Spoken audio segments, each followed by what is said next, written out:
There we go. Microphone was way over there. Hello, hello, despair, hello. Hang on, let me make sure everything's going. I was kind of in a rush to get this set up today. There we go. Okay, that's okay. That's up, and that's up. I think everything is okay. God, it is hot, though. I know it's not as hot as it is for you right now, but God, Jesus, man. I was also barbecuing earlier, which has not helped. Turn the fan on real quick. Get some sort of circulation in here. There we go. Okay. Let's... Did I install this, by the way? I did. Okay. Let's get this set up properly. Badoop. Oh, that's loud.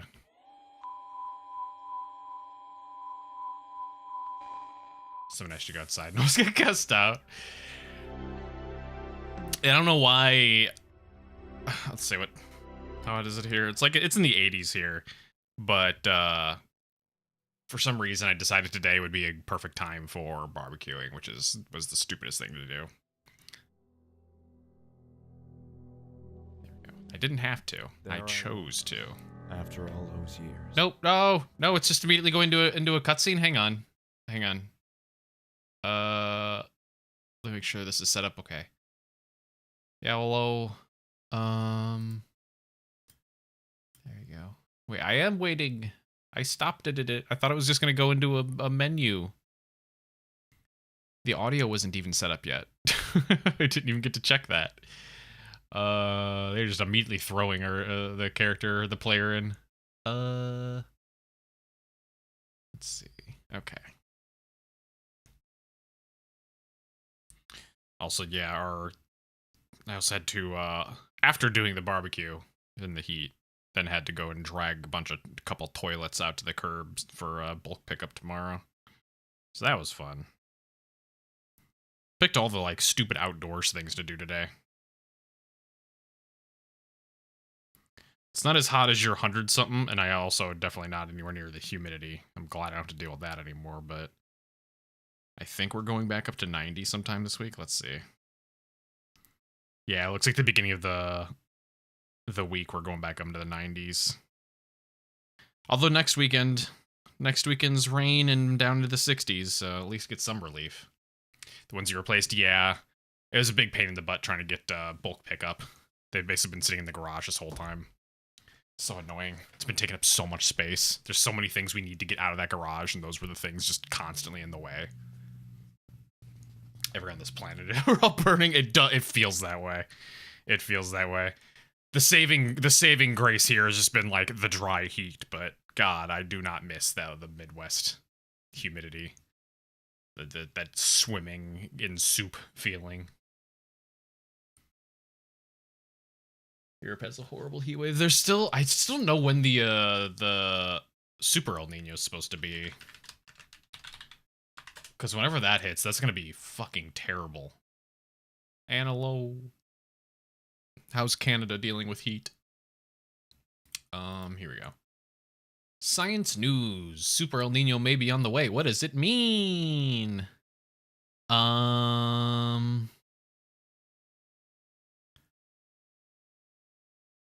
Let's see. On June 11th, so-and-so, the NOAA confirmed that the Earth has officially entered the warm El Nino phase of a roughly 2 to 7 year climate pattern. Cool. So basically just overall things are going to be hotter because of El Nino. And it's going to affect global weather patterns for a little while. And also there's a 63% chance that this winter is going to be... Is this very strong? Does that mean, like, very strong as in, like, really, really cold? Oh, that can fuck up, yeah. Let's see. I mean, on the bright side, they did say that because of the efforts of at least some countries, we have at least avoided the worst case scenario in terms of climate change, but it's still going to be pretty shitty. Like, we apparently saved ourselves several degrees or something like that, which was like the several degrees that would have pushed us over the edge into like just full on disaster. Let's see. Anyway, predicts this winter sea surface temperatures in the eastern Pacific, tropical Pacific are 63% likely to be more than 2 degrees Celsius higher than average this winter, signaling the onset of a super El Nino. Okay. So we're basically at the start of the super El Nino of things getting warmer. Winter will be warmer, and then maybe next summer will be fucking awful. Is that what this sounds like? I'm not entirely sure. Anyway, it's a cyclical thing. It says Super El Ninos happened in 2015 to 2016, 1997 to 1998, 1982 to 1983. And the one that happened in this 1970 to 1997 to 1998 was the strongest that we've had on record so far.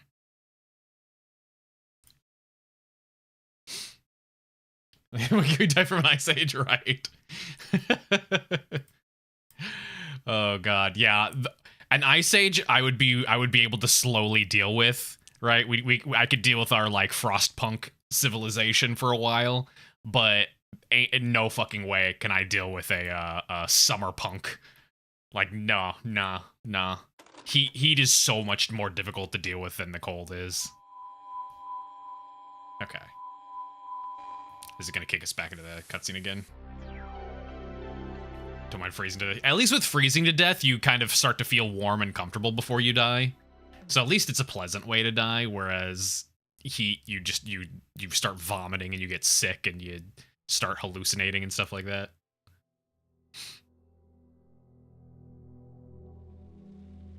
There I was, after all those years, at the threshold of a nightmarish place. I never thought I'd have the courage to return. They do got the quality increase, big old bump from scratches, which is kind of funny to say considering how long this game came out after scratches. I had woken up with a peculiar urge to return to Hanwell Mental Institute.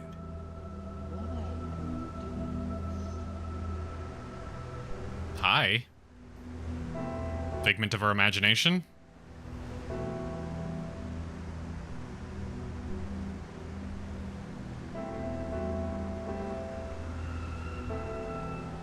Mr. Augustin Cordes is sensitive about that? What? Sensitive about what? Of course, there was a strong reason to You're to be hallucinating, you don't need help. Yeah. Back to the Institute were oddly dreamlike, as if I wasn't in control of my own actions. No, I'm saying what was he sensitive to? People goofing on the scratches graphics? Because, I mean, it came out at a time where it wasn't like, it didn't look terrible.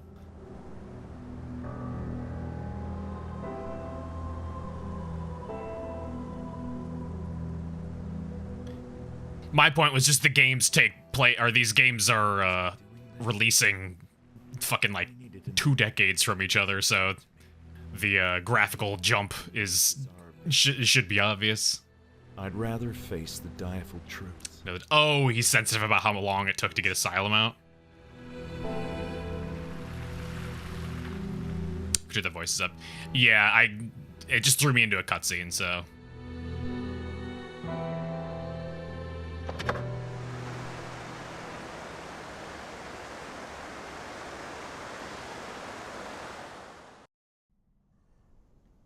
Jesus Christ, yeah, it just throws you into the game. Okay. Settings. Why is the resolution so low? What the fuck? There we go. Light sensitivity vignette. Okay, we'll turn down sounds to here, music to here. That'll stay up. Speed of reflexes. Chiropractic care. What? Speed of resources. Vertical disorientation. I want an explanation of what these mean. Slow conversations, disable camera effects, enables... I don't know what that means. I don't know what any of that means. Okay. Well, so I changed the resolution, but it doesn't seem like anything actually happened.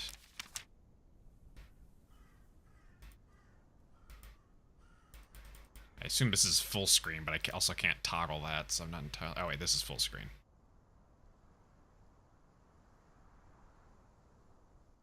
There we go. Maybe that'll force the resolution change. Scratches looks quite beautiful, Diesel. The game still looks kind of nice because it's most of it's like that pre-rendered. The goofy goober at the end looks kind of silly by today's standards, though. The creepy dude in the basement. As I grabbed my notepad, I was struck by a sense of confidence I hadn't expected. I felt ready to tackle the mysteries inside that looming structure. Okay. Fiddle with our stuff.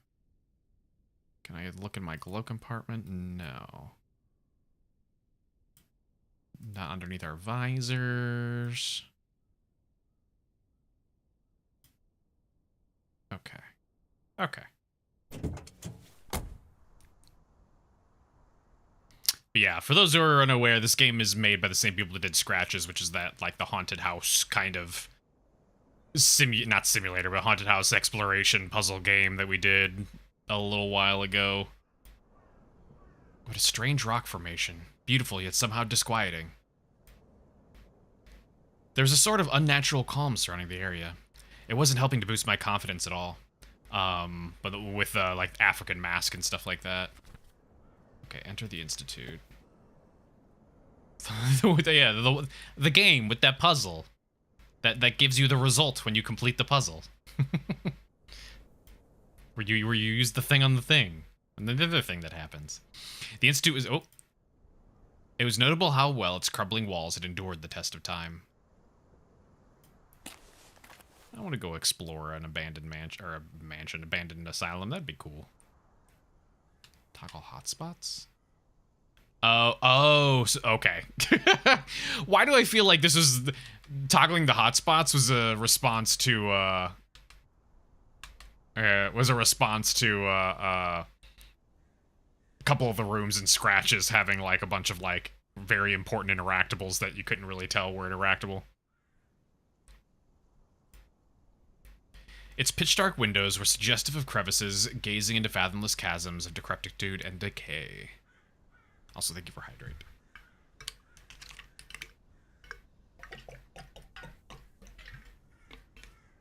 But yeah, Scratches is the one where we woke up in the middle of the night multiple times, and there was, like, noises coming out of the fireplace, and we were trying to solve, like, a murder mystery where, like, supposedly this dude had, like, murdered his family and shit.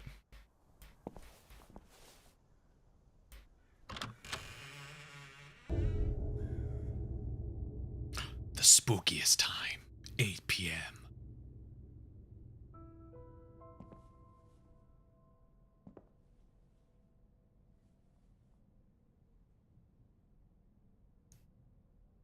The witching hour.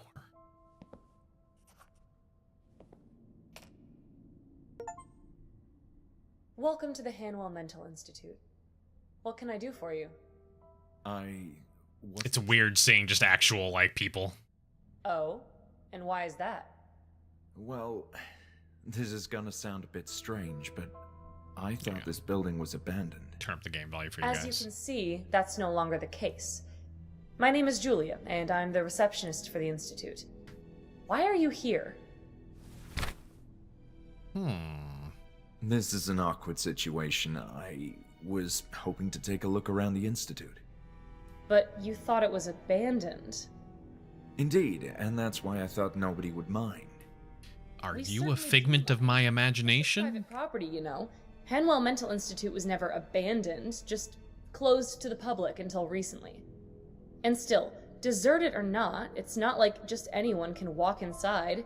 You do realize that. This caught She's kinda got a point. by surprise. I'm not sure what it's... Sickness, hello. Well, you can start by explaining. Since when do you stream? What's up? What were you up to? Really not The last thing I expected was to find people here tonight. I assumed How's it the hanging, Institute though? shut down indefinitely. Not indefinitely. It's true that it ceased to operate What were you up for to? a number of years, but we're in the process of reopening it now. While not in the most pristine of conditions, which should be evident if you look around, the structure is still robust and usable, but there's a lot of work to do. You're playing Stray Souls? Nice, nice. How was that going? But I can see how with some cleanup, intensive cleanup, you could get this place up and running again. Also, other mental hospitals in the region are growing overcrowded, which has prompted state authorities to reuse this place. We're playing I can't say. Civisaurus, thank you for the follow. We're playing Somewhat overwhelmed. the next game from the people that made Scratches. I often do. Yes, Also, whoa, Jesus. prepared to cope with all that, and Also, yeah, we had 500. I see your point. Still, that doesn't mean I can allow a complete stranger in. You started this month? Oh, how's that been? Process of reopening. So, let me get this straight. The whole institute is being reopened? That's what I said. Patients from smaller hospitals who are not getting proper attention are being relocated here, and extensive renovations are scheduled to begin tomorrow. Probably should have done the renovations before you start dealing with bringing in a bunch It's of just patients, though. security, Dr. Miller, and a few patients in the building. This isn't my first time here, you know. Oh, you used to work here? Oh, Jesus Christ, just punch my Well, microphone. I'm very much acquainted with this institute. You should have said so in the first place. I still don't understand why you came all the way up here in the evening. There's something from those old days that I need to find, and quite urgently. It's a health issue. You sound serious. Very much so. Not played Stray Souls? And you're looking No, for... I don't think Documents so. mostly. Maybe some notes. There's a matter of great importance that I need to understand. Oh, isn't that the one made by that dingus goober Very unusual situation, but... it's who's not been like through a bunch you of have controversies trouble. or whatever? And if you do, I'll have the security guard have a not-so-friendly talk with you. Understood. Let's talk rules then. First, you're fully responsible for your own safety. I accept all the risks. You must also leave before dawn. The construction workers are arriving early and will turn the place upside down. And please, steer clear of the upper floors. There's dangerous equipment up there. Do we have an agreement? So you're saying there's fun equipment upstairs? Very well. Go ahead. I hope you find what you're looking for. Me too. Something tells me this is my last chance before the Institute as I knew it ceases to be. It's going to be a whole different place in the morning, that's for sure. So why is this one still here? We asked this already, didn't we? But where are all the... Okay, we follow up. I don't see any ongoing construction or renovations. It's almost nighttime. Everyone else is arriving in the morning. I see. Don't know who made it. If it's the one I'm thinking of and remembering, it's the one that the guy got into a lot of shit because he used like an actual 911 call or something like that. And like everybody was like very upset because it's kind of like tasteless to do. I think he like edited it out or something like that. But it was that typical like indie dev kind of thing where they respond in a very shitty way the first time before they actually like realize they fucked up. I didn't have the best of experiences at the Hanwell Mental Institute. I'm sorry to hear that. As I told you, I'm not familiar with those days. My understanding is that things were rough. But I can assure that all current staff members are new and everyone is eager to get this place up and running again. Julia, your enthusiasm is commendable, considering the state of this place. I like to think positive. Didn't hear about it. It's one of those ones where they've also been trying to like get away from it too, to try and hide from it. If I'm remembering right. Hang on, let me check real quick. If it's the one I'm thinking of. Because I could be completely wrong. Stray Souls is not on Steam.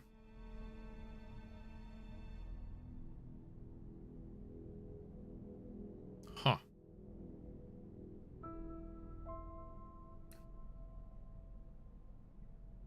Did it get taken down off Steam?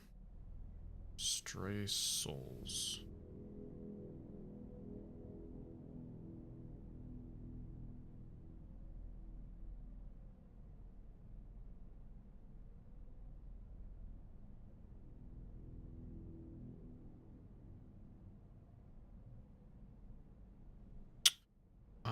Stray Souls controversy?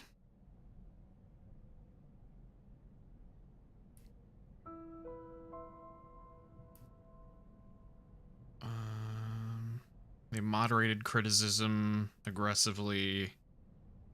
Just a very vague allegations against its lead developer. Oh, the studio closed. So that would be why they basically disappeared.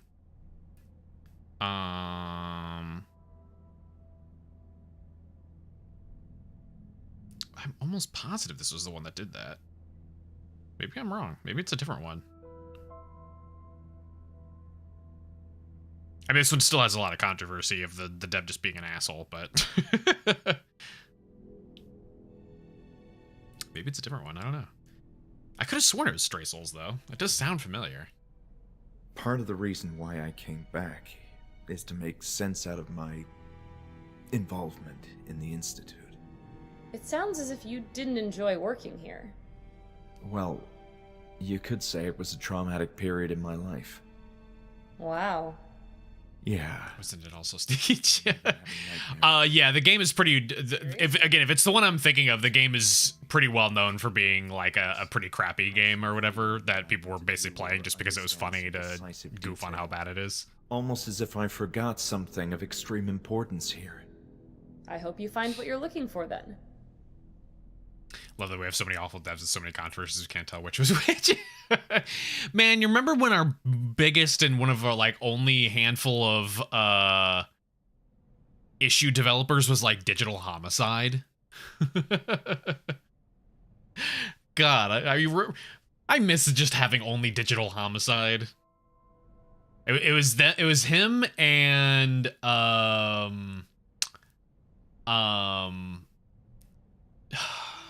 what there was another one at the time. Oh, Phil Fish. Phil Fish was around that time too. Oh, hang on a sec. I missed what Despair said. Hang on.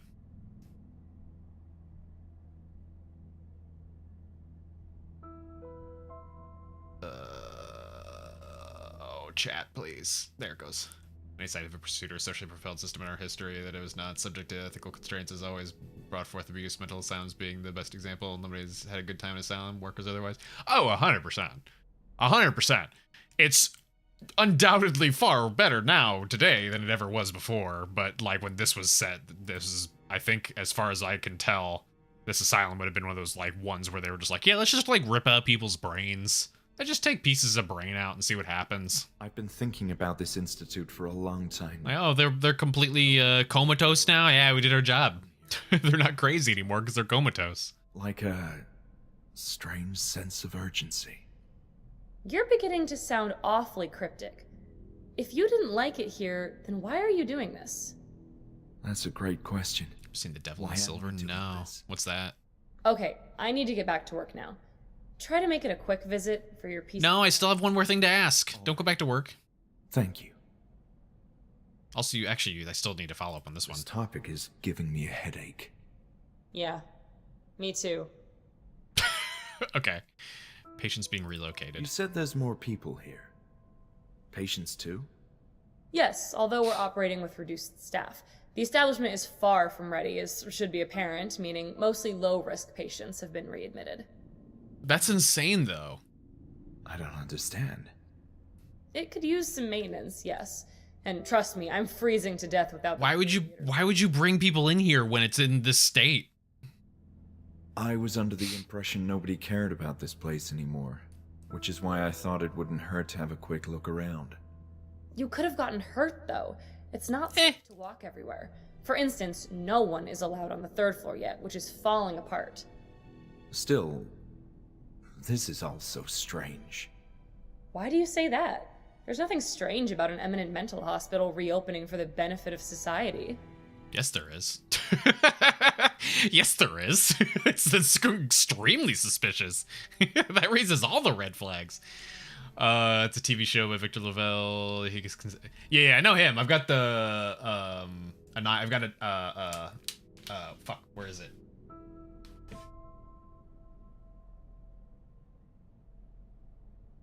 Oh no, I don't. That's right. I didn't end up picking it up because he did The Changeling, right?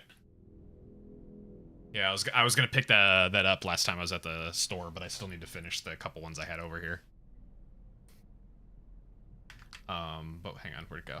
Show focuses on mental health care in the U.S. The show is okay, so you recommend the book? As in, like, the book is better, you mean? I thought that's the case for most cosmic horror. You mentioned the patients being... Most Lovecraftian horror kind of stuff. Correct. There's hardly anyone here tonight, but a crew of construction workers will be arriving first. Which, I mean, fair, like...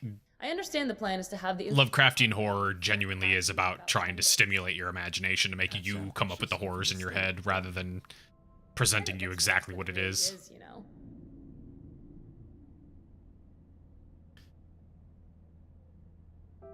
Add it to your never-ending read or watch list. Okay. That's all for now. I'll be back.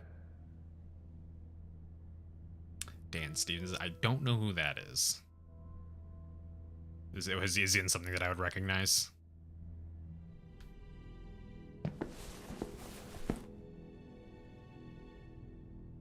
Cool.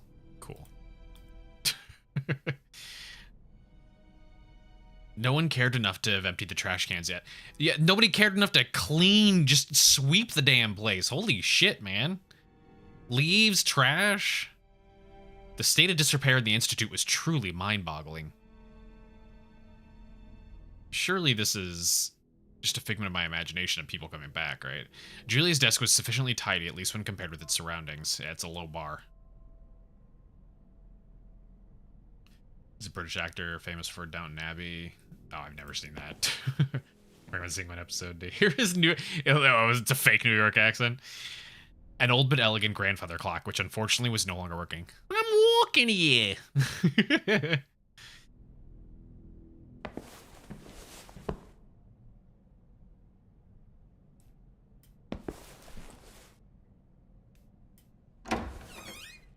Oh, I thought I was going to investigate the door, not just walk into it. Nah, whatever. Whoa.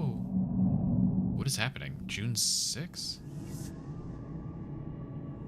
All right. This is not in my head. People are mean here. I need to leave.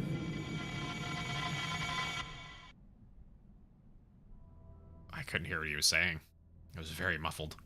The bizarre hallucination faded as abruptly as it came. It seemed random, an involuntary figment of my memory. Unless there was a reason behind it? Did I know this person? Visitors would sit here to speak with their relatives or loved ones. Such a desolate sight now was heartbreaking. Is that... Oh, I thought there was a lime. Like, oh, there's just a random lime on this table. Some glasses. Oh, I can't take it with me? No. What I assumed was an alarm button didn't work. It might have been used to alert security of any troublesome patients during visits. All things considered, rearranging the tables and cleaning up a bit wouldn't take too much time. Okay. Yeah, it's the same thing there. No luck. There didn't seem to be electricity in this room. Oh god. Is there... I began to remember the layout of the building. This was the administrative area with offices for a few key staff members. Does this loop back into the plaza here? It does. Or not plaza, the lobby. Okay. That's the door we just came through.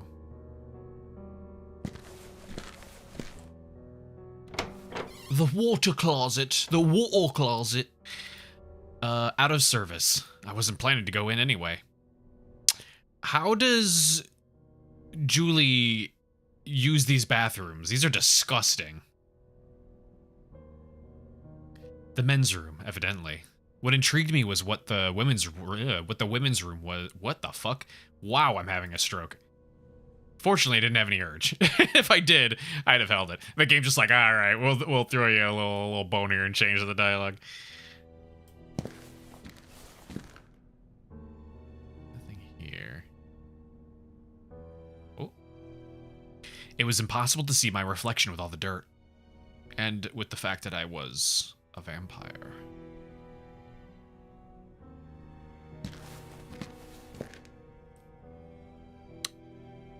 Interesting. These are some old-timey urinals. Old-timey urinals. It's even got like a whole entire like water tank above them. Wouldn't even hover those seats. Yeah.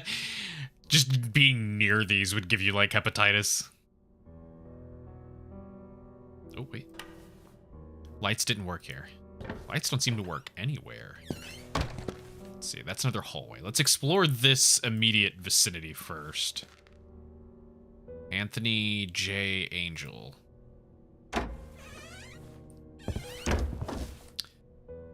One time we're going, the woods would be preferable, yeah. Bring your own roll of toilet paper. Just looking at it made me feel sad. The wallpaper was falling apart, giving way to moistened plaster. There's gotta be so much black mold in here. Julie's gonna die. Never mind anything else. Julie's just gonna die from like some kind of horrible lung disease. The blackboard seems to have been used and overused through countless years. Okay. Psychotherapy in our society? Oh god, did they write entire... Nope, okay, that was just the table of contents. I can't actually read the book. Okay. This does feel like it'll be relevant, though. You know, it's crazy what? Used to think the asylums were places for patients to roam about freely.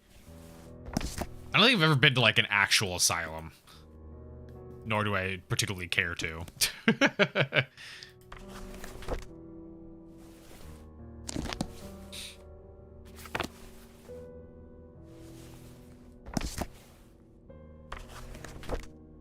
There's nothing in any of these. And it only opens to the table of contents. They're a place of respite and care. I'm sure plenty of modern day ones are meant to be that way. Obviously, you know, back in the day they weren't.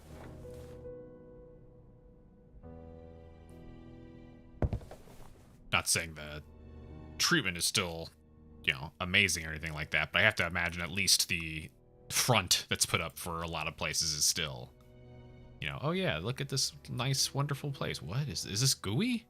Oh, it does look kind of gooey. Years and years of tar and ash. Whoop. Hang on. Nope, let's do that again. I thought it was going to bring up the read thing. Number 1, beginnings. For decades, the Hanwell Mental Institute housed patients of many ages with varying degrees of mental illness. Feeble-minded men and women not fit for living independently in society were admitted and received excellent nursing care. With a hygienic environment, magnificent facilities, and well-qualified personnel, the Institute strived to attend to their needs. The 4-story building was constructed atop a cliff, amidst a leafy and calm forest, with the goal of housing over 300 patients. This particular location ensured maximum security. Access was severely restricted, and any patient attempting to leave would have to descend a rocky and winding path down to the base of a high mountain, thwarting any attempt to escape the facilities. Every day, patients could spend their time in the vast courtyard, library, or game room, and take part in other leisure activities. The most capable ones were periodically selected to help with daily duties such as laundry, cooking, administrative tasks, and such. Groups were assembled and assigned a therapist according to the cognitive capabilities of their members, engaging each individual in diverse approaches to therapy. These included standard rehabilitation, hydrotherapy, group therapy, and, for the more difficult cases, other more stringent methods. Not mentioning your stringent methods is immediately a red flag.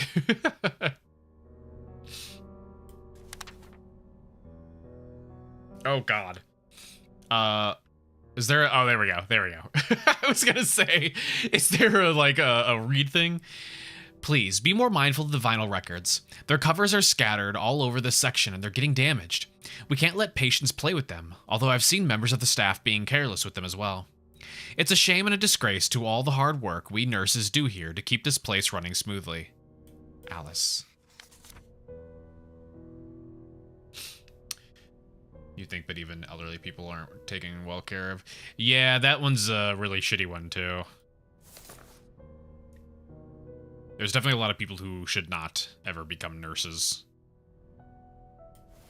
Whether some of them are doing it for, like, a power trip or anything like that, or just people who do not have the mental capacity to deal with such a, like, difficult situation, because, like, you know, credit where credit is due, dealing with, you know, the elderly is very, very difficult. You're dealing with people with, like, dementia and you know, lots of different, like, failing mental faculties and stuff like that. And so it is understandably very difficult and probably can be very frustrating and you know, things like that. But that's something you should be more than prepared for getting into the job. If you're not going to be willing to deal with that and be very patient, then you should not be in that career. Takes a patient person. Oh yeah. I mean, that's why it is so common for people to, you know, leave their, you know, their elderly family members in the care of other people, because, like, the typical average person isn't that. They not only don't have the professional and skills to do that, but also, you know, they aren't going into it with already having that kind of patience and you know, being in their own mental health, like healthy mental health situation where they can deal with somebody else's mental health and everything like that. Bringing a match into this room was out of the question. But unfortunately, yeah, there's a lot of places where the people working there just are also not in a good place to be helping people's mental health. Many rows of boxes, presumably filled with administrative papers, adorn the east wall.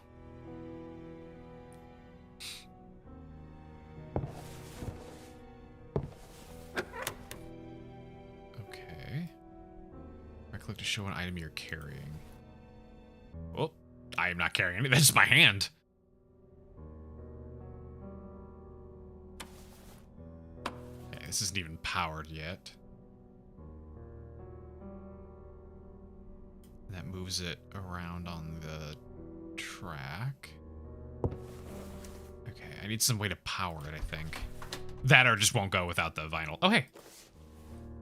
Figured a letter opener would come in handy so I can stab someone. Oh, Julie.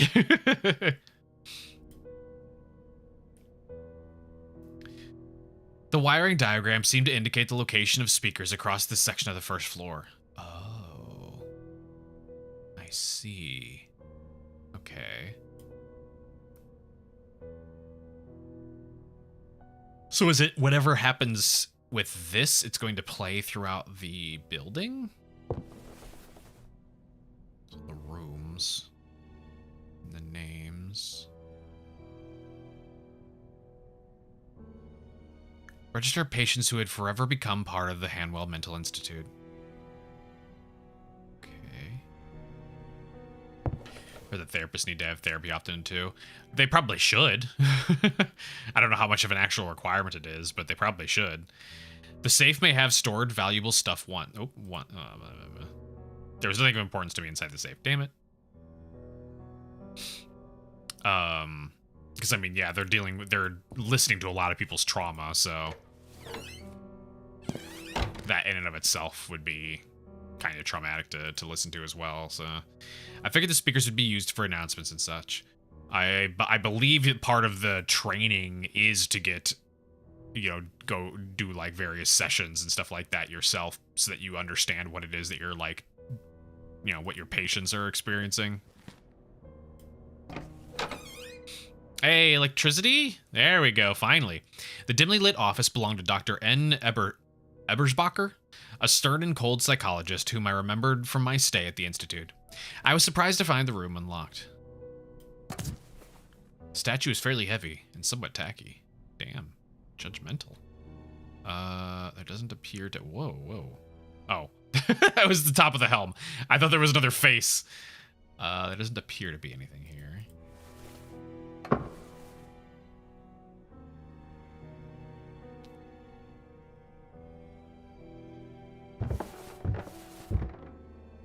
Sophisticated choice for this room. What could it have meant to the owner? I don't know. Those drawers seem to be jammed. Can I use... How do I open my inventory? Can I use the letter opener? Fairly elegant letter opener, sharp 2. Is it equipped now?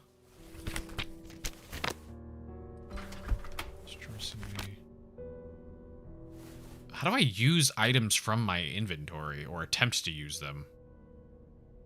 Did y'all pick this game? No, I've had it for a little while.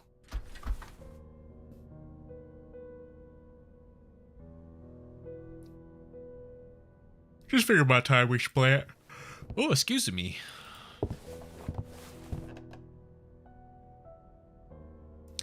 I wonder what it was used for.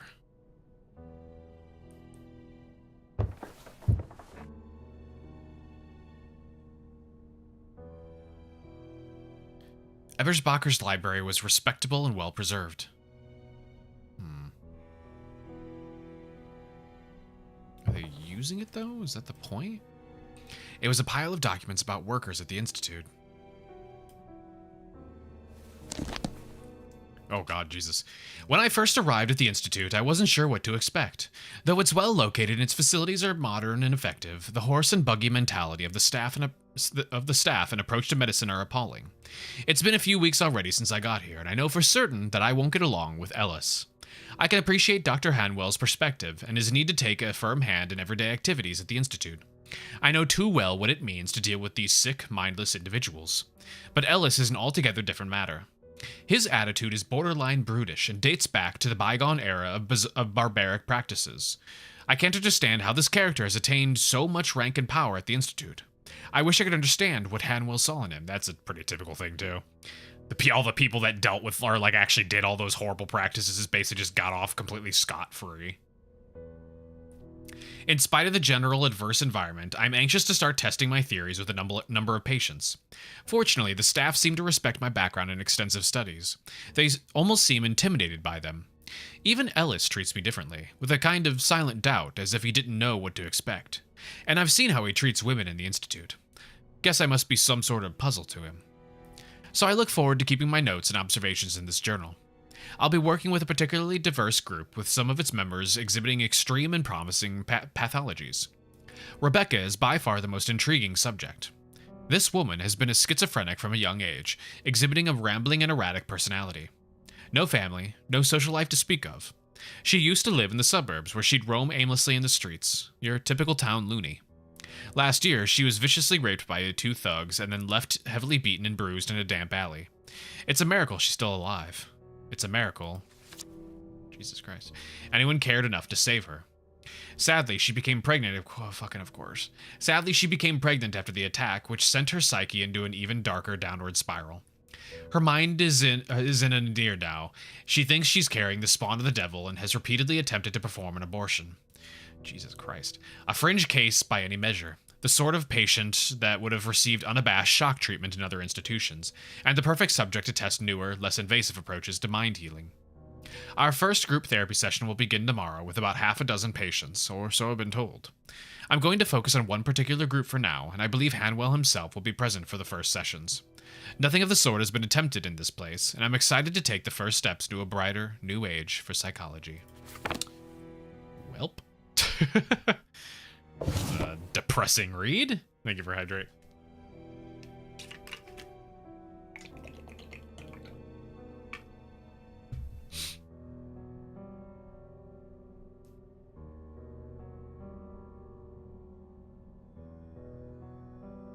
I was right about the Stray Souls dev. Were you? Or what was I should say? It was the one I was thinking of where they use the actual 911 call. The cassette player owned by Dr. Ebersbacher possibly meant she may have used it to record thoughts or sessions. Okay. So I may have to go and find cassette player or cassette tapes. So I could do the cassette, okay. We'll take her here. No! I said it. Okay, just a second ago I was able to bring up. How did I bring up my right hand? How did I do that? Was it not just right click? Where am I past investigate the offices?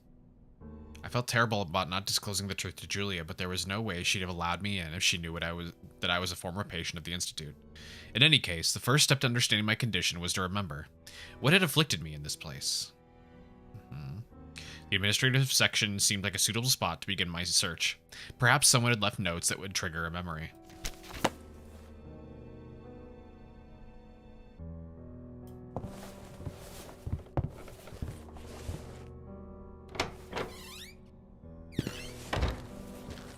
Okay.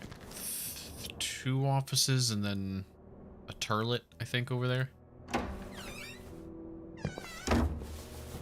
Oh, wait, no, this is just taking me back over to the waiting room area. There was a series of uninteresting magazines on the table. Dated, too. The Psychology of Love. Wow, what a beautiful cover. What the fuck? That's what I think of when I think of the Psychology of Love. Uninviting chairs adorned the waiting room.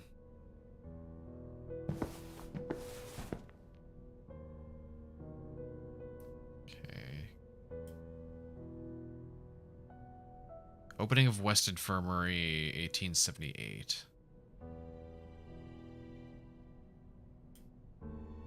Reasons for admission. Oh, God, Jesus Christ.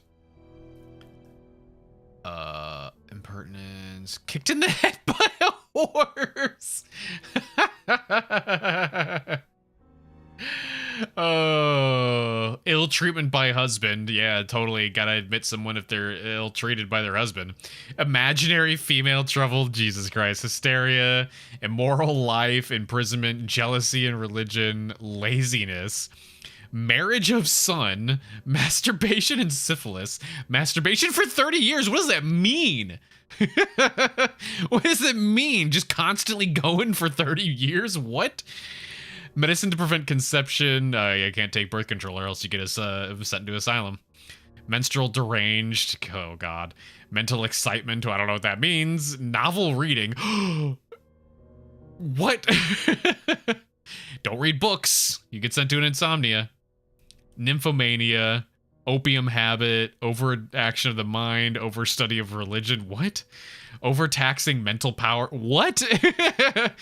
Parents were cousins. Periodical fits. Tobacco and masturbation. What? Huh?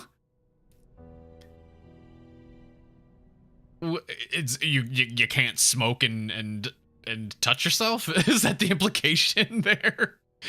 Political excitement, politics. Okay, you know, if that's fair one, that's fair. Religious enthusiasm, fever and loss of lawsuit.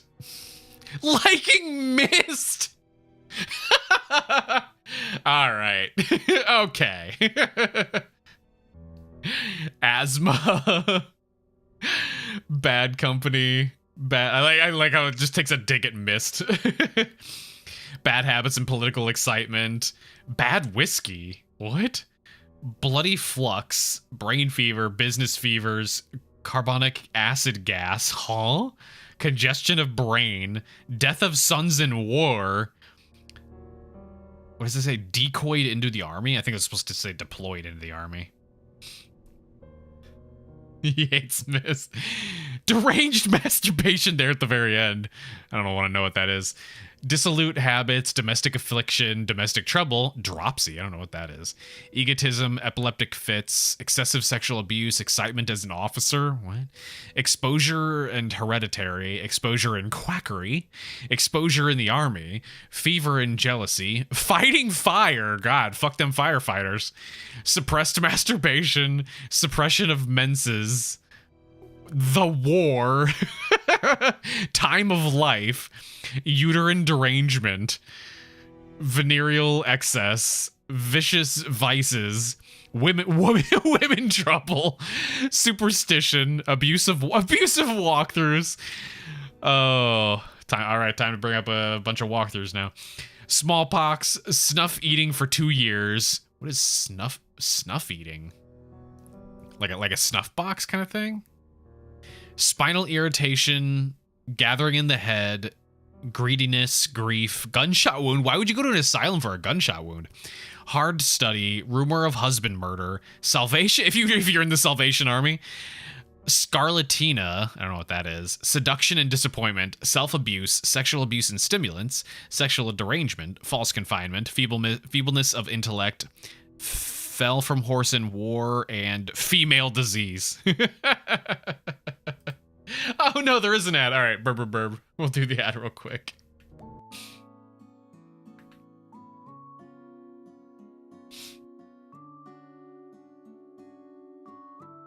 Nope, hang on. I hit the wrong button. Hang on. Hang on. There we go, here it is.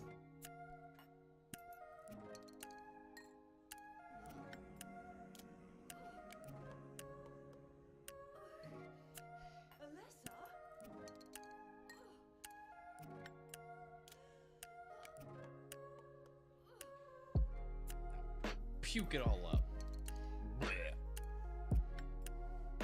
Shut your stinking mouth, bitch! Fuck you! Oh shit. Oh, I missed. Fuck. God damn it.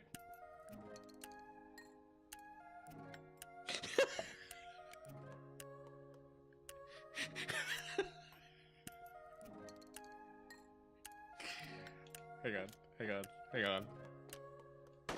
There we go.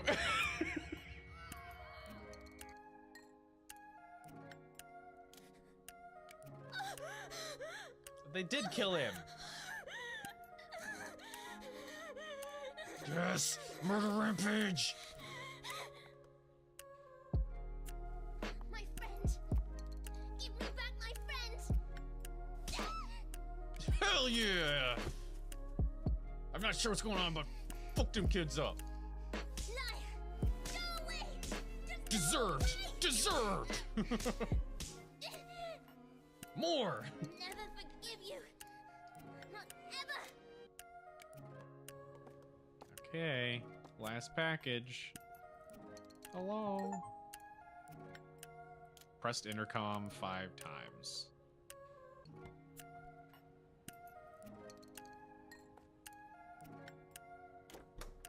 Oh.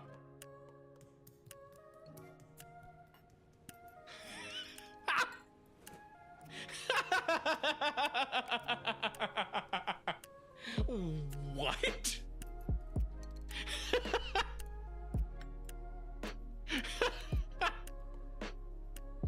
Why did the baby just zoomy, like, slide its way across the hall? My baby. You have to help me catch him. What? I guess, sure. If you insist. If it makes you uncomfortable, then you won't have to get any blood on your hands. Hello, Bake. Is this Silent Hill? It could have been. I walked away from my computer to get a new tissue box. My nose was running and realized I didn't have any tissues at my desk. So I kind of missed the clip.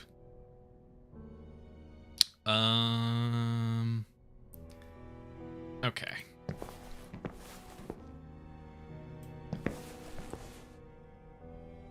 It is. Which one was it? Office of someone named Dr. Hawthorne. Okay, I need an item, a key, perhaps.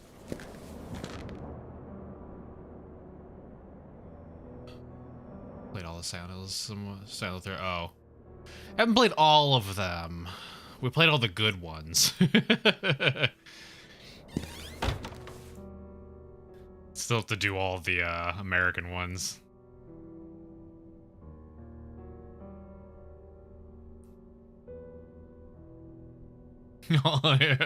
It's too dark in the closet to see anything.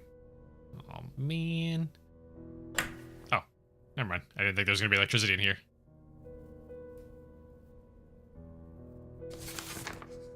classical gold.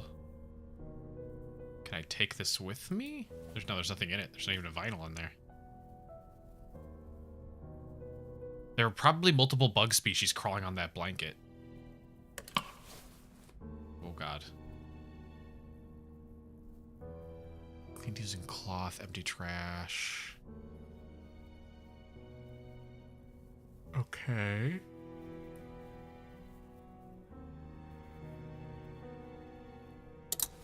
Kind of feel like that might come back and be relevant. Aha! Yeah! Self-psych disorders. What does that mean? What does that mean?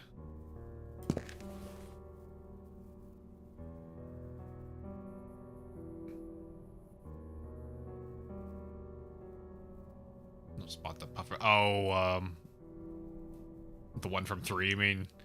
Several liquids that were of no use to me. Some of them dangerous, even. There was nothing important in them.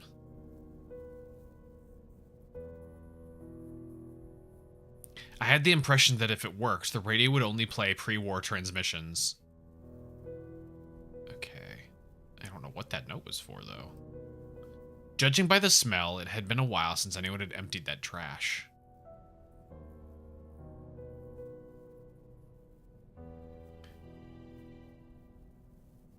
You feel fashionable for an instant.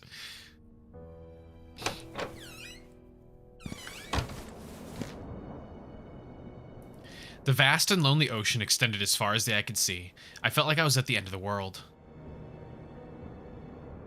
Just as we came from them, one day we'll all return to the eternal waters. Alright, Mr. Depressing.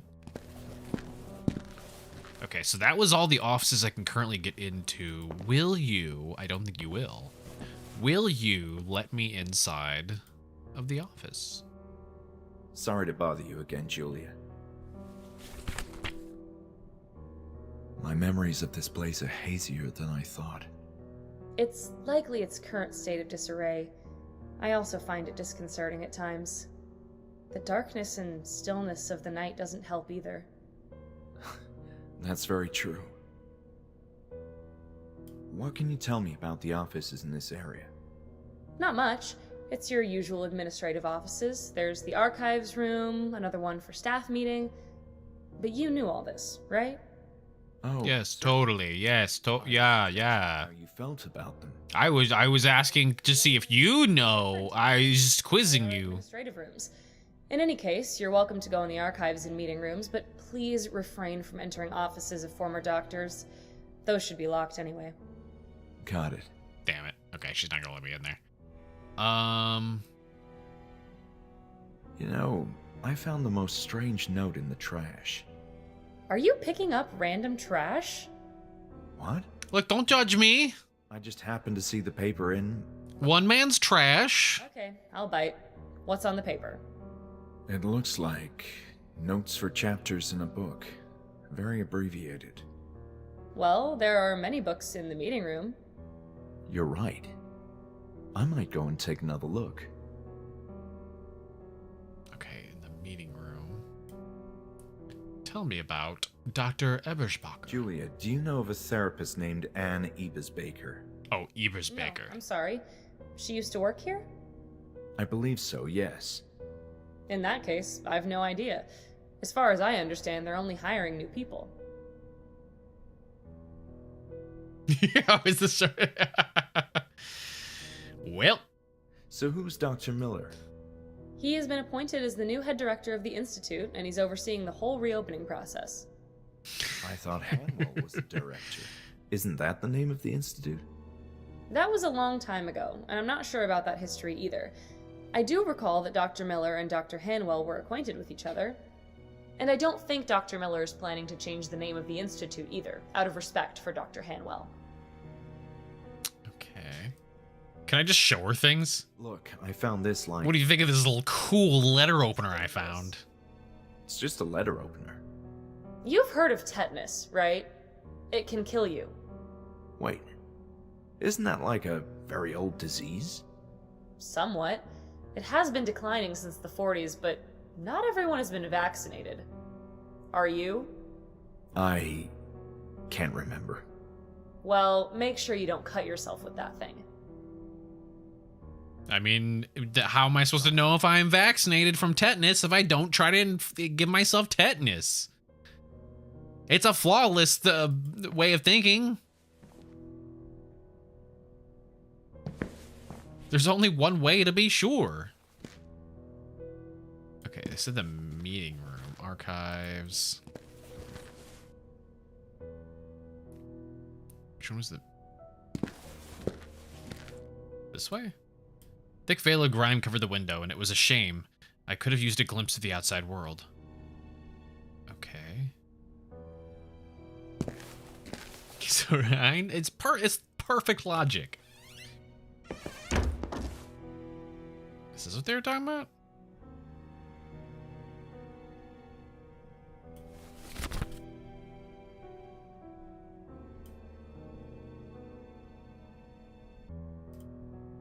It says self and psych disorders. I'm not sure.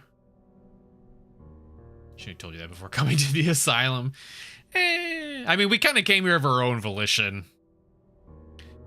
I don't hang on. I don't understand what she was seemed to come in here, or am I just in a different room? Am I just not? I don't think I can make her repeat that. Sorry to bother you. Is there like a can I like re-go through my old conversations? I have nothing else to say about this. Fine by me. If that's all, I'll get back to work. What an awkward thing to do. Walk back up to her, she pull the note back out and just, I have nothing else to say about this.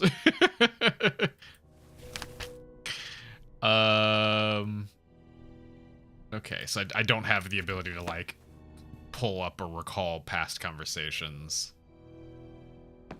Let's thank you for glasses. Thank you for glasses. Is this the meeting room though?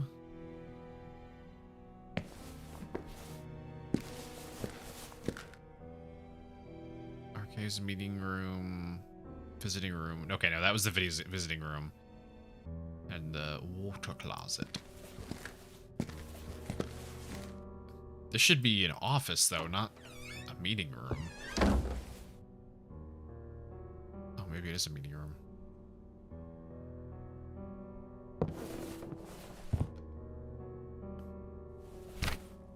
Okay, and so it said self and psych disorders. So there's self and others.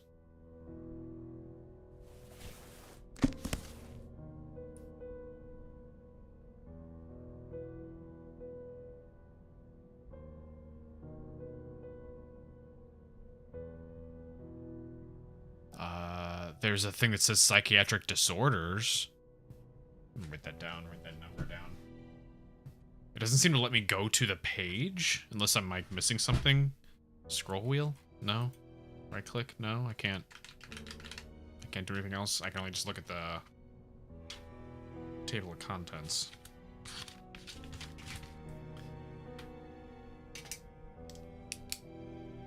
Okay. 287 psych disorders. Okay. Psychology study.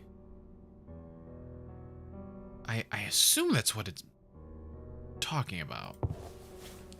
I haven't found anything that needed numbers though.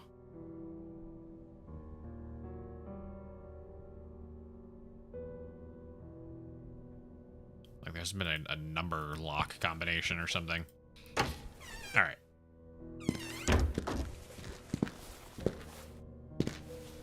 Let's see. Oh, here we go.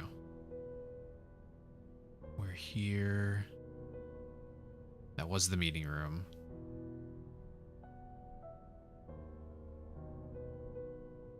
Oh, there's a lot of rooms. There's a lot of rooms here. Oh my god. That's a lot. The low risk bail wing, okay. That's so many rooms. I'm kind of hoping half of them are locked because I am going to get so lost. Frustratingly, this door wouldn't open. Shame, I could have used some fresh air.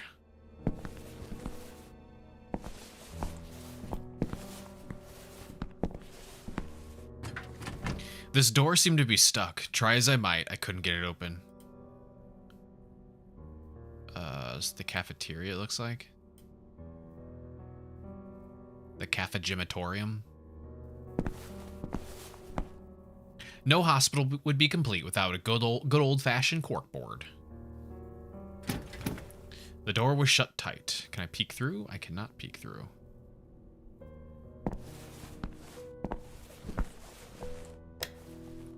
Light switch wasn't working. Had to content myself with exploring this hallway in shadows as it was.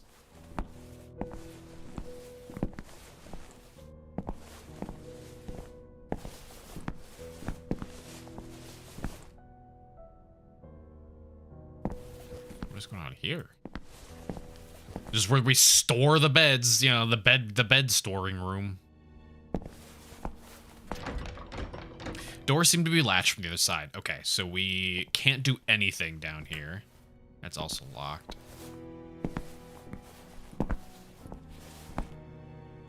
This entire area is basically my only things, because I have a feeling she's going to stop me. Oh, no, she's not going to yell at me for coming up here, even though she explicitly told me not to come up here. Yeah, fuck you, Julia. I'll do what I want. You're not the boss of me. Try as I might to do. Oh, well. You're still not the boss of me. The lock is the boss of me.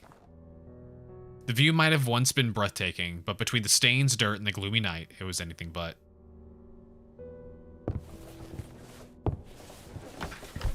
Fuck. Okay. Everything I can do is only down here right now.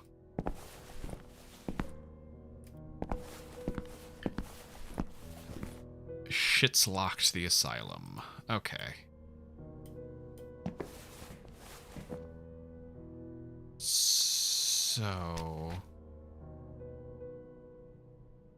I remember that the Kirkbride plan was a proposed layout system in mental hospitals for the treatment of patients. It was believed that the architecture was conducive to the healing of the mind. Okay. So I can't get in that one office.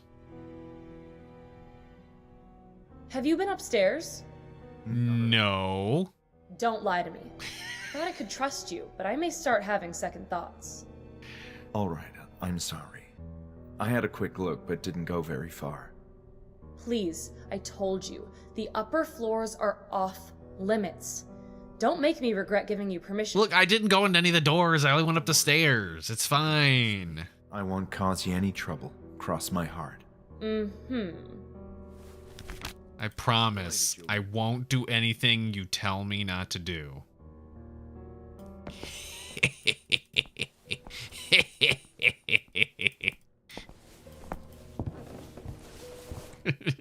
Good fuck, Julia!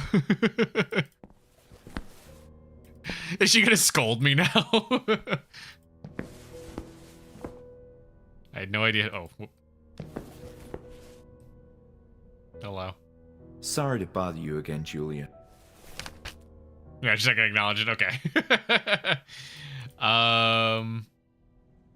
What do you know about the Kirkbride architecture? Phew, that's a loaded topic. It's the structure of this very same building. Yes, I assumed as much. But I know it became dated and impractical, and a big part of the upcoming renovations beginning tomorrow is to turn this old design into a more flexible layout.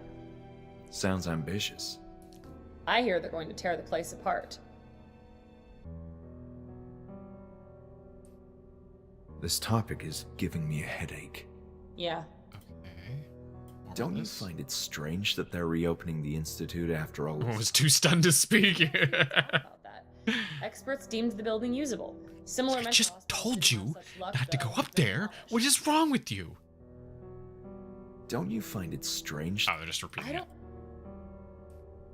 I have nothing. I wanna repeat the conversation of this one though, because I don't quite know what I was expected to do there. So Tell me more we're about on good yourself. terms now? Yes, if you need information about something, you can come to me. I can get a bit intimidating at this time of the day, but between you and me, I don't mind a bit of company. This place can get on your nerves. Sounds like you need to be sent to the asylum for your what was the female condition or whatever it said. Stupid ass. I'm done for now. I love how like half of the things on the admission sheet was just like being a woman. Cause like, yeah, that was kind of old asylums, wasn't it? Woman does anything and gets sent to the asylum. Just being a woman, that was exactly.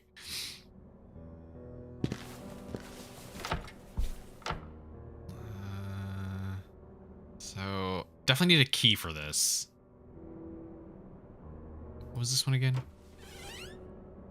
Right. This just takes you back out over here. Okay.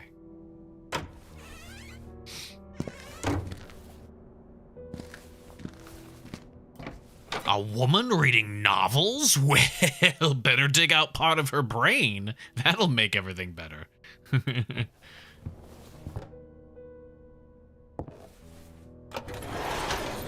There we go. I didn't have access to these a second ago. Can I check the others? I can.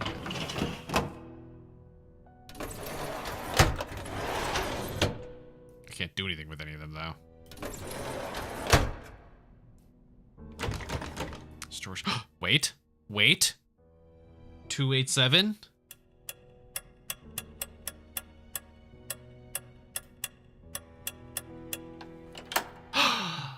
Big brain.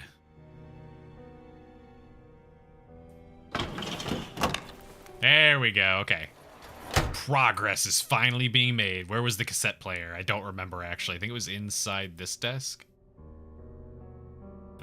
Where's the point I need to move to get over to that desk again? There we go. Oh, a scooze. Nope, that's not what I wanted. It is definitely not what I wanted. How do I change the item? No, I don't want my I don't want this. I don't understand the inventory system.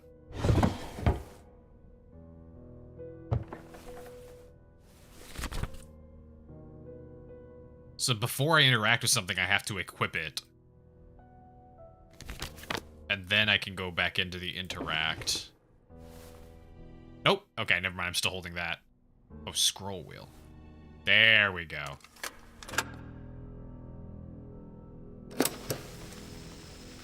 Earlier this morning, I used foul language in reprimanding a clumsy nurse who forgot to lock the door to the female wing.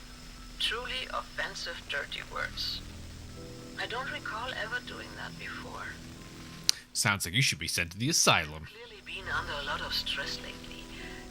My worst fear is becoming another Alice, so I need to remain level-headed and focused. It's this place. There's a general feeling of unease in the Institute, and those unsettling rooms don't help. But the main reason for my jumpy state has to be the baffling regression in Group E. It's disconcerting and worrying.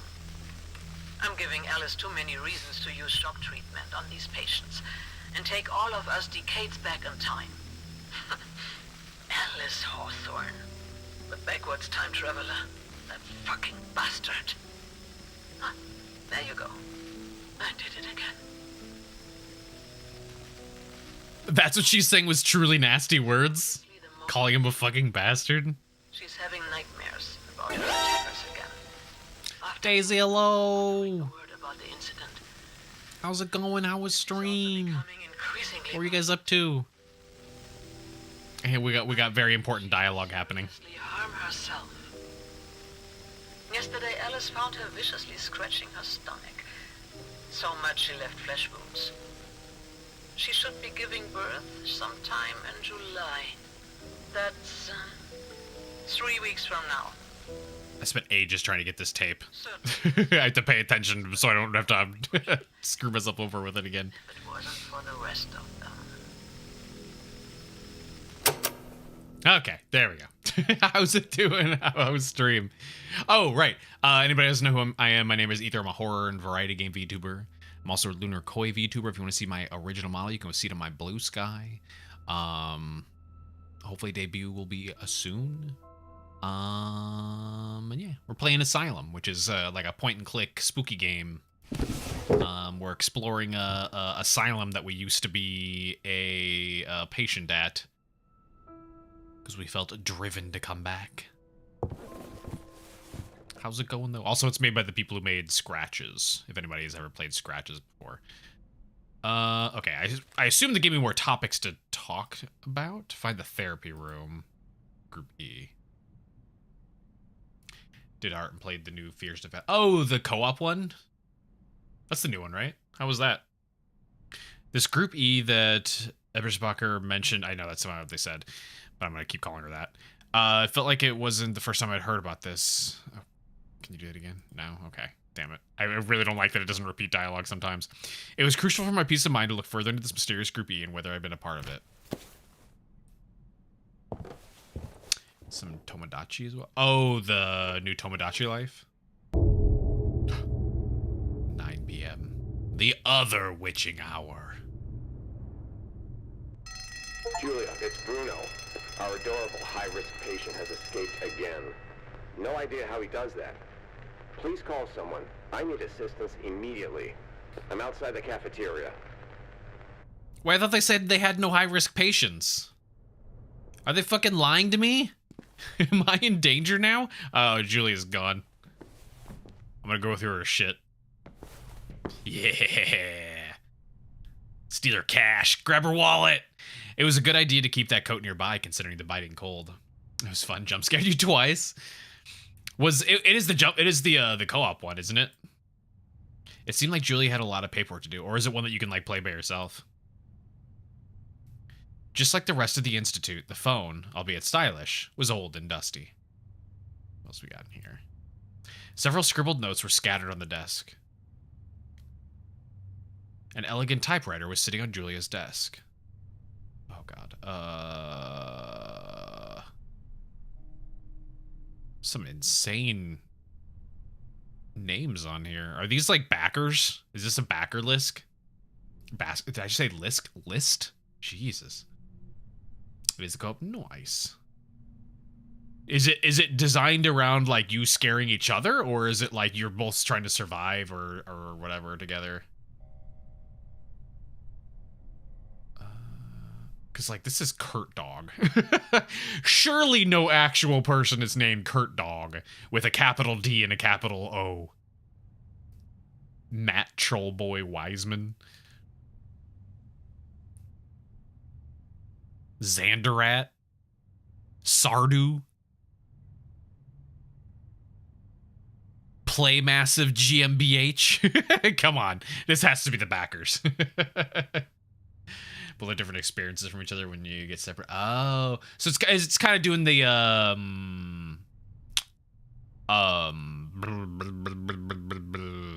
the one games. You know, the one games. Dark Pictures. Dark Pictures Anthology. Because they did the same thing, wasn't it? Whenever you played co-op, it was like it tried to trick you into like killing each other, so to speak. Like make it seem like the person on the other side of the door was trying to kill you, and it turns out it's just the other player trying to escape from something. Mostly uninteresting doodles that Julia probably had drawn while bored. Cool. Great. Good job, Julia. It's a family name passed down from generation to generation. Ah, yeah. The Honorable Goomba family. How could I forget? Okay, I guess I'll go see. Hang on. Who called for help? Someone was asking for help. The security guard? But where?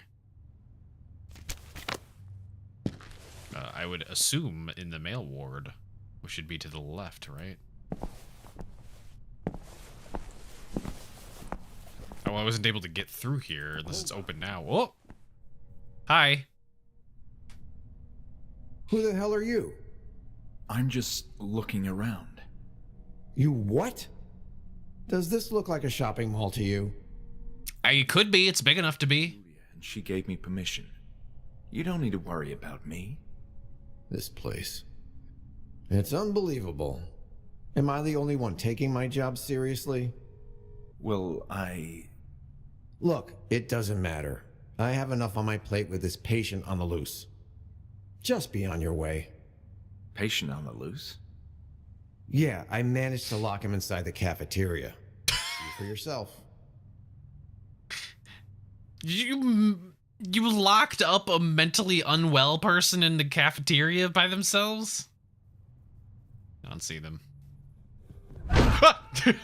Fuck you. Dick. Does he do it again on this side? Oh. He's having a good time.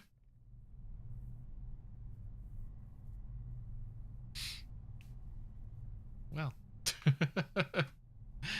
The only complaint similar to the other games is the fear factor went away during the chase sequences. Along with you ran into a few bugs that caused us to restart back at a checkpoint twice. We figured it out. Still a very enjoyable experience. That's good, at least. I mean, I feel like that series in general has always kind of been like that. It's very much in the same vein as Chila's art, where they're like low budget, like very clearly made by amateurs kind of stuff. Where as fun as they are, they're always broken. They've always got issues. It doesn't take much to cause like tons of problems in them. It was funny. I was not expecting an actual jump scare. I just thought it was like a pre-rendered cutscene back there. That guy seems dangerous. Dangerous? He's a flaming demon. Moonlight, thank you for the follow. I He's appreciate tearing it. down the whole place. How's it going? At this rate, there won't be a cafeteria in the morning. You do seem busy, but Well, you guys aren't using the cafeteria. anyway. And Icarus Deathbloom, thank you for the follow The as name's well. Bruno. Hello. Okay. Tell me about So, Madman. Madman on the loose. Yes, we're having a bit of trouble with this. Especially Again, though, they literally said that they second time today. only had low risk patients. The high risk section needs a lot of maintenance. The whole place needs a lot of Low risk is in maintenance. somewhat better shape, sans the atmosphere of impending doom. But high risk needs some intensive work, pronto. That doesn't inspire much confidence, though. Welcome to my world. Be thankful there's only one high risk patient admitted at the moment. But why? But why? Why did you bring on a high risk patient? This place is falling apart. Call you your government name. You probably have to remind me multiple times. I'm going to 100% forget. My brain don't work that good. Gotta raid and remember you have hope you have fun. Yeah, thank you for raid again. I appreciate it. Have good night. Have good night. I guess we'll just start from the top. I'd like to tell you why I'm here. You see, Let me stop you right there. I don't give a shit. If Julia said it was okay for you to be here, then it's fine. you're not even... You just gonna take my word? Do I look like the kind of person who pursues answers, knowledge, meaning? What? Exactly. I'm just here to beat people. I think you're being rude. Oh, poor you. Am I hurting your feelings? Well, yes. Yeah, you are. Could do it again. So, about me. Please, understand? I don't care. I don't. Okay. Tell me about the I patients then. understand patients are being relocated. That's the plan. Yes. Relocated from where? Man, I don't know. Is this voice actor actually Australian? Too- Putting on an American accent?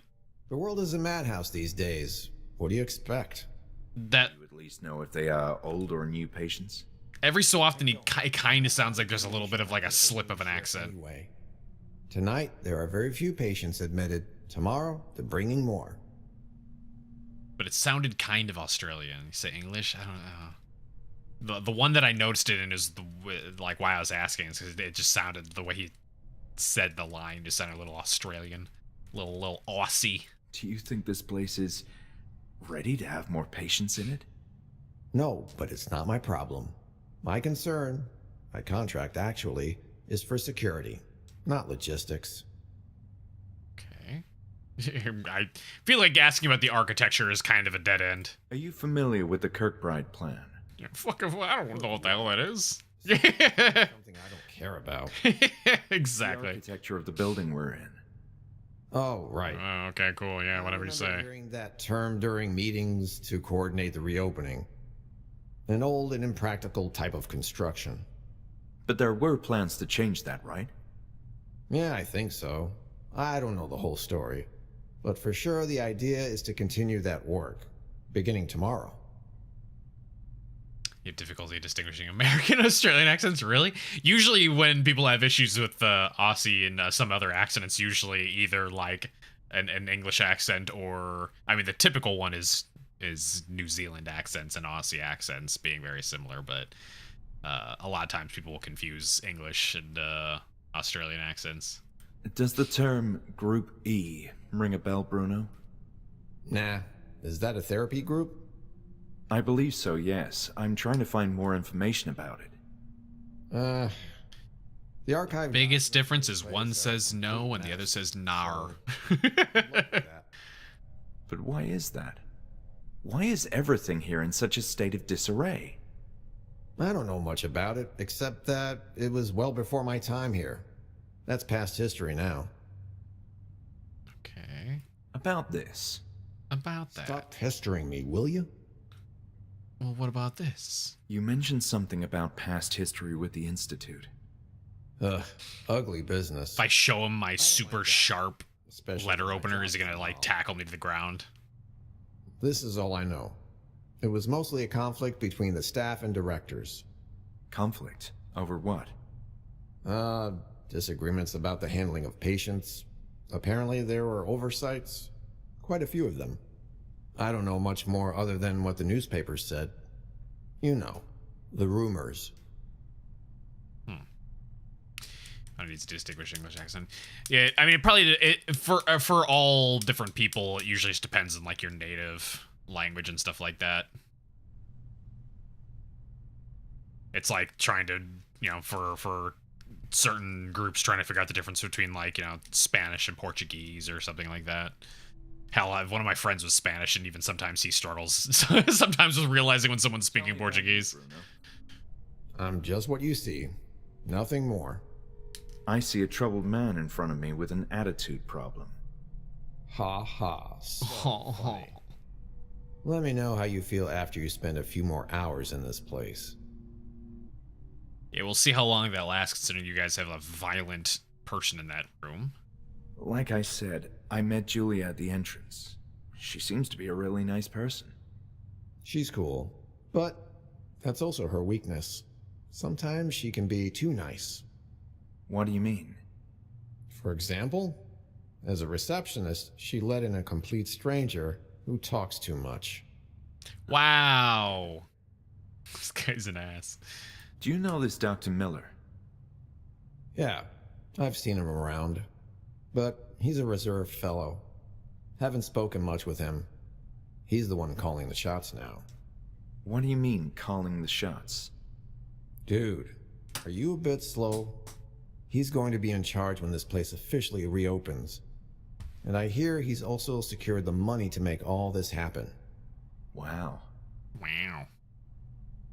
Does the name Ebersbaker ring a bell? Eversbaker. I remember seeing an office with that. I'm still gonna pronounce it Ebersbacher. It sounds funnier. Are you related to her? I'm not sure. I think I knew her, yes. There's a period of my life I can't quite remember. Are you feeling okay? I have a couple of empty cells if you need to lie down and rest. Yes. You positive? I'm absolutely. No need for That was weird. Hey, check out this sick letter opener I found. this. Stop pestering me, will you? Okay. You know, I was acquainted with this place in the past. A number of years ago, Wait, Don't care, don't care. telling me this. Well, I assumed that since you're a security guard, you'd want to... Hold on. We all have responsibilities here.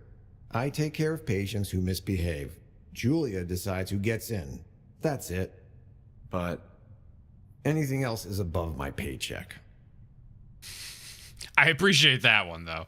do you know where the therapy room is? Yes. It's on the other side of this floor. Great, and how can I get there? You can't with Samson back here trashing the whole cafeteria. It's the only way to reach the back corridor of this floor. You Oh. mean the cafeteria is the only way to the therapy room? Yeah, well, the library also connects both sides of the building, but the last time I checked, it was locked. Okay. All right, I'll be going. Hey, wait.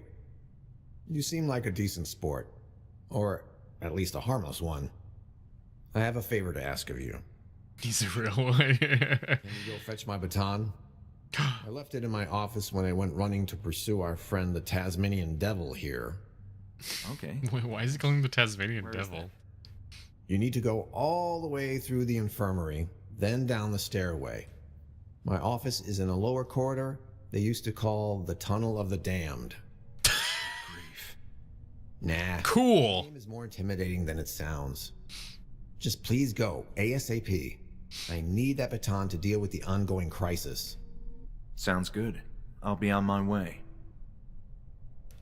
Let me go get your beating stick for this, like, mentally ill person.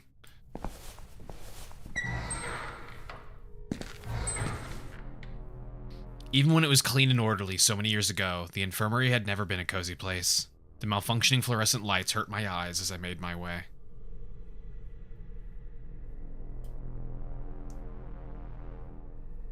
The photo depicted a group of patients talking amongst themselves. A therapy session? And the spooky doctor standing in the background.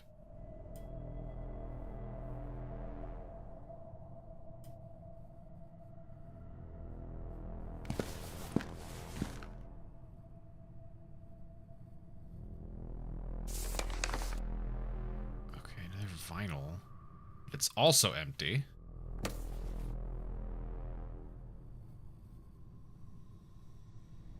You could have put the best mattress you could find on those iron beds, and they still wouldn't be comfortable. The radiators weren't working, and it showed. The infirmary felt like the Arctic. Most windows in areas with patients had some manner of protection. Still, sometimes a crazed patient would tear the grills apart and smash their head against the glass. Damn. So this wasn't like a normal asylum. They had, like, violent people here. It looked like some kind of organ. I had no idea which one.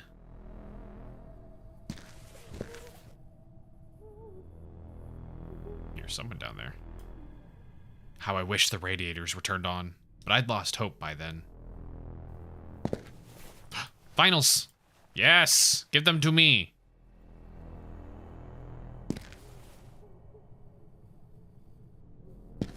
Do I just put them back in here? Is that the point? Or am I just kind of going to carry around the raw vinyls? Yeah? Okay. Cool. I didn't mean to do that. I didn't know what that, I don't know what that was supposed to do. I just kind of pressed a button because I saw a button. This blocked stairway led to the basement and second floor.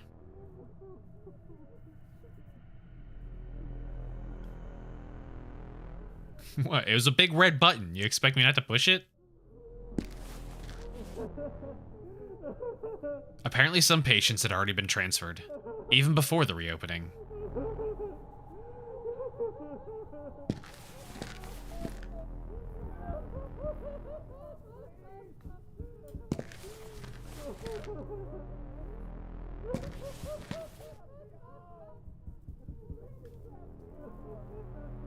Did you know about the word for traffic light in South Africa? Like what name they use? No.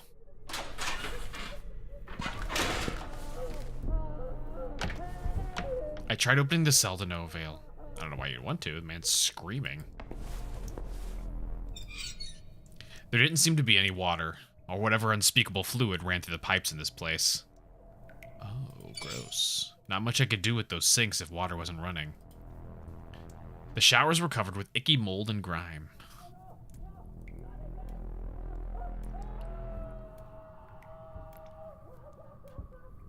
He's having a good time in there.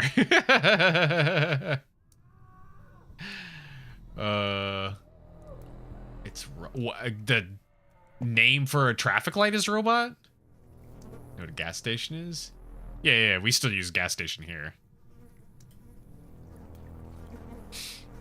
I guess somebody didn't like this teddy bear. Somehow I could relate to its situation, rejected and discarded by society. Okay. Just, you know, leave it in that.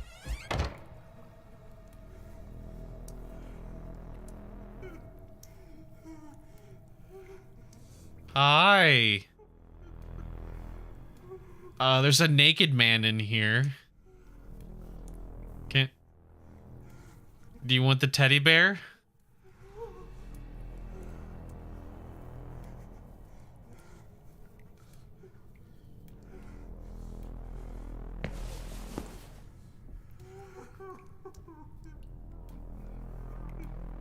I'm not gonna leave, actually. Wait, yes I am.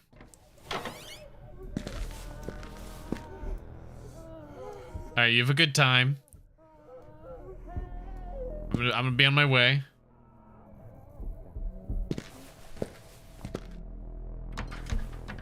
Locked. Nothing in it. Oh!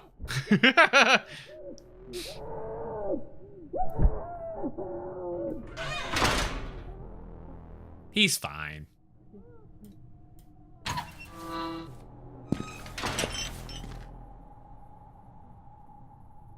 Might even come back to the security guard and he's gonna be like, why did you ring that alarm earlier?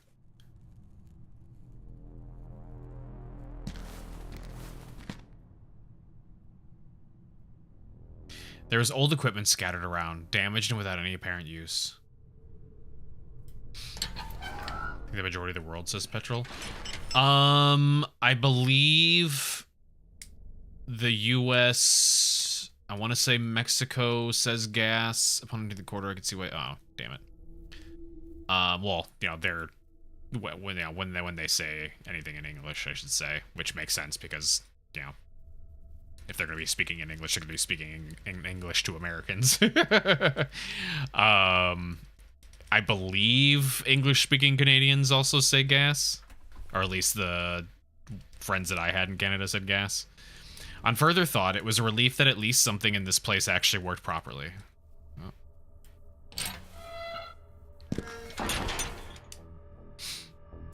Mexico says petrol. I've always heard gas every time any of my Mexican friends have ever talked about it. Again, when they're speaking in English.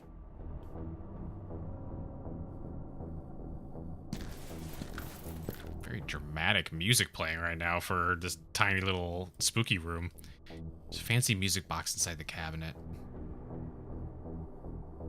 The drawer was filled with old and useless papers. There's the baton. Took Bruno's baton with me as he requested.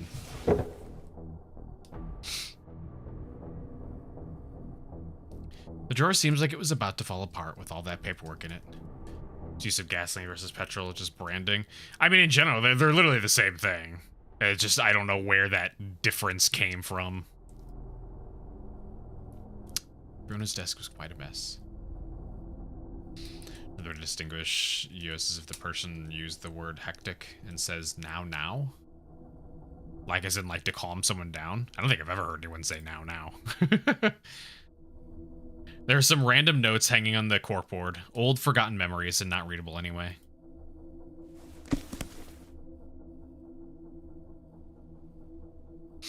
Say hectic for mild things? I mean, we use the word hectic in the US, but it would be for, like, you know, things being, like, stressful or, not crowded's not the word I'm thinking of.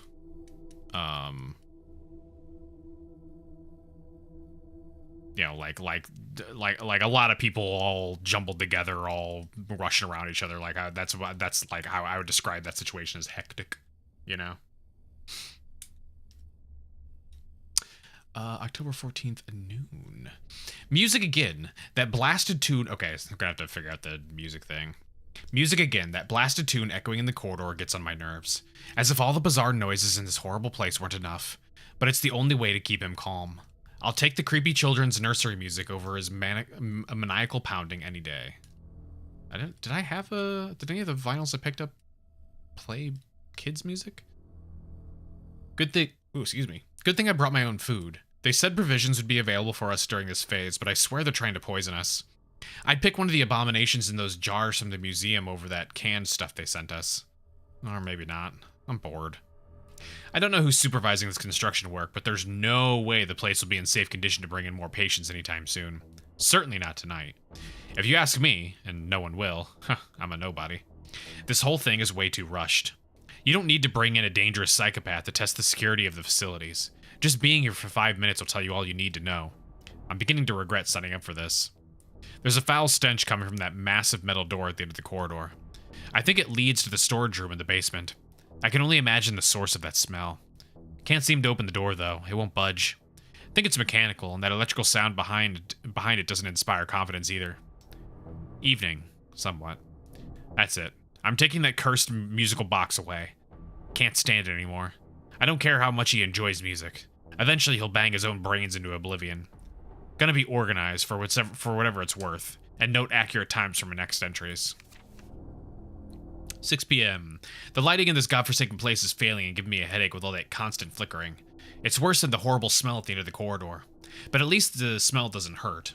Hope the construction workers arrive on time. 7 p.m. Stupid me. Can't help myself and tried opening that door. Zap! Electric shock. Way to go, genius. I should trust my instinct next time. With all this stinking humidity down here, I can only assume the moisture has caused a wiring malfunction. One thing's for sure, I'm not getting anywhere beyond this corridor. 8 p.m. 2 keys seem to be missing. One is for the locked office of a certain Hawthorne. The other is for the office of the previous director of the Institute, Handwell himself. That Dr. Miller guy asked me about those keys again. Sure, Your Highness, Dr. Miller. Let me spend the whole night searching for those keys for you. I'm not your damn assistant. Although, that patient roaming the building, Leo, is it? There's something odd about him. I don't trust that guy.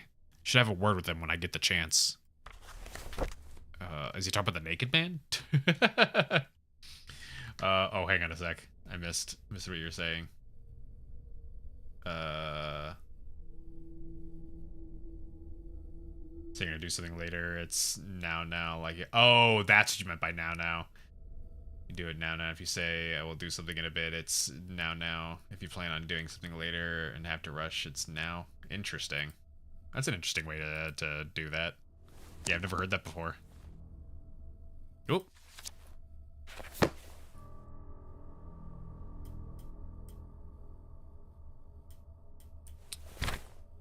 Whoops, hang on. I wanted to bring that open. Bruno, the security guard, had asked me to fetch his baton to deal with crazed patient. An annoying task, but the therapy room was beyond the cafeteria anyway, and I had to get there. Okay. Think right.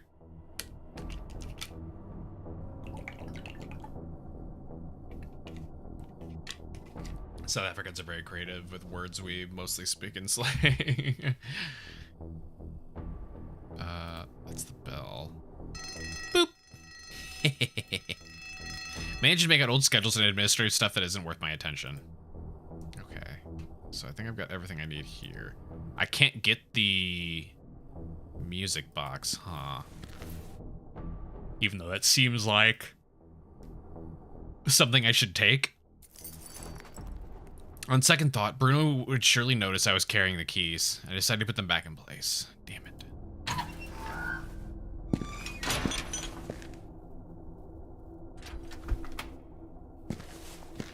I'm gonna keep his baton on me for a second. Oh, this is what's-his-face's room.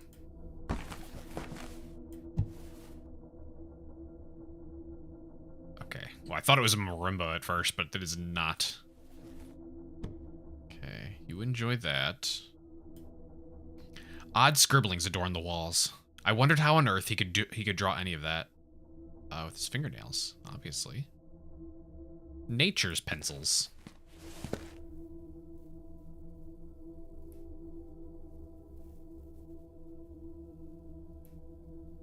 Can I not move past the door? Is it just like permanently stuck open?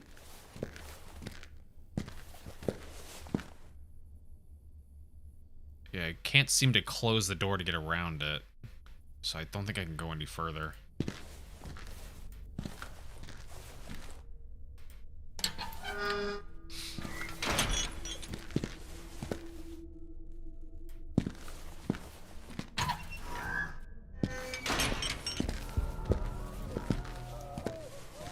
Oh, he's not here anymore.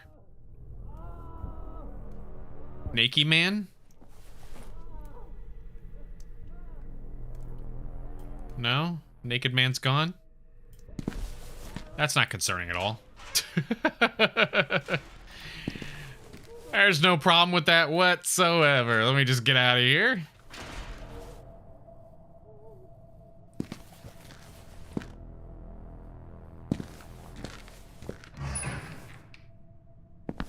Hello. I found your beaten stick. Well, you brought my baton. Someone who's actually helpful in this godforsaken chunk of concrete.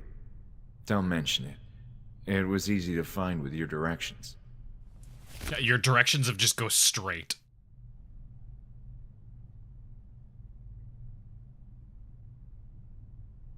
Do you like classical music, bro? What was the instrument? I don't know specifically what it was. It looked like a marimba, but the marimba is the one that has like a little like metal twingy, like you flick the little metal pieces to make them do things. I don't know what that one was. Want to hear this selection, Bruno? Not interested. I'll be going.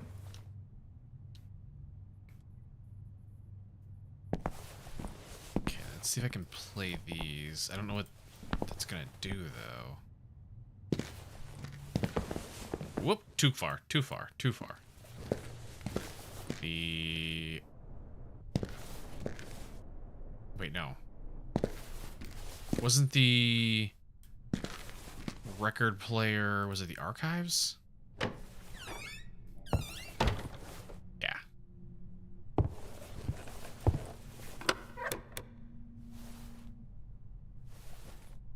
Classic symphonies. Relaxing classic music. And classical gold. I want some just relaxing classical music. That'll make everyone feel better.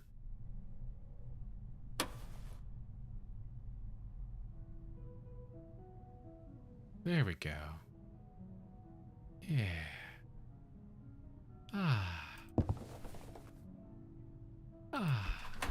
Seem to be stuck. Oh, shit. We have an ad break to do. Okay. Let me pause real quick. There we go. Oh, I never even noticed this. Diagnosis schizophrenia. David Mission June. Oh, it's accurate. It's just accurately keeping my thing. Okay. Burb, real quick. We'll let the ad play and we will come back and we'll do some more. Okay, okay. Just a few minutes. Burb.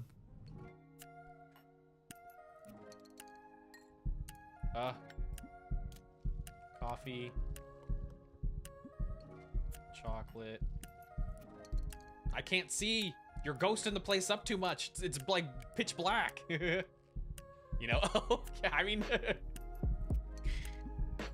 Take your damn thing. It's not what I ordered. What do you mean it's not what you ordered?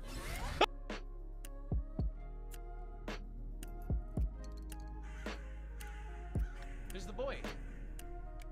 He's child. How the hell did you get all the way over here? Oh, he's fucked up. Oh no. This kid's seen some shit. Oh, he's been through it. Apple. Hold tight. I'll get you out of there.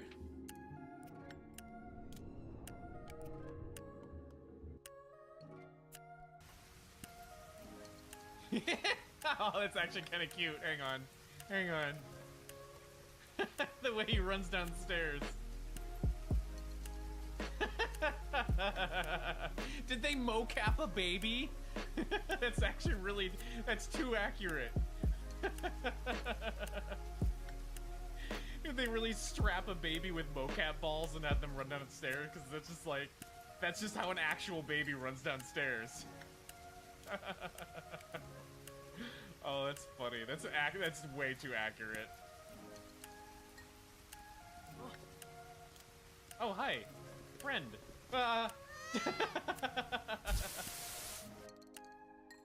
Demetrius, 53. Got a rash on the head. Got a mole on the right shoulder. Mild abrasion. Hi, hello!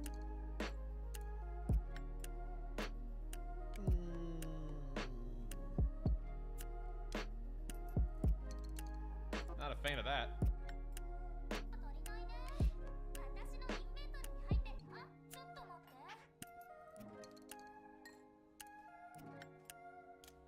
Oh! Wow, purple microphone.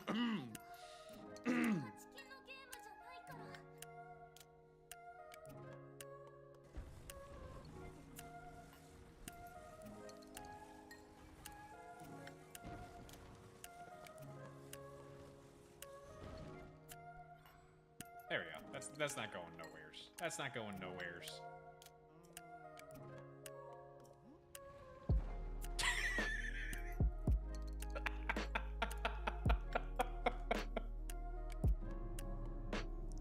A bit of bake. All right, hang on. I'm gonna drink you real quick. God, I really should not have barbecued earlier today. Every single time I barbecue, I swear my eyes are just sore for the rest. Not sore, but like tired for the rest of the night. Ooh, that smoke dries out my eyes. Oh, hello, ma'am. Miss Kitty, can you not? There we go. Go lay back down. Jumped right in front of the keyboard. Okay.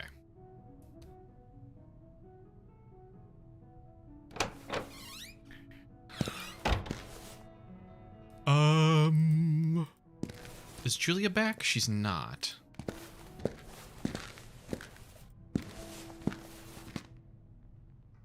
It's still locked.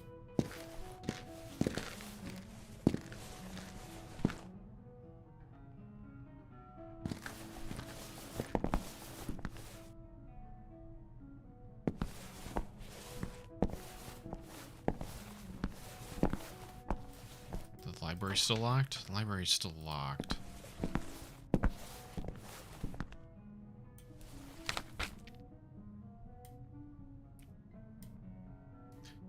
Paramount importance for my search to reach the room where Eberspacher treated her patients. Which we have to go through either the library or we have to go through the cafeteria. So unless he's gone in and done his beatings by now. Hi again, Bruno. Sup, loser? You don't have the keys to the library? No. What kind of security guard are you? Hey, back off. Damn. This is a mess. Damn. Any security. Let's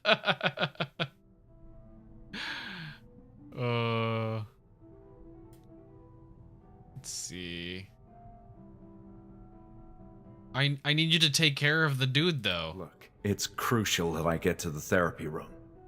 And look, this maniac behind me would rip your head off if he had the chance. There's no way I'm letting you in there. Sir! The only way to reach the therapy room is through the cafeteria, then? Presently, yes. Okay, then take care of him. So, the only... Oh, okay. Present? Can you take care of the man? So, what are you gonna do about that madman? You have the baton now. I'm not going in there yet. I'll wait until he's calmed down a bit. How can you calm down someone like him? He will calm down. Eventually, I guess. You mean my calming music isn't calming him down? Will he calm down on his own? And what do I know? I'm not a psychologist or whatever.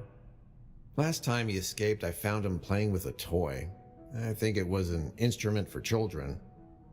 I was able to catch him thanks to that little distraction. I can go get that. Who knows? I know where it is. Eventually he'll collapse. I'll be gone. You're no help. No help. Hi. See, isn't this so much more relaxing?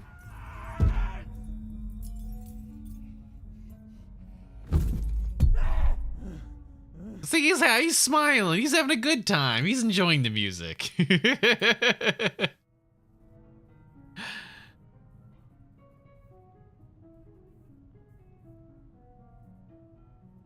Okay, he's not here anymore.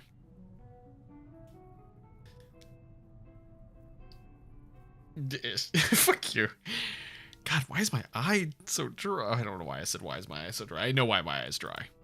But it is driving me insane. If I'm blinking a lot this stream, that's exactly why. I'm gonna attempt to go back. Maybe I can, now that I know about the toy, it'll let me pick it up.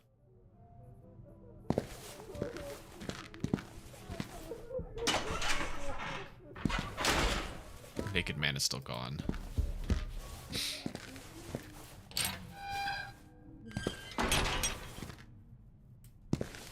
Payback for laughing for being short earlier. If it makes you feel any better, there was a girl in my 8th grade class who was so small that literally every single person thought she was in, like, kindergarten. To the point that we were planning, like, since it was 8th grade, we were doing, like, some kind of, like, special birthday party thing for me. And sent everyone in my class, like, invitations and stuff like that. And at some point, I think my mom went to the school for something, and the girl ran up to my mom to be like, "Oh, hey, I just wanted to let you know that I'm gonna go to Aether's birthday party." And my mom leaned over, like the typical, like, mom put your hands on your knees as you bend over to, like, get down at their level kind of thing. She's like, "Oh, hello, little girl. What do you need?" Like, that kind of thing. Oh, she was tiny.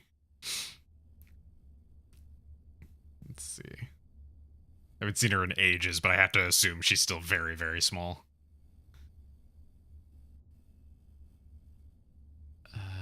Okay. Can I steal your keys now? There we go. Hey! Now that we just don't give a shit about his opinion. Are these labeled at all? How old were you? Shit, how old are you in 8th grade? Kindergarten would have been 6. Because my birthday's at the beginning of the year. So 1st grade would be 7, 8, 9, 10, 11, 12, 13, 14. So, like, I would have been, like, 14. Yeah, like 14, 15-ish. Somewhere around there. So, yeah, she was... she was very small for a teen. Also, I hope you guys...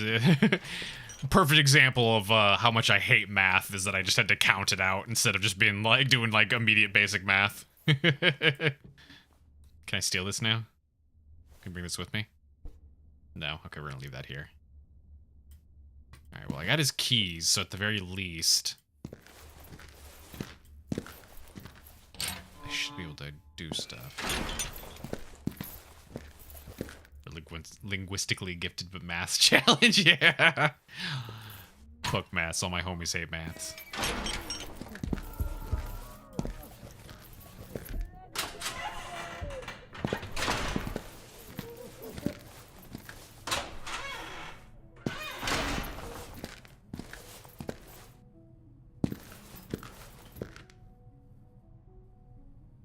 You have to try the demo. Oh, you still haven't done it yet?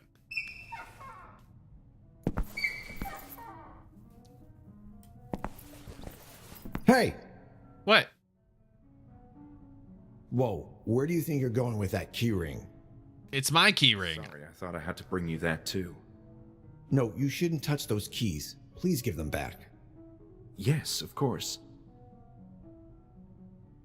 Oh man. Oh, he took the key ring. I thought it was gonna tell me to go back. Well, can I have them? Hey, Bruno. So about that key ring. You tried this too. Yeah. The real question is, why is the main character big old doofus and walking around with the key ring like hanging from his waist? Why did he not like put it in his pocket so you couldn't even see it? Huh. There were records. No, there's random junk Yeah, we asked about these things already, but I need to get to the therapy room, Bruno. Present? So Please beat this patient for me. I'm done for now. Stick in your mouth or something. We have enough storage capacity on our persons right now to be able to walk around with vinyls in our pocket. You telling me we didn't have enough space for a keyring? Let me see if his keyring respawned. Since I gave it back, does it mean the keyring is back here?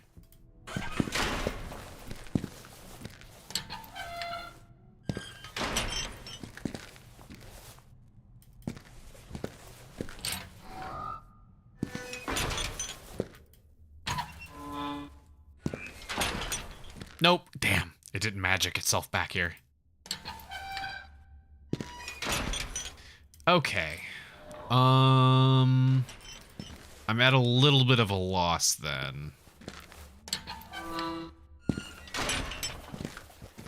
Speedrunning hepatitis. Yeah.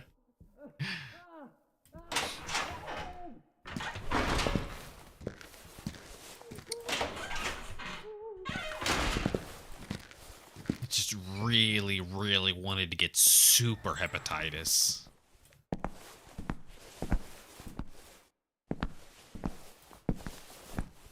Okay. So Julie's just disappeared at this point.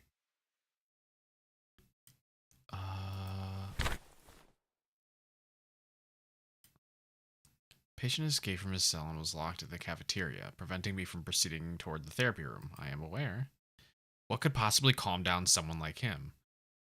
It was the music, but is it a specific... I played the one that was literally labeled calming music. No, hang on, it was down this way.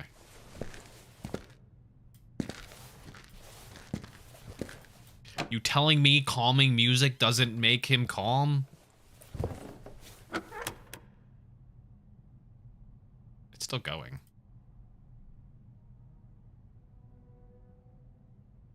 Cut and D minor classes. Variations. OP30, not bad. Can't even hear anything. Dusk and G flat, classic for many.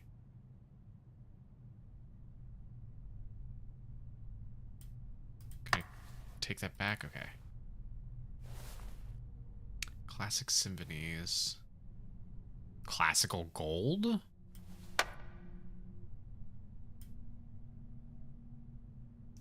Violin concertos. Relaxing variety piece.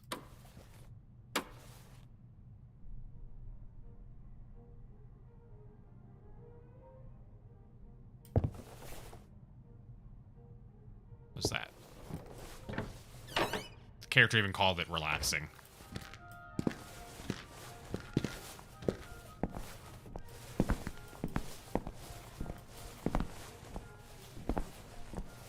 How you doing?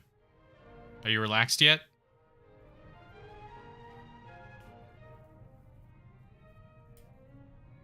I don't know, that seems pretty relaxed. Hi again, Bruno. I was really hoping you would go in there with... Negotiate a raise for me? And I might consider that. Damn it. So, Presently, Okay, so I have to assume he'll just automatically go in there or acknowledge it when he's relaxed.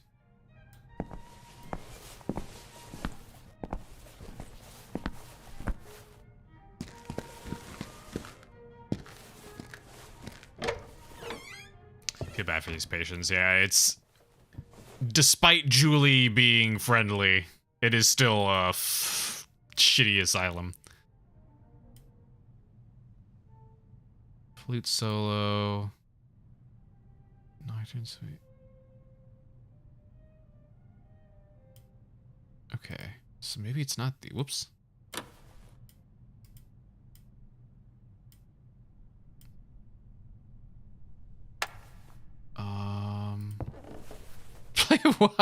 That'll definitely make him calm down. Can I? Oh, that's not what I want to do.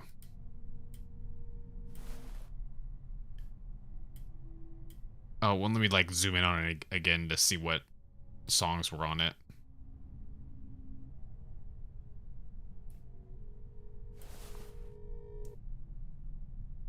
Just classical symphonies. I'm not sure how to figure out how to, like, what kind of music he wants then. Other than just the style of instrument. Whoops.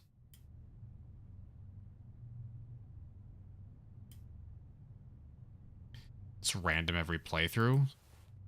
Is there like a document somewhere that I can find that tells me what he wants? Or do I just have to guess?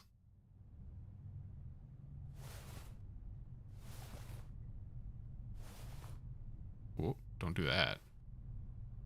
It has to do with the instrument. The instrument was red.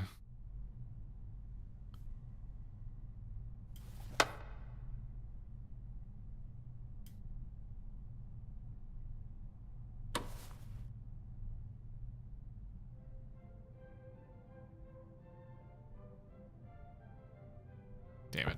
I'm gonna go back and look at the instrument then.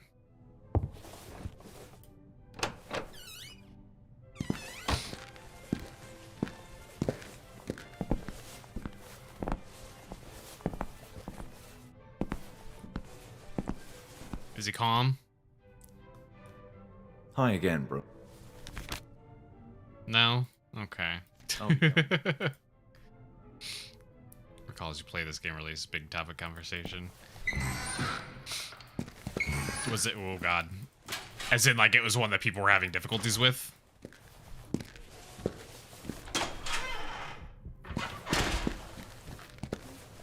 Yeah, ah, well, shit. Well, shit.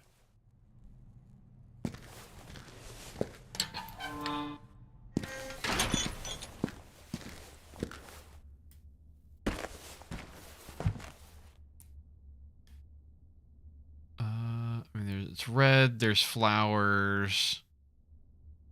That's kind of the only information on here. It's a string instrument that you'd assume is played like a guitar plucking, like a harp or something.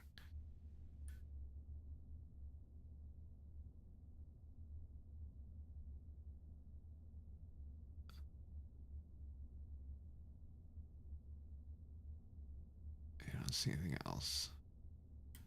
So, red string instrument with flowers.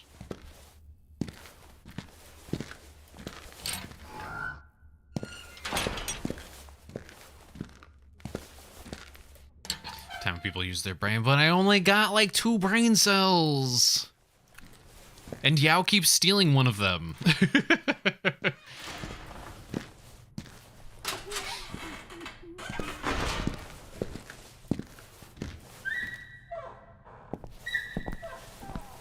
Mom said it's my turn on the brain cell.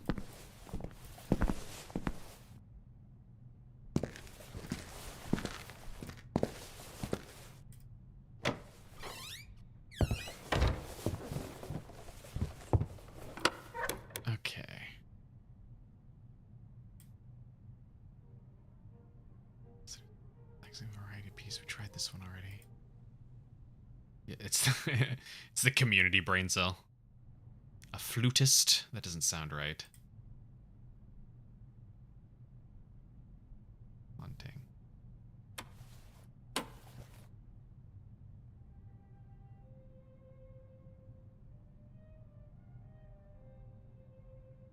That sounds like a violin or something.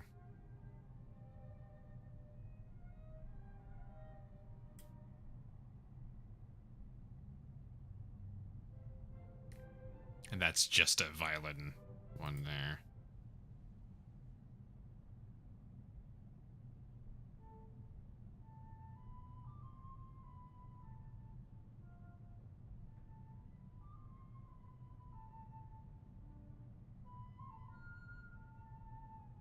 It's a community brain cells, you're not pulling your away. It's like a library. Everyone has to put in a hold to have their chance with it.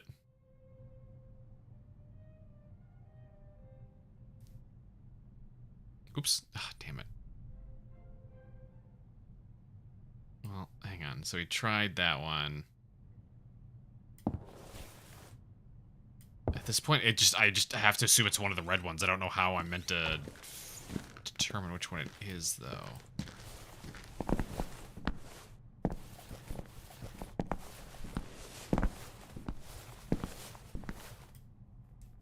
Is he calm? Hi again, bro. No. How are we going? Well, let me ask you this, if I get it, when I get it right, will he acknowledge it, or do I have to specifically ask him, or like interact with something in order to determine if it's the right song or not? Yeah, okay. So if it's right, he'll just straight up tell me, "Hey man, you done did it."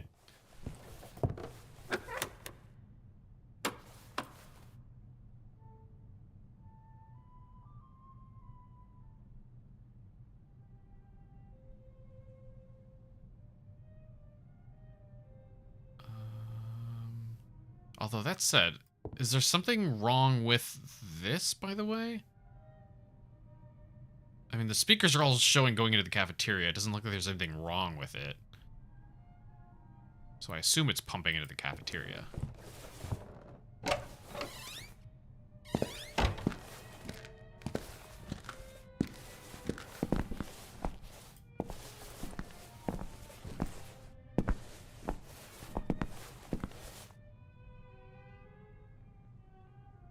Hi again, Bruno. I'm done for now. Oh, no, I didn't hydrate. I will do that.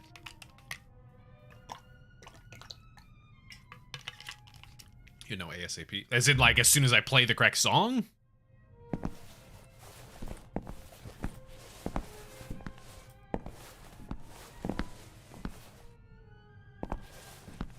Oh, wait, hang on. Yes, oh, well, shit. In that case, it's none of the ones on the red track.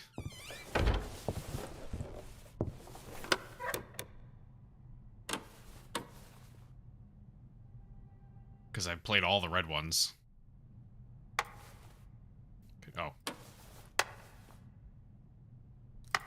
It is off. There you go.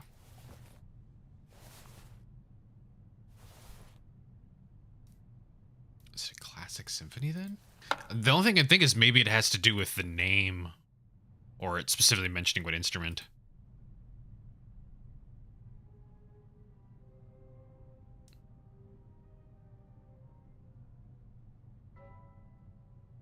Piano.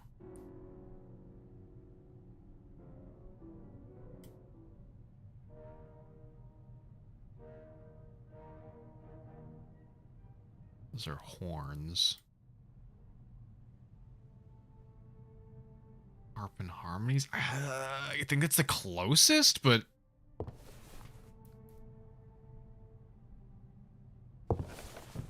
if I should know already, then... it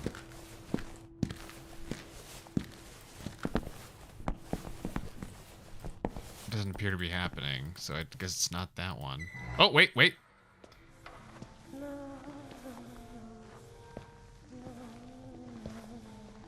Okay. It must have been like a personal harp, is what that little instrument was. Is the instrument itself random? Is that what it is? Like he plays with a different instrument each time? Yes? Oh, okay. Well, there was the crux of that puzzle for us, just not knowing what the instrument even was. I remember how busy this place was back in the day. Patients gobbling their stew or rubbing it on their faces. I could almost hear the sound of dishes clanking. Yeah, I think we're kind of doomed from the start on that one. Just having no idea what the fuck that was. Despite its age, it was functional and I had confinement. Okay. I figured there was nothing of interest beneath that blanket, and I didn't want to touch it anyway. Actually, also, hang on. I said marimba. Marimba is not what I thought it was. Is it kalimba is the one that I was thinking of? Yeah, a kalimba is the one I was thinking of, where it's like a bunch of like elongated pieces of metal on a piece of wood with like a hole in it, and you plink the pieces of metal. A marimba is a like xylophone looking thing,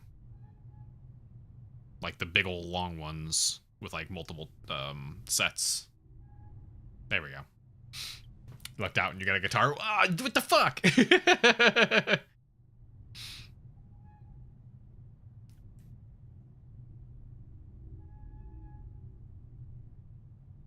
Left speaker is in decent condition. The remains of an old unidentifiable meal. They just left the food here too. The grimy glass of the window covered what was surely an even more depressing view.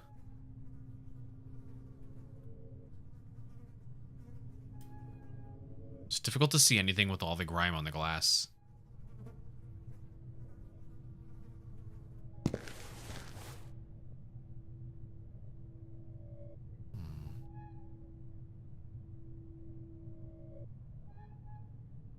It's the alarm. Spoon? Can I take spoon? No? Hanwell Mental Institute. 2. Adhering to the Kirkbride Principle.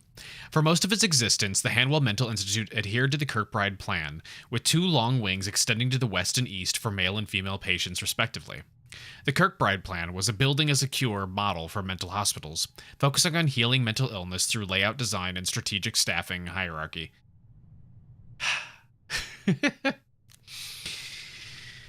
Similar institutes built using this plan exhibited varied architectural styles, but the majority adopted the familiar batwing arrangement.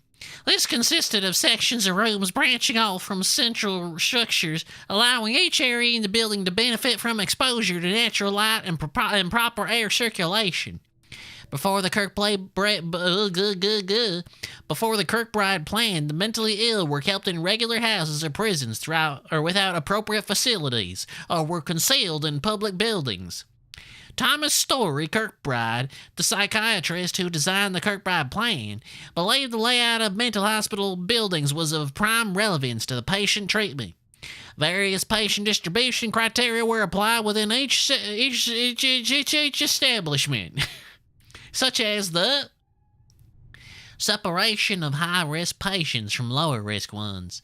Kirkbride emphasized to psychiatric professionals the importance of keeping patients busy with tasks, since it benefited their mental health, and also helped with the maintenance of the grand buildings.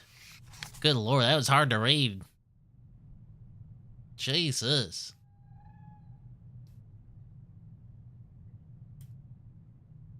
And try to keep the building exterior, but knock down everything inside. I mean, the building looks cool. It's spooky. It's probably full of lots of black mold. That's bloody. Why is that speaker so bloody? Was that a mug inside the speaker? Nice shot. Oh. Good old cup of blood. The door seemed stuck, but almost gave way. There we go. Just gotta give it a little force.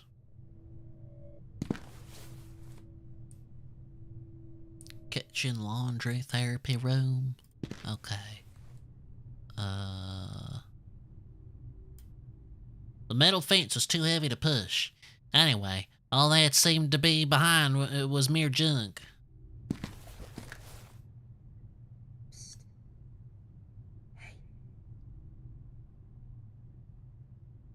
Hello? Who's there? Don't be spooking me. Can't you hear my accent? I'm Southern. That means I got a gun. Don't be coming up on me. Oh.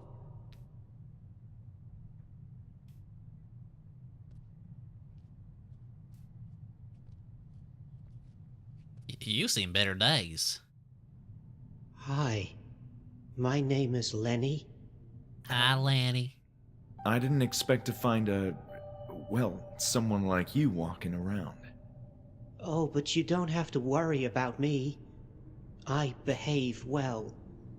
They allow me to walk alone and help. Well, that's... Help how? I'm pleased to meet you, Lenny. Now it's my turn to clean this corridor. Why are you here? It's difficult to explain, Lenny. Some time ago, I was like you. I was being treated in this institute. But something happened. A terrible circumstance that I can't remember. And the truth is, I'm not feeling well. And I don't want to be treated again. Yes, I know. It happened to me, too. What? Oh, really? But then... I was here at that time when something happened. Lenny, we need to talk more.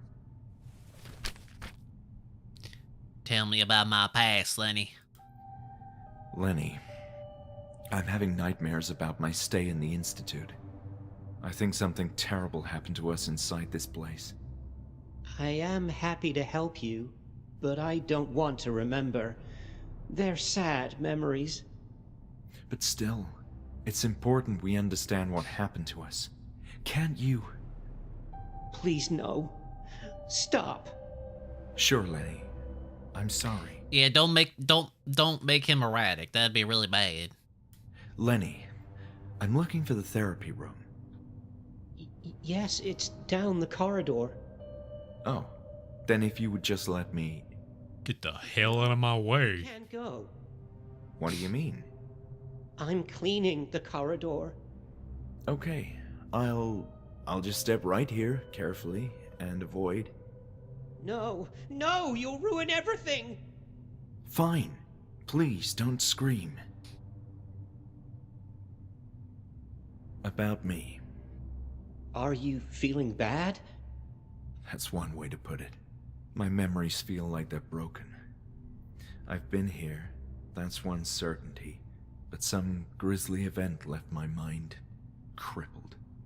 I feel the same. My memories of that time are fuzzy. I liked being here. This place always made me feel comfortable until the event. The event. Lenny. The building is surprisingly deserted, isn't it? It is. There aren't many like me, and I'm the only one who helps. Do you know if there are more like you coming? No. Sorry. If I'm unable to recall what happened, I'll lose my mind. These nightmares of visions are haunting me. They can happen anytime, any moment, and they disturb me to no end. I don't think I have visions myself, but my mind isn't well either. I can feel their flashbacks, as in actual moments that took place here, in this institute. Perhaps they're a sign that my mind is beginning to recover. We need to find the truth, Lenny. I will help you. Damn straight you will. Nothing else comes to mind? No. I don't want to think about that anymore. Okay. Maybe don't ask about the architecture. That seems irrelevant. I'm looking for details about a particular therapy group. Therapy? Well, my suspicion is that patients who participated in a series of therapy sessions were somehow connected to the circumstances that led to the closure of the Institute. Does this sound familiar to you? Therapy groups. Yes. I remember them. I had many friends back then. You do remember? I remember the sessions. We were all there. They called us Team E. Hold on. Did you mean Group E? Yes, that's it. But wait, you were saying that you were in Group E during the sessions? Yes. I remember the letter E I find out they very were well. best friends. And, Dr. Anne. This is extraordinary, Lenny. Now we need to understand who else belonged in Group E. About the patients in Group E, you said you were there. Yes, there were a few of us. Dr. Anne spoke often and encouraged everyone to speak too. At first it was nice. We enjoyed sitting next to each other. I think I remember you. What? It was a happy time, but then came the pain. Pain? What are you talking about, Lenny? I'm not sure, but it all started down below. I don't want to think about it. It's gonna be a hell torture basement. Down below? What do you mean? The stinky basement. That's what the guard was saying in his journal. There's a stink. I assume you mean the basement. What happened there? I don't want to talk about it. I want to forget. No more pain. Please, Lenny. I really need to know what happened.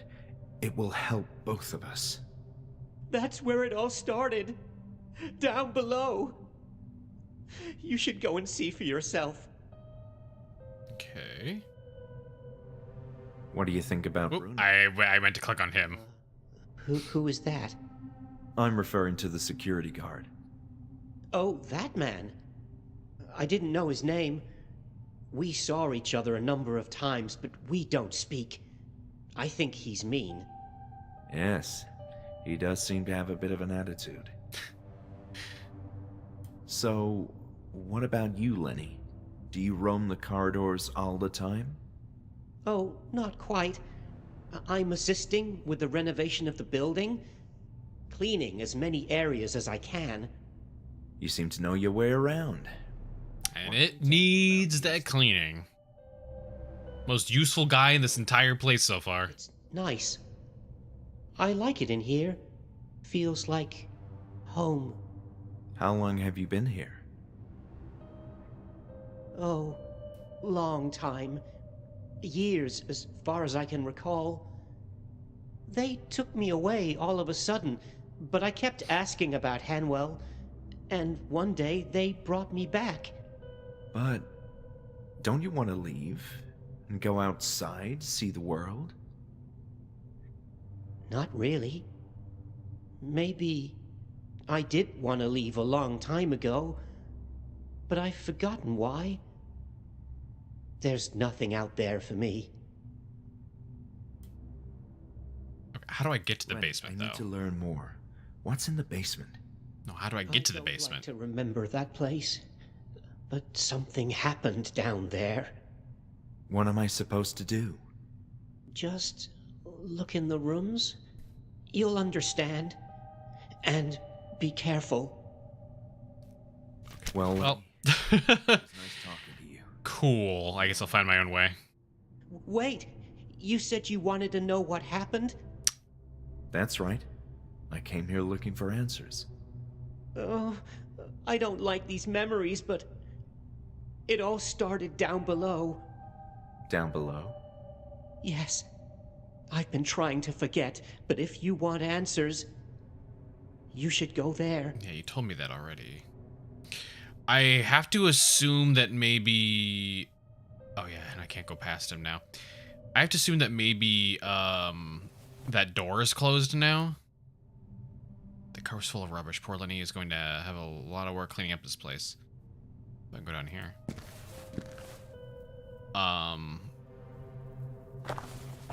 The one that was open before, like permanently open, and I couldn't get past it.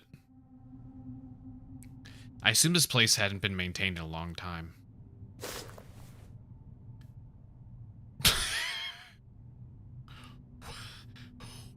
What?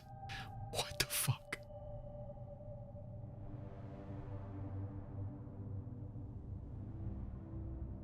Okay. Alright. Of all the things that could prove useful inside this place, paint wasn't one of them. Cursed puppy, eh? I like it so far. I'm enjoying it. It feels more not linear, but like I feel less confused than in Scratches. If that makes any sense.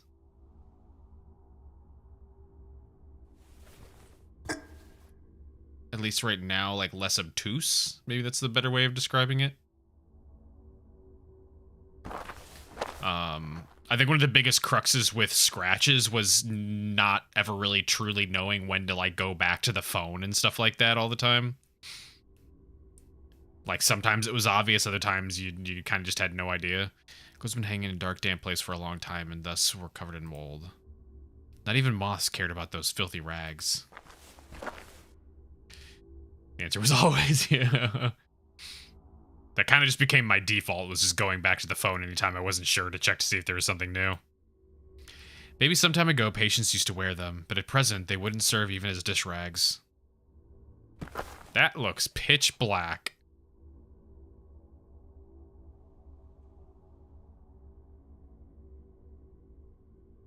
I couldn't see a thing down the corridor. I needed some light source to proceed.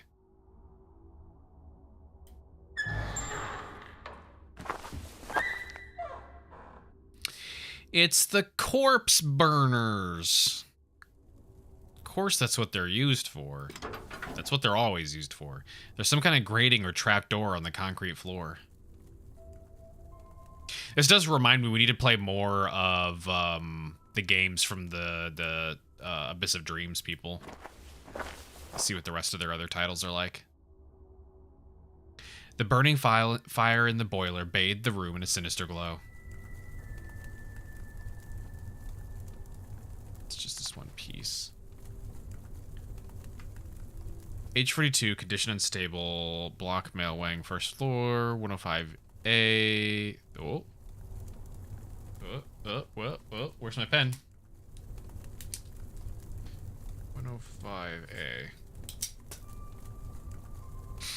Profile. Medium-sized male whose outlandish behavior and off-putting manners often disturbs his peers. A clear case of paranoia and deemed highly unstable. Even though he is slim and fairly short in stature, Jonas Crawford has been known to terrorize some of the most menacious patients with his wild, staring eyes. Fortunately, Crawford is often in good spirits, and whenever that happens, he can be one of the most joyful and amusing patients in the Institute, constantly making jokes and lightening the mood. He is a fast talker and quite witty, too. He could have become a great comedian if not for his mental condition. However, just as he can be cheerful, he can also immediately turn violent and frequently causes harm to both his peers and the nursing team. Crawford has an intense fear of darkness, which many specialists still cannot explain. What do you mean? What's there to explain? It's the dark. That's just a natural human fear. Pipes in the room were covered with rust. For the time being, we've been able to proceed without raising much suspicion, but that won't last long. Yesterday, the absences from the yard were noticed, and Nurse Alice inquired about the missing patients. Sidestepping Ebersbacher and addressing me directly like that means the nurses are far more concerned than I imagined. As for Ebersbacher, I overheard her wondering aloud why her patients were covered in dirt if they hadn't been in the yard. It's a relief that Walter gave in to the idea of renovating our building, but he's growing too old-fashioned and stubborn. No doubt the failure of his invention hit him hard. He used to be keener on progress and the swift adoption of new modern technologies, but something deep inside him has changed. Now he's stuck in the past and has grown too attached to this building, his grandiose creation, which inevitably has to change. No matter, we waited for too long, and we need money. It always comes down to money. Until we're able to secure adequate funding, we have no choice but to resort to cheap labor. Being located in the countryside has its share of benefits, but procuring the manpower needed to remodel this place has proven to be quite a bit more challenging than expected, and always subject to the brutal reality of cost. At first, Walter insisted we select one patient from each group to minimize the risk of calling attention to their absence, but I argued that it was preferable to choose an entire close-knit group to avoid spreading unnecessary chatter that we couldn't control. Of course, in the end, they're all lunatics. Their word carries no weight compared to ours, but it's still desirable to keep gossip to a minimum. If one small group of mentally unstable people insists on discussing things the greater population knows nothing about, we could always contend that this isolated group is experiencing a collective hallucination. It's almost midnight, and my turn to supervise the work. One of the patients mentioned an odd smell emanating from the newly opened tunnel. They always imagine the strangest things, but I think I heard a sort of hissing sound that puzzled me. This seems worth investigating. Why is there always sounds inside the building? Always just crazy noise. If it's not scratches, it's hissing. And it's always coming from inside the furnace. We're gonna crawl into this one too. Gonna find another creepy old man living down here. Can't believe it. As I approached the opening, there was a hint of haze or condensation in the air, and it smelled very unusual indeed. I can't describe it, but it felt old. Some kind of ancient, highly concentrated earthy smell. Curious about this, I instructed the patient, Leonard, I believe, to strike that wall one more time. I had to insist twice. His tool wedged open the crevice, which released a formidable steam of fumes. It's hard to convey on paper, but there was a change in air pressure, and the foul odor intensified through the tunnel. The patients are too nervous. I must seek Walter. They just find like a gas leak or something like that. Maybe we should not be here. It's like the most common fear. Yeah, darkness. Darkness and spiders are like two of the most like common fears. And public speaking, I believe. I think public speaking is actually considered number one. Were you ever afraid of the dark? I was never afraid of the dark, but I was always afraid of like maybe more like things associated with the dark. Like, I don't remember what caused it. But I remember for a long time I was one of those people who absolutely hated the idea of my feet hanging off of the bed or standing immediately next to a bed because of like that whole like shtick of like hands or something under the bed grabs your ankles and pulls you under. But it was it was a fear that persisted not even just through the night, but even into the day, right? Like I didn't like standing next to beds even during the day. But like that's a kind of a fear that I feel like a lot of people associate with the dark. It's like, oh, I don't care about beds during the day, but if I don't want to be anywhere near a bed, like underneath the area when it's dark time or like night or anything like that. Same with like closets. You know, people are afraid of like, you know, getting inside of a dark closet or near a dark closet because, you know, monster in the closet kind of thing. But yeah, that was like one of those things, which is like for some reason I don't know what caused it. I don't know if it was a movie or a show or something like that, but for like years, I hated having my feet and hands or anything like that dangle off the bed. And there was a period of time, probably several years, where I would like, whenever I would go to get into bed, I would literally jump from like the center of the room onto my bed. The amount of times I'd get in trouble, yelled at for like jumping into my bed. You too, yeah. I feel like that's got to be like a common one. I've heard so many people have that kind of issue. And I hated that. I watched horror films as a child. Yeah, I don't know what it came from. I had to have watched something. I don't know what it is, but I didn't watch a whole lot of horror stuff when I was a kid. I remember one of my most vivid spooky watches as a kid was I didn't actually even watch the whole thing. I rented a movie from the library one day, Ghost Ship, something like that, and I never actually finished watching it because I watched the intro where it was a bunch of people on a boat. They were at like a big gala or something like that, big old dance, fancy pants kind of thing, and a cable snaps somewhere, and I can't remember what it was attached to or what the purpose of it was, but a cable snaps and the entire cable like flips through the entire room and slices everyone in half. Like literally everyone gets completely like clean cut in half, and like the kids are decapitated because they're so low and everything like that. And I remember watching that intro and being like, nope. Nope, I'm done. I turned it off, and then I returned it back to the library, and I've never watched it again. Hey, can I turn that on? Is that actually on? Can I only have one on at a time? Oh, I can only have one on at a time. I have to assume that means it's broken, right? It's a fun time. I mean, I would rewatch it now, but as a kid, it was just one of those things where just like, oh, I'll pass. I was definitely way too young to be watching that movie, that's for sure. I'm surprised I was able to check it out at the library. They must not have been paying attention. I was definitely like I don't know, 12, 13 at the time. Okay, these are busted. The electrical installation was quite old, like everything else in the Institute, and thus a complete section of the basement was shrouded in darkness. I had to find some way to restore the power. I actually can't think of what my first horror movie was. Not entirely sure. I definitely played horror games before I ever played horror or watched watched horror movies.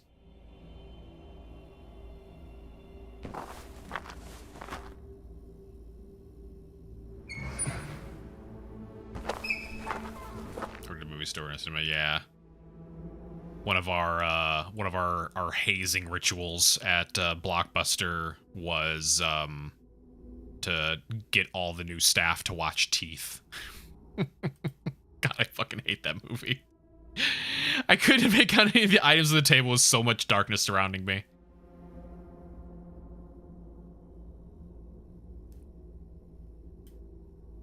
It was impossible to see anything in the room. Okay, I need like actual lights in here. Dude, yeah, I did not enjoy it. It was gross. But also the doctor yelling vagina and dentata is still like the funniest thing ever and permanently burned into my brain. I thought the door would open without the help of heavy equipment. Head to bed. All right, have a good night, Anne. It was hopeless. The door was firmly shut in place. Oh, they were right too. It was such a funny scene. If I'm remembering right, it's like the doctor gets his fingers bit off or something like that. Yeah. He's like, he like falls back on the ground. He's like, vagina dentata, vagina dentata.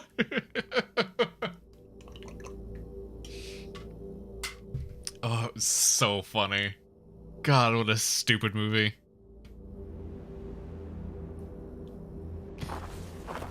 Yeah, wasn't he being like a creep? Wasn't that the whole point? Like the entire movie was like it's supposed to be like a moral about like sexual assault or something like that, because like the girl's boyfriend gets like his bits bit off because he's like forcing himself on her.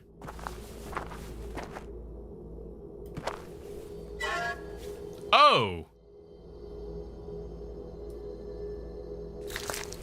Okay, cool. Well, I've got a spare rat now. Okay, well, I don't have the tools to fix this. That didn't deserve my attention. I think it kind of does, but I don't have the tools for that, so it doesn't really matter, does it?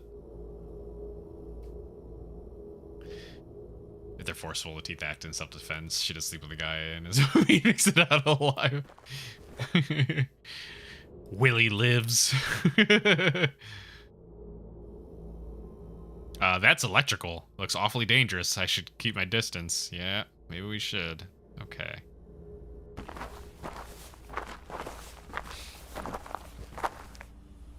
Yeah, I'm genuinely struggling to think of what my first ever horror movie was. Maybe Friday the 13th.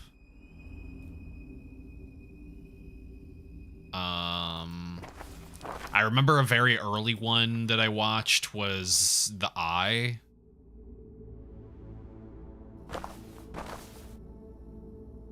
These were locked, right? Yeah. Wait, I still... Oh, that's right, he took the keys, that's right. Trying to think of basic bitch horror. I mean, I would argue Friday the 13th is a pretty basic bitch horror movie.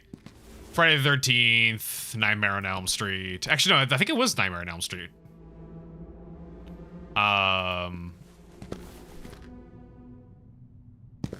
Halloween.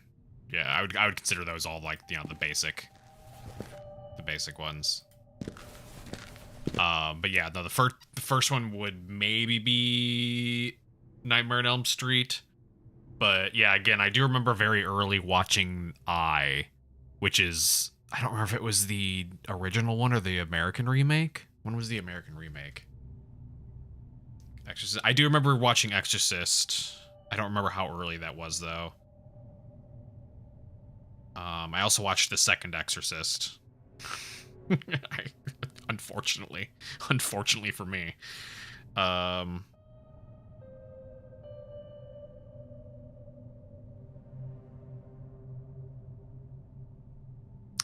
2008, so I think I must have watched the original. No, maybe I did watch that, because I do remember Jessica Alba. Okay, so definitely I would not have been one of the earlier ones, because that was 2008.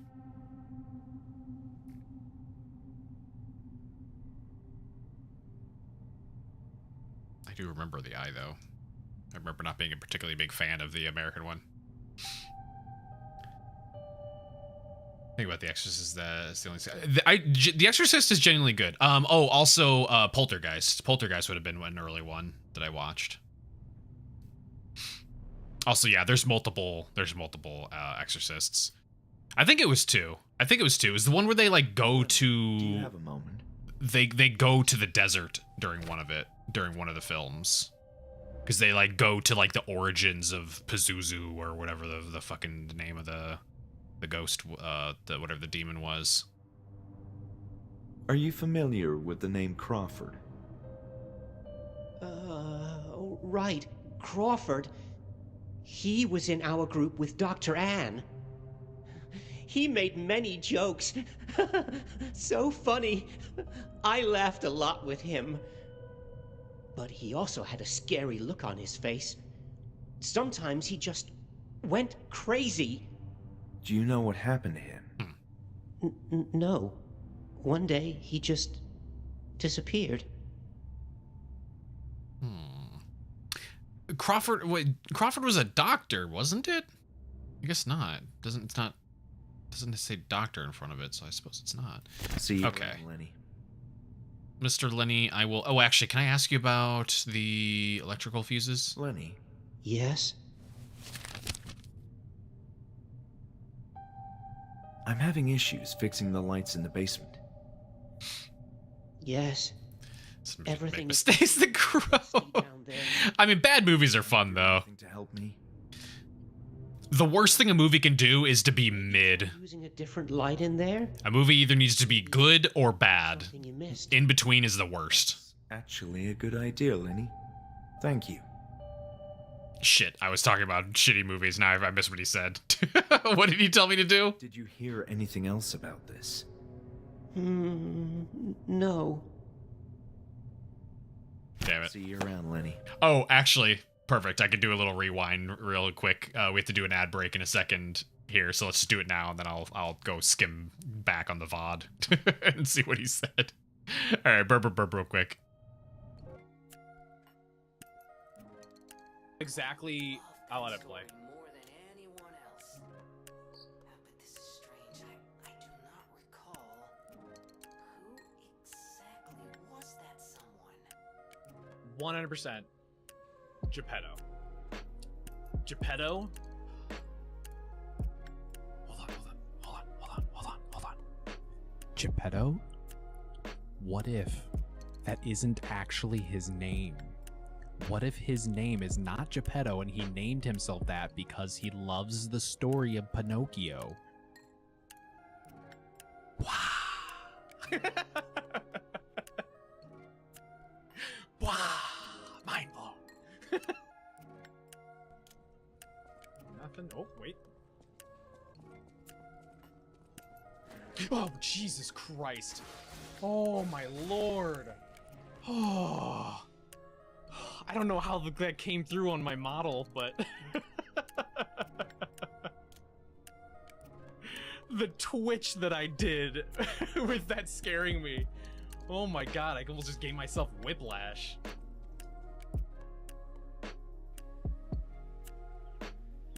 What if? What if? Okay, theory, I didn't say Siri. Nope, I didn't say Siri. Stop listening.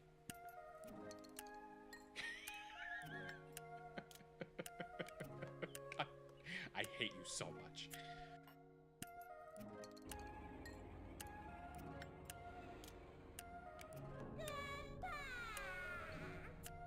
Rachel! I miss you so. You appear to be okay, but that's a relief. At last, we can be together forever. Let's go back to hell. Hey, you, young one. Thank you. I'll never Let's go forget back to you. hell. What is this game?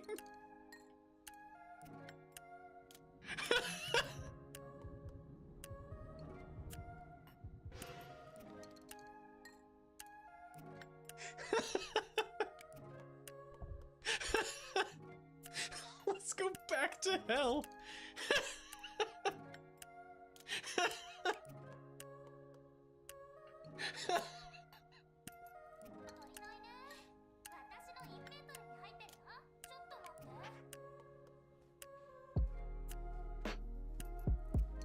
Oh. Wow, purple microphone.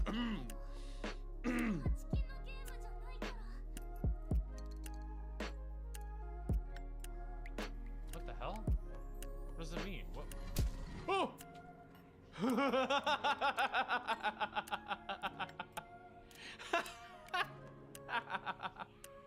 That scared the hell out of me. Oh my god.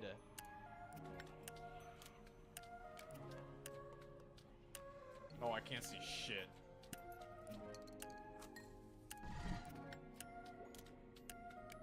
This is okay. This is gonna be a game of flicking it on for a second. Bello back. Hang on a sec. There we go. So I did scrub it back, and literally he just says to use a different light, which is what I did. So, unfortunately, I may have missed something down there.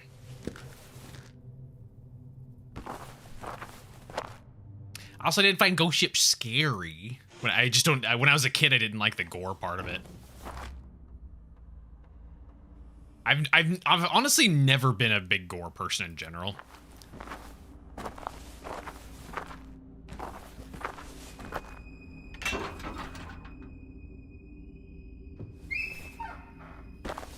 See Silent Hill movies? Yes. The first one is okay. And that's it. Hang on, let me crack this open real quick.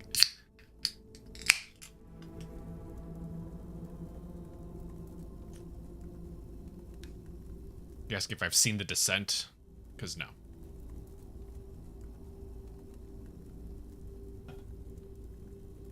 Okay, yeah. Look, the first half, 2/3 of the first Silent Hill movie was good and very much like the games.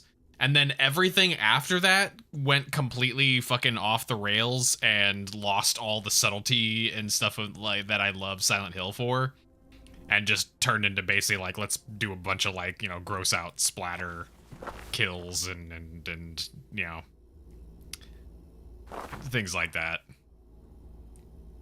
But I like the first part of it. Like, the entire first chunk of that movie is very much like, this feels like Silent Hill. And then the second film was bad. And I don't know if I ever even saw the third one. And then now we've got another new one that I'll probably hate watch at some point. And then that's probably it.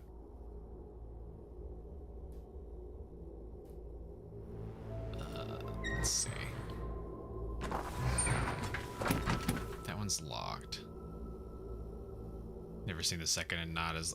The second I watched in theaters. Silent Hill 1 is made after the PS1 movie. It is only ever so slightly based off of the PS1 film. Or PS1 game. Only ever so slightly. It takes some things from the game, but then completely reworks a lot of things and changes a lot of things. And everything from basically the first third of the movie and onwards is nothing like the game.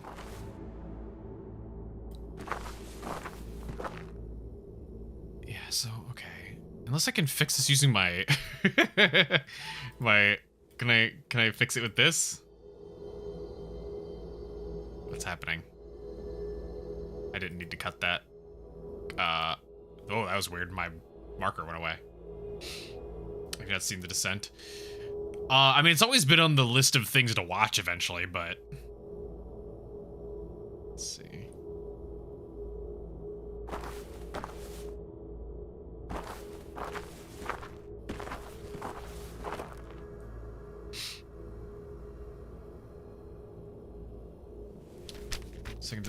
The second one, the second movie is Heather.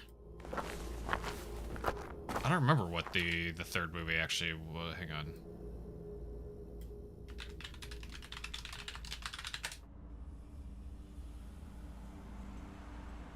Oh, the third one is just Return to Silent Hill. But no, the second movie is the one that you play as, or you play as, Jesus Christ, you watch Heather Mason. The new one is Horrible Wig Maria. Yeah. It's the new one.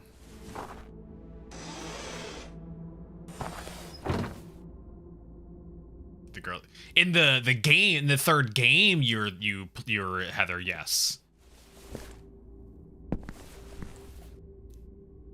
Silent Hill 2, the movie, follows Heather.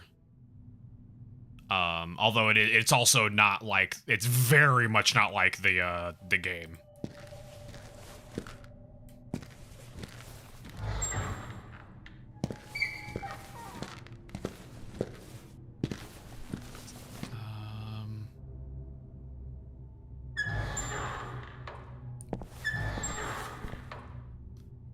I swear the girl in the movie and the game look the same. I mean, again, Heather from Silent Hill 2, the movie, is very much Heather from Silent Hill 3, the game. They made her, they did make her look the same and everything like that. But yeah, the movie itself kind of does the same thing as the first one, where the first part of the movie is trying to kind of be like the game, and then from then onwards, it just completely changes and rewrites everything.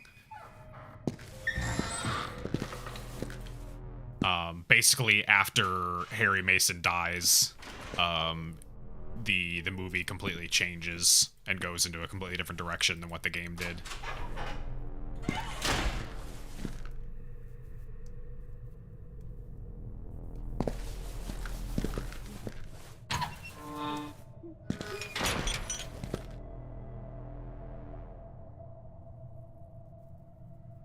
But yeah, Silent Hill 2 is Heather, and it ruined Silent Hill 3. Vincent becomes a good guy, and that's right.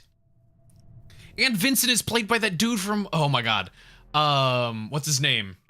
Silent Hill 2 movie Vincent actor. Isn't it the dude from like One Tree Hill?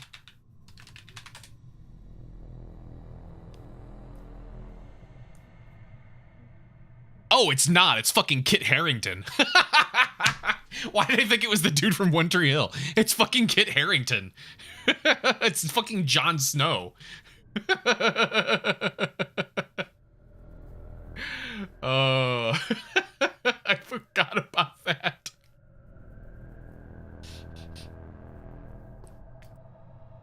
It's so funny.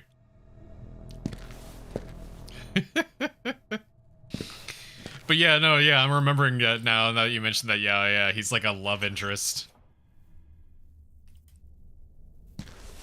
What's up, man? Hi again, Bruno. Hey, how do I fix the I lights? need to fix the lights in the basement. What are you even doing in the basement in the first place? None of your business. You said you didn't want to know. Some old information. Listen, that place is dangerous, especially in the dark. We were told not to enter the basement. Who told you that? That Dr. Miller did. Now please, don't cause me any trouble. Sure. I'm sorry. I'm sorry. I'm sorry. What do you think about Lenny? What can you tell me about Lenny? Who? The patient who was cleaning the corridors. Oh, Leo. I think it's Leonard, but yes, that guy. I don't appreciate him wandering around like that. But I guess he's okay. Doesn't look like he could do much harm to anyone. But I'll tell you this. I saw him a number of times getting too close to places he shouldn't be. Once I saw him entering and leaving one of the high-ranking offices. Now that's strange. You bet. There's likely confidential information in there. You guys are right. Silent Hill 2 movie is the one with the chick. Yeah. If you want to be in a place where people know way too much about Silent Hill, it's this place. I'll be going. That, and if you want people who know way too much about The Ring, then especially in the right place. You, stay back. That guy is dangerous. Let's see. Can I go further? Am I allowed to go further in? Ring's yeah. I'm a ring connoisseur.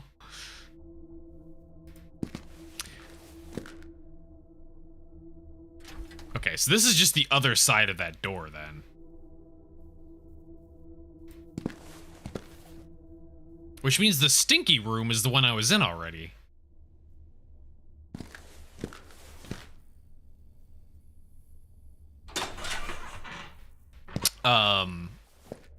But yeah, the other girl that you may have been thinking, you said not Alyssa, but yeah, the other girl that like did a bunch of different stuff was in the first Silent Hill movie, where they make Alessa be like this whole like major thing of like Silent Hill comes from her, which is not how it ever was, except for fucking Silent Hill Origins, I think it was, where you play as the truck driver,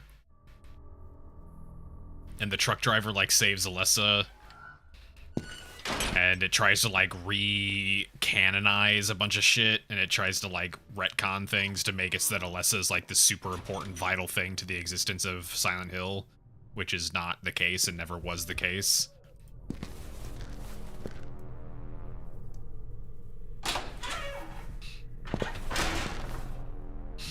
It's regular weapons. Yeah, I don't know. I never bothered to play the game. I'm just aware of the story. And then yeah, the Silent Hill 1 movie changes the context of the relationship, so it's a mother and a daughter instead of a father and a daughter, because the director is a horrible sexist and decided that a man would never care about his daughter enough to go risk life and limb for them, and would never be willing to express any sort of emotions, and only women do things like that, and so decided to make the main character a woman instead, but still decided to keep Harry Mason in the movie and made him do a whole fucking side plot instead that was basically completely irrelevant and did not need to exist at whatsoever. And like, so like, that's why like the first part of the movie is similar to the first game, but then at about I would say after the school. At or after the school is where it completely deviates into its own unique story, where then it starts to bring in Alessa as like this creator of Silent Hill and being the main like not protagonist, like antagonist, semi-antagonist, antagonist of the antagonist kind of thing. And there was no reason for Pyramid Head to be there because Pyramid Head has nothing to do with Silent Hill 1. The sexy nurses did not have to be there because they have nothing to do with Silent Hill 1. They changed the cult into a completely different kind of cult. Yeah, it was weird. They made a lot of changes. That's why I'm like, I like the first half of the Silent Hill movie because the Silent Hill first, I can deal with the fact that they changed the main character to a mom instead of a dad, like fine, whatever. But the rest of the new stuff to the movies is parts that I don't really particularly care for because it changes how Silent Hill functions and what its purpose is and everything. And yeah. Oh, how dare. Pope Milk low. But yeah, it's a movie. Let me put it this way. Silent Hill, the movie, is a guilty pleasure. I enjoy the first half. I think the latter half is just bonkers and nonsense, but I still watch it like I've watched it multiple times because I still enjoy it. And even like the latter half, I'll still like watch just to goof on and make fun of like some of the changes that they made and everything like that. But yeah, I fucking hated the second movie. I forgot. We paid to see that in theaters and we all walked out like, oh my God, what was that? What was this garbage? It's fair they didn't realize how much they changed. Granted, I think it was Jerwin when you played the first PS1 game. Yeah, he changed a lot. He changed quite a bit. The story itself completely deviates.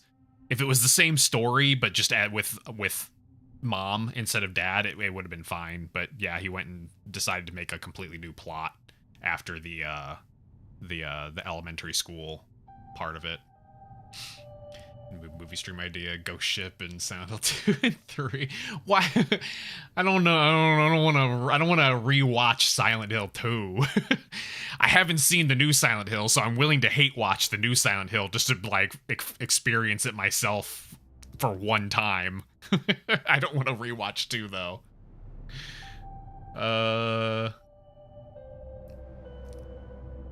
I don't think we have anything else to discuss.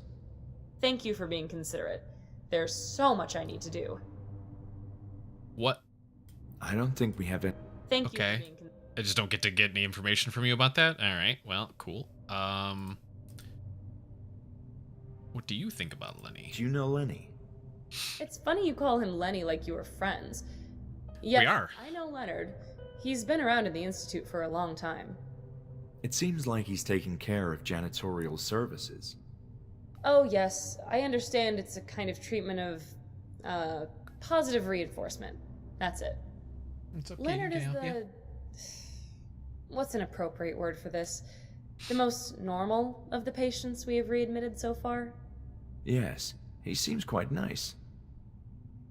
He seems quite nice. Lily Illumina, thank you for the raid. Hello. How's it doing? How's it doing? What are you guys up to? Hang on.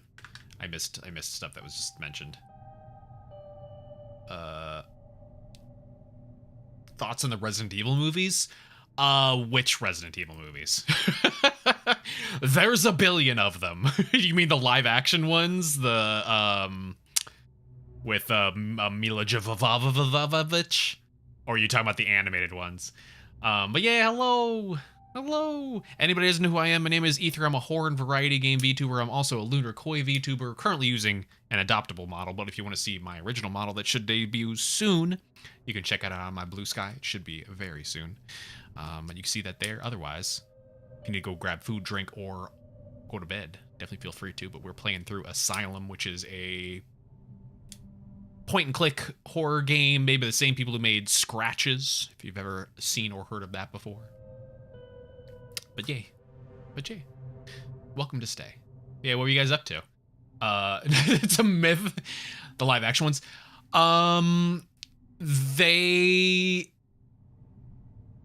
I don't know if I'd call them a guilty pleasure, because I don't particularly like they're not movies that I go watch. They were fun to watch in they're really stupid and silly, and so I watched most of them because they were stupid and silly and they were fun to like goof on, especially when going like with friends to go like make fun of them and goof on them. But as far as like actual watching, not great. Got a raid and run. All right, have a good night. Thank you for the raid though. I appreciate it. But yeah, like the first movie takes itself very seriously in terms of being like an actual film, and then from there it just completely goes like off the rails, silly, kind of goofy stuff. And I think that's where the most of the enjoyment of the Resident Evil movies comes from, is the fact that they do that whole like kind of goofy, let's give her superpowers and pyro telekinesis and like have them recreate the fight scene with Wesker from Resident Evil 5, like shot for shot, like pose for pose, you know, like stupid goofy stuff like that. Like that was fun to see, but as actual movies, they're fucking terrible. What's funny though is the animated films are actually canon. Like the Resident Evil animated films are canon. They actually continue. They fill in the gaps between several of the games to explain like where some of the new companies are coming from and like what the different characters are doing between games. And so it's like, if you want to get your full Resident Evil canon, you have to watch the movies, but also they're kind of irrelevant. They're kind of irrelevant. They don't really fill in a whole lot of necessary information. They didn't take it too far with the powers and stuff. Yeah, the first one's kind of fun, just in like a, you know, like as if it was like standalone, not Resident Evil. I think the problem is putting Resident Evil on the name, because it has nothing to do with the games in any way, shape, or form. It's just a zombie film. But yeah, okay, let me put it this way. I didn't like RE2 because they made Nemesis a little baby bitch. I didn't particularly care how much they messed up Nemesis. Like, if I'm remembering right, he just shows up right at the very end, and he just immediately dies. I'm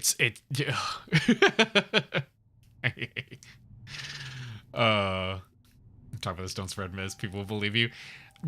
You could deny it all you want, Yao. You can deny it all you want. But those movies are there. Those animated movies are there, and they're all canon. Nemesis, the big guy. Yeah, if I remember, I'm trying to remember what they did in the second movie. Wasn't it? They took a human. Wasn't it they took one of the guys from from the first movie and then like mutated him or something like that to turn him into Nemesis? Like the guy that briefly turned into like a love interest or something like that. And so like it was supposed to be like a big dramatic thing of like, oh no, you turned him into Nemesis, now I have to kill my love interest or something. Max, was that? I don't remember. But yeah, in RE3, Nemesis is your Mr. X. He's the big bad that chases you around literally the entire game, and he's invincible, you know, and you can't kill him, and he's just kind of there, always stalking you and like beating the crap out of you. But yeah, the movie, he kind of just shows up at the end and then she blows him up, and like that was kind of it. I was like, oh wow, you guys really wasted Nemesis there, one of the series like big villains. But again, it was fun. It was very fun to watch them recreate the fight scene from RE5. The one where like Wesker throws his glasses at Chris. Like that entire scene was like everything in that scene in the movie, shot for shot, like action for action, like pose for pose, was just straight up the fight scene in RE5. And so seeing that like done was just kind of fun, just in like a really silly nonsense way. Understand the frustrations now, especially for people like Lord. The movies are nothing like the games. they have literally nothing to do with the game. So if you wanted to go into Resident Evil because of enjoying like Resident Evil itself, it is. I think it is a hard watch for those people. But like I said, I can watch the movies in just like a fun, silly way. But yeah, if I wanted to like experience Resident Evil, I wouldn't use the movies as a way to experience Resident Evil. Who's else? Well, that's what I mean. The movies are just they're not the games. Even though they do eventually bring in Wesker, RE1 has nothing to do with the actual series. Alice isn't a person. None of the characters in that movie were people that were in the games or anything like that.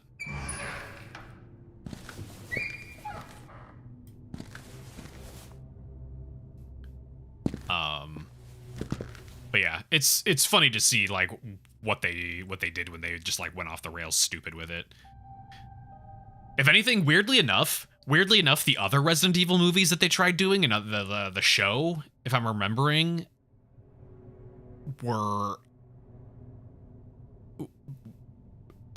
they tried to be more accurate, but were also like far worse movies.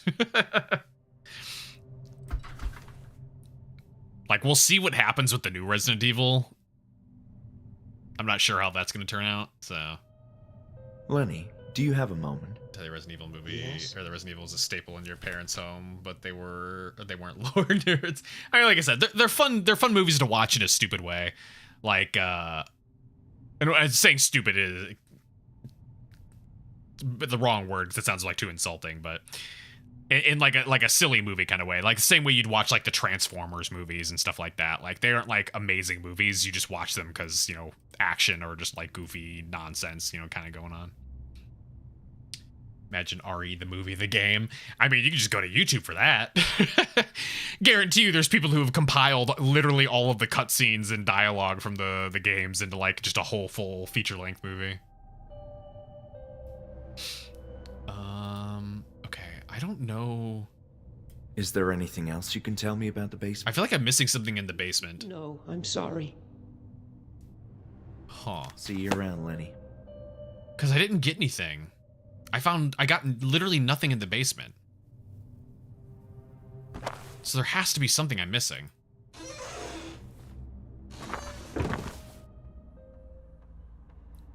Can't follow Chevaclaire, Sherry, and Chiller icons. Yeah, the doing like actual Resident Evil movies would have been a perfect chance to get to see some of the characters we like don't get to see anymore.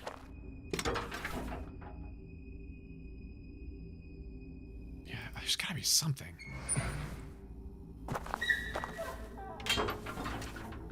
Did you electrocute yourself? I did not. I saw the electric door. I inspected the electric door. For a moment, I seemed to hear faint scratching noises coming from inside the boiler, but I quickly attributed that thought to a trick of my imagination. Is that a reference to scratches? Excited for the new RE movie? I am tentatively hesitant.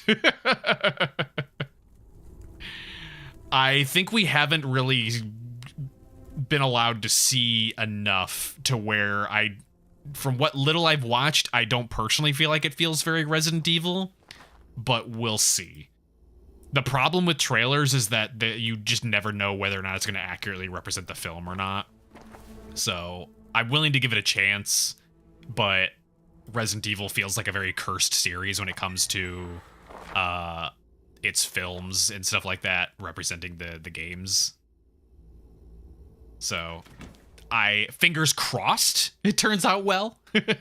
Fingers crossed. But we'll see. The directors are amazing. I don't know if I recognize any of the other things they've done. You'd have to give me like a list of some of the things. Okay, so we still got this dark room that we can't do anything in. The Barbarian, I haven't seen that. There's a collective brain cell. He also did weapons. Yeah, but I haven't seen weapons yet. Also, didn't you complain about weapons?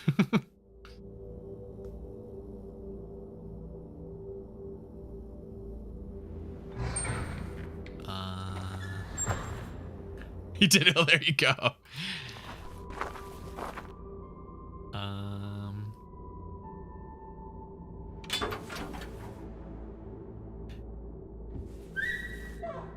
This is going back the other way.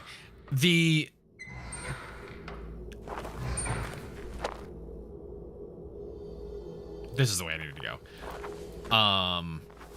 Yeah, weapons is a weird one because I feel like there's a mix of either everyone either loves it or was just like, it's fine.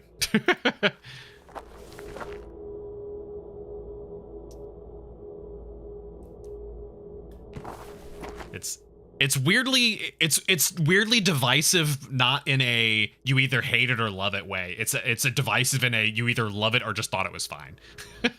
I've genuinely never heard a single person say it was bad. I've only ever heard it's amazing or it's okay. Watch Barbarian, it's great. What's it about? I don't even recognize, hang on, I may have seen the trailer and I just don't recognize it. Let me check real quick.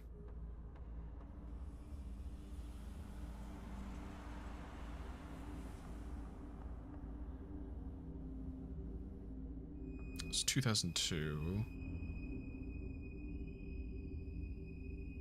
I don't recognize it. Huh. Yeah, I'll keep it on this tab here so I can remember to add it to my list of movies to watch here.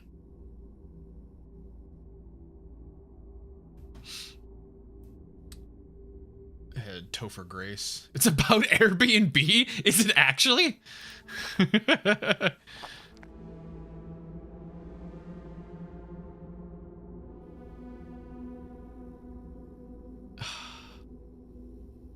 Okay, yeah, you want to give me a hint?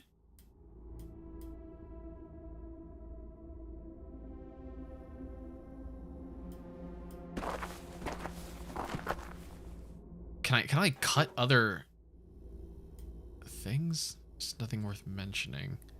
Can I cut other wires to do this? I could have hurt myself. My inventory, that was my inventory. You just saw my inventory. It's the knife.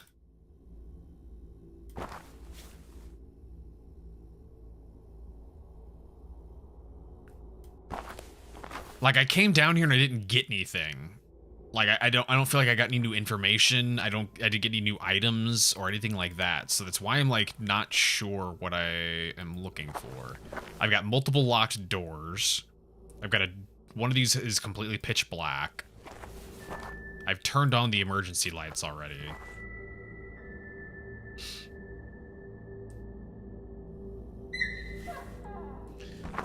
Woman goes to her Airbnb only to find a man is also booked there. Is he like awful violent man or something? Go inside the rooms here. Yeah, I've been inside every single room.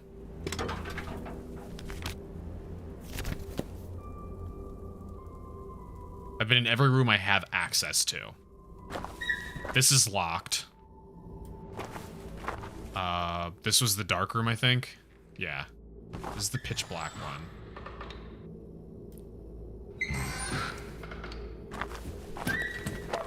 That one's locked. This one's locked. That one's locked. And then it takes me to the hallway with the electric door at the end.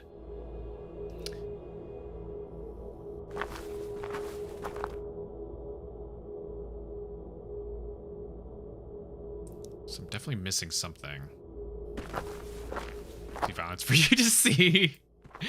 Oh god, speaking of violent dude after a woman moves into a place, we watched Men for one of our movie nights on Discord. That was an experience.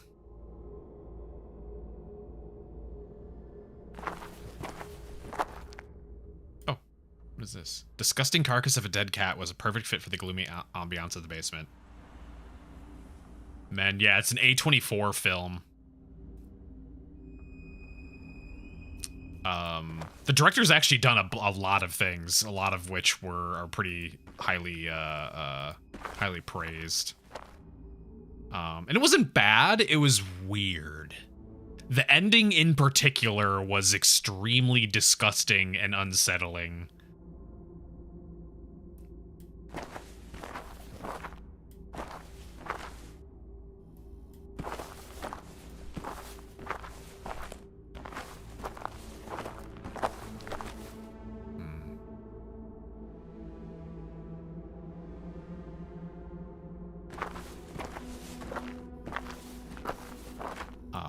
But yeah, I remember the reason I wanted to watch it was I watched the trailer and it looked really interesting. I still think it's a really good trailer. And in general, the movie was pretty solid up to the ending, and then yeah, the ending kind of goes off the rails, and it's like, what is happening?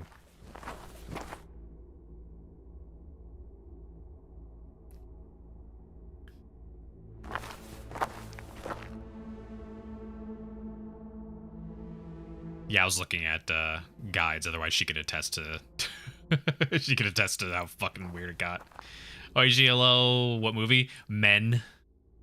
It's from while we wait for her to look at guide stuff, I can just check this. What was the name of the director? Alex Garland. He's done a bunch of things. Where'd it go? He's the guy that wrote or that did 28 Days Later. He did Sunshine, and a bunch of other stuff. So Men seems to be a very experimental kind of film. Find anything, Yao? Men is a wild title. Because it is a film that is very much about generational sexism and abuse. And like generational misogyny and stuff like that.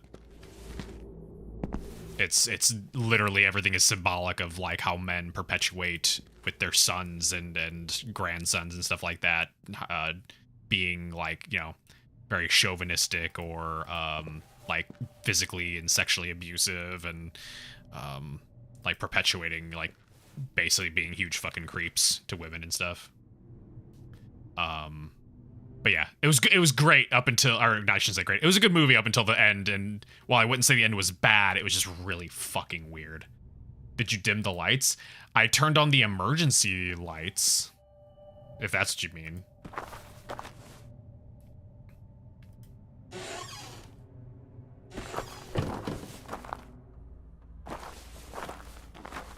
Like everything was turned off, and then when I went into here, nope, that's the wrong one. Where's the damn door? Did I skip it? I did. As maybe received by the public? I don't know actually. I think it was decent. Yeah. So these were both turned off. I can't turn on this because it's busted. And so I turned on the emergency power.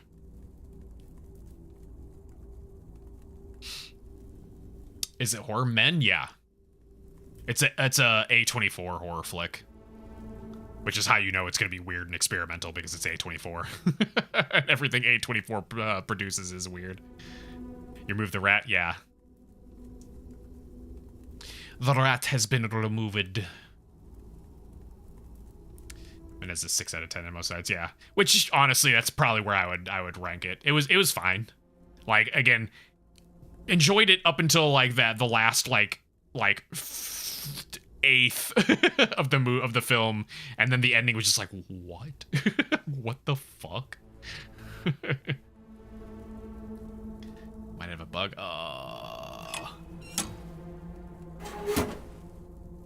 Like it's flickering. Was that enough to just give me enough light to be able to see inside the dark room? I think it is. I think it is actually. It's like turning on and off. Wait. At least when I opened up the door, it turned on. Wait. Oh, here we go. It only lit up certain things. Here we go. Wire cutter.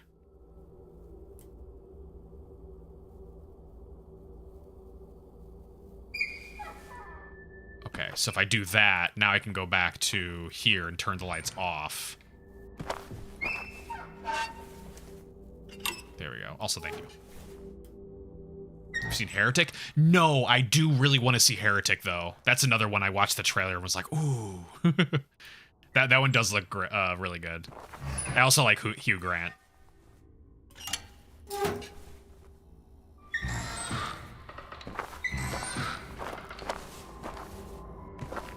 Nine out of 10? Nice. Yeah, that's one that's been on my watch list for a little while.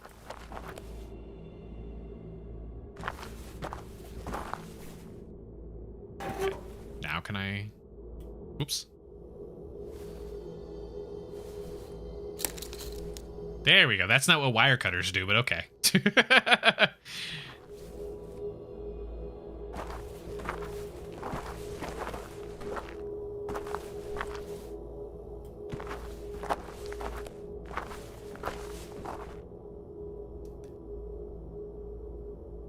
Oh, I expect to thank you when you want to be cheeky and make you feel bad and say it.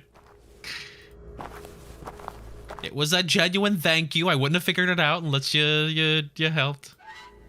Okay, so now power should be working. There we go.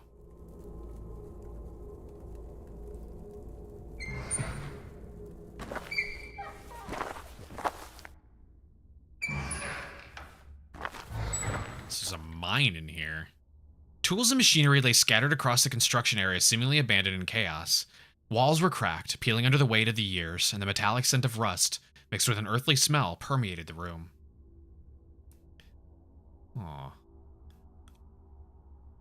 So this does come back to my initial thought, though, of like the smell being gas. Did they find, like, did they dig into a gas leak? Like an underground gas leak? Oh god, that's a lot of text. Move to the units. Oh, this is skipping all the way to 7. They went too deep. They always dig too deep. Why does no one ever learn? You never dig too deep. God. You'd think that everyone would just get the hint by now. How many times do we have to uncover ancient, horrible monstrosities and evils and old gods beneath the Earth's crust before we stop? Over time, mental hospitals built using the Kirkbride system began to present numerous maintenance and operational problems. Faults in the design led to unforeseen practical difficulties, and their rigid layouts prohibited efficient expansion. The Kirkbride plan soon became a significant problem in mental health. Since many mental hospitals are state-funded, a combination of budget cuts and high maintenance expenses spelled doom for the principles of the Kirkbride plan. Personnel wages, medications, medical appliances, coal for the boilers, electrical maintenance, and sewage services represented but a small fraction of the costs of keeping such large establishments operating. If you had a penny for every time they dug too deep, you'd be screwed. Dug, yeah. With general, it's that or going too high, right? It's always either they dug too low or they went too high, whether it's into space, to a part of space that they shouldn't have gone into, or, you know, in certain Lovecraft novels, it's like, you know, like, oh, we went to the top of this peak that nobody's ever been to, and anytime people try to go there, they never come back. And it's like, guys, let's just stop going to the extremes. And underwater. Underwater as well. Everyone's going too deep, whether in the crust or underwater or too high. Just stay where you are. You're totally fine on the surface. You don't need to go anywhere else.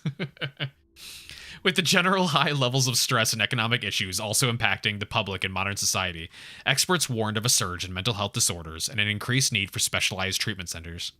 Thus, the demand for mental hospitals kept growing, even as institutions adhering to the Kirkbride plan afforded only slow and costly construction. Concern intensified in the field as psychiatrists and medical professionals began to question the theory that architecture played a role in mental health. And so, the prestigious Hanwell Mental Institute sought to adapt, as did many other mental hospitals, by undergoing extensive remodeling according to a new design philosophy that came to be known as the unit system. Instead of a single sprawling building, the various departments in such establishments would be separated into smaller, discrete structures. With this new approach, a purely administrative building would have no physical connection to one housing patients. To achieve this ambitious goal, many existing Kirkbride institutions resorted to constructing utilitarian underground tunnels connecting various buildings, since aesthetics were no longer a concern. Cool. Yeah, so we dug too deep because we couldn't be fucking bothered to knock down the building and build a new one. Let's see. Can I... Whoa!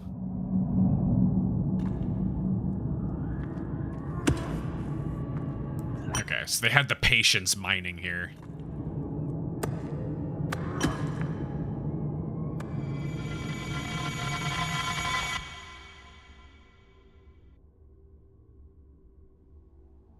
For the first time, I felt like there was a clear purpose or meaning behind a vision. My mind was trying to unearth an important memory. What were a group of patients doing in the basement? What were we forced to do here? The tools seem oddly familiar to me. Anything else in here before I go poking around? No? Okay.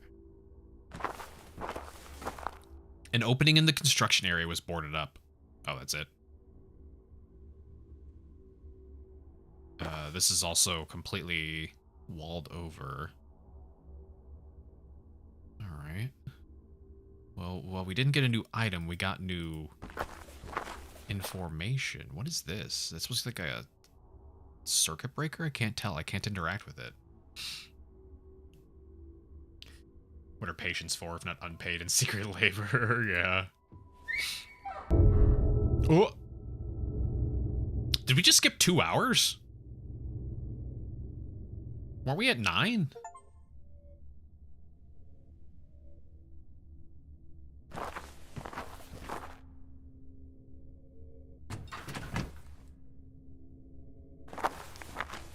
There's the gas, yeah. Just getting, like, not zooted. Having our brain cells killed by carbon monoxide. There we go. Head to bed stream was fun. It was great meeting you all. Looking forward to next time. Yeah, definitely. We do. It's every Tuesday, Thursday, and Sunday. But yeah. Have a good night. Thank you for stopping by. And thank you for following everything. Hi, Odd Mold and Cthulhu. Can I pop in here and let them know maybe, hey, that stink is coming from, a gas? Hey, man. Oh, he's not here. Well, wouldn't it just be inconvenient for him if the keys suddenly disappeared? You fool.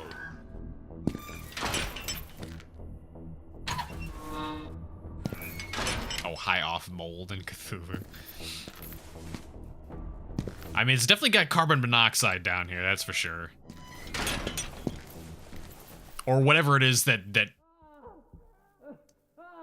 like natural gas. I'm actually not sure what kind of gases are the big problem with mining. I assume it's like natural gas.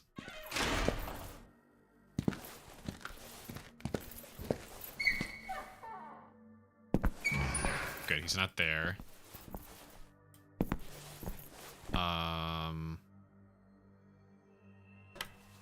So these are still broken. That didn't get fixed. He did tell me, I think he told me what the keys were for. And I don't remember. Or no, he was saying what keys he didn't have. Like they've got, like he lost 2 keys. Just a nice curative treatment for patients, yeah. You can't be crazy if you're dead.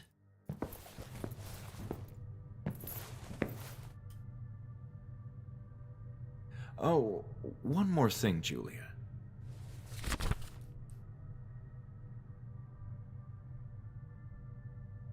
Are you aware of any previous construction work on the building? You know, before the upcoming renovations. Yes, I do remember hearing about efforts to turn the Kirkbride layout into a modernized configuration of smaller buildings. Unity... I'm not sure we're in Unity. Unit. That's it. the unit system. Interesting. And I guess those construction plans were never finalized? Well, I guess not. They were strange days, the place was falling apart, budget issues too. I see. Thank you. Okay, well, that is not all the information I would have liked to have I'm done for now. learned.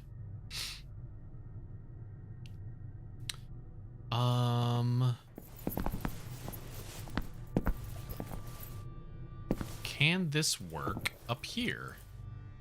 I know she doesn't want me to be here, but... Damn it. Alright. Lash from the side, which means I will come out here at some point. I've played video games before. I know what barred from the other side means.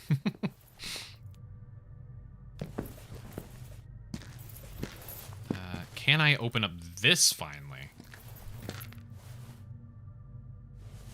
Whoop.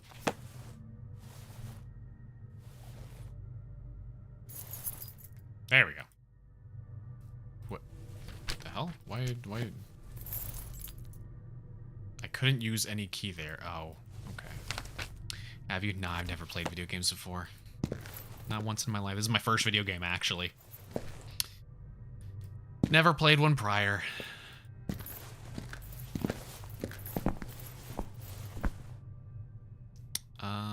Okay. My other thought being, Lenny Boy will be moved.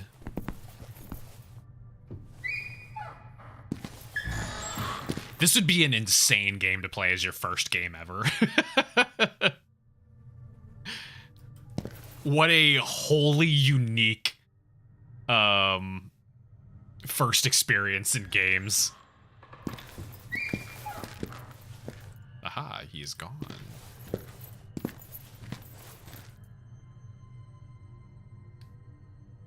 Lenny equals Jerry? Oh, like, as in, like, whenever you're lost, go just find him. Clothes stained with Jesus Christ, the broadest variety of fluids you could imagine, with sources ranging from food to synthetic materials and bodily fluids, had paraded through these washing machines. Cool, great, that's what I wanted to hear. Tell me all about those fluid-soaked cloths.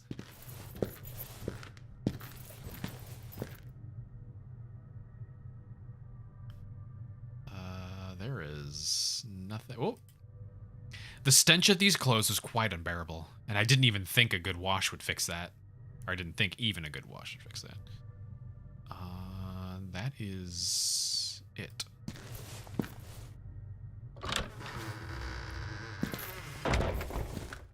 The majestic yard in which so many patients communed and healed together was now in a sorry state, barely serving as a mere shortcut across the building. A once beautiful feature of the yard, the fountain was now filthy and in shambles. It do be shambly. The shed appeared to be locked. Damn, shit's locked. I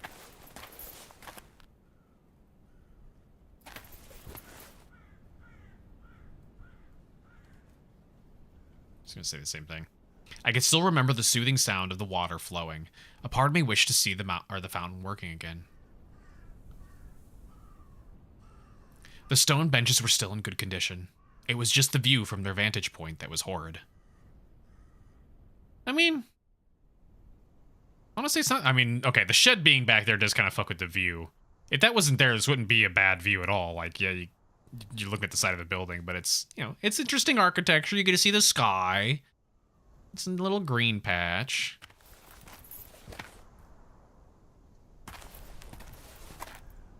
The bush looked like everything else in the vicinity. Dead and rotten. Looks like a tumbleweed, kind of.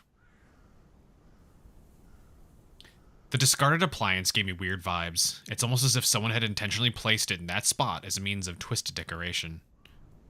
And if that's a tumbleweed, then we're all fucked. This place is gonna burn down any moment now.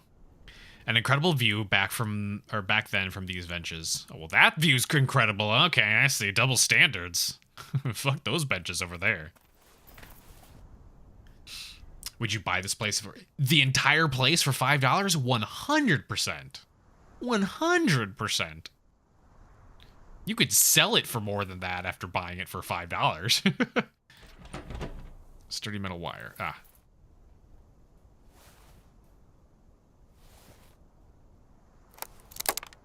The worn out tool fell apart when I used it for the second time. No. That's fine. So that gets us back there.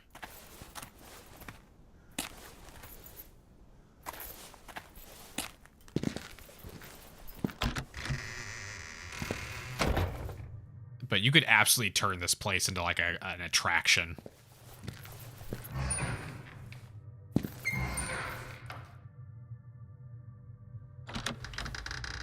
The fact that it has a fucked up history just makes it all the more appealing for like a haunted house attraction.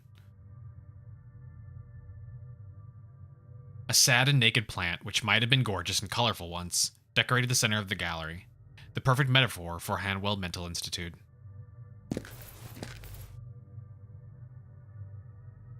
Dr. Ellis Hawthorne, psychiatrist. You got a hole in your chest, lady. I don't recall if patients were allowed inside the gallery, but with these sorts of paintings, I hope not. Yeah, what is happening in that one? Oh, it's someone giving birth? I was so confused. I thought that was a hat. Like there was like a hat censoring between the legs. This man having his teeth pulled, it looks like. I don't know what's happening there.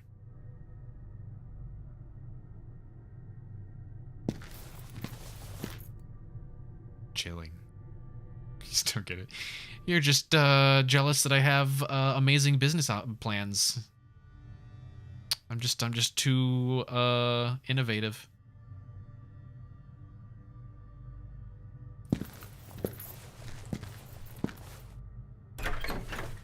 Impossible. Someone was going to have to tear that door apart to get it open.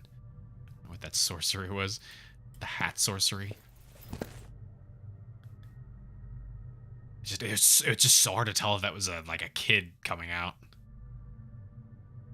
I was like, oh, were they trying to like keep the ratings a certain way? They couldn't show genitalia? That's a weird thing to draw a line on. Birth sorcery? I mean, what is birth if not sorcery? Everything about human reproduction is sorcery. The sink had long since outlived its usefulness.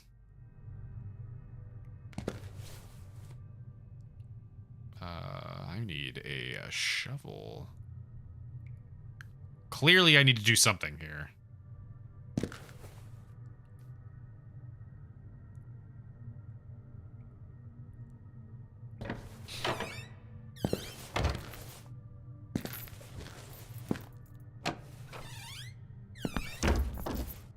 Movie room? I finally found myself inside the therapy room. The whole place was in a state of disarray, as if everyone had left in a hurry.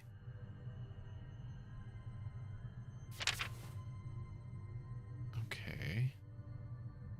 Are these like scores? Records of patient development, evaluation. I see. If you used to watch birth videos, you would not make it. We had to watch a really old birth video in high school during our health education class. It was awful. It was awful. It was like filmed in the 70s.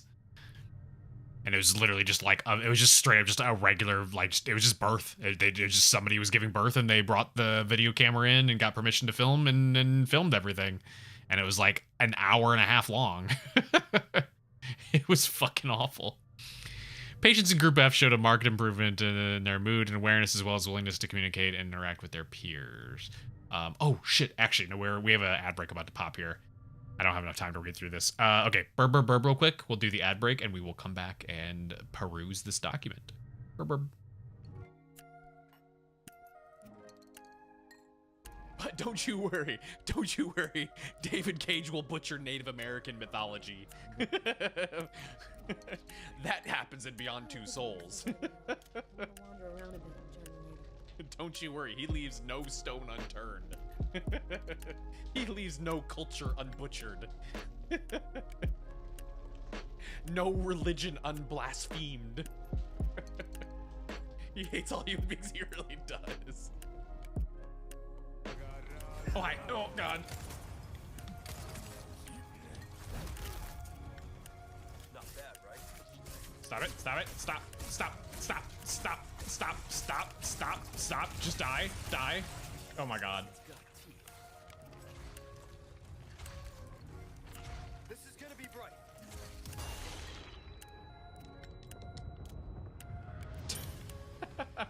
I stabbed it so many times. How old are you? 20? I was 22 for a long time. I mean, fucking yeah?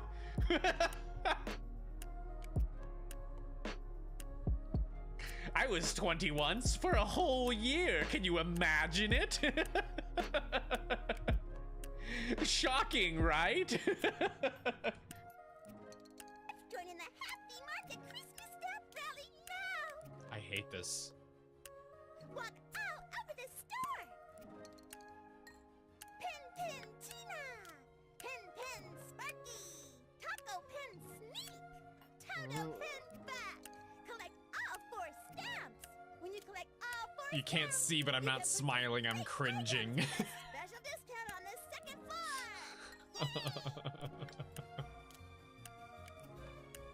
I hated every second of that.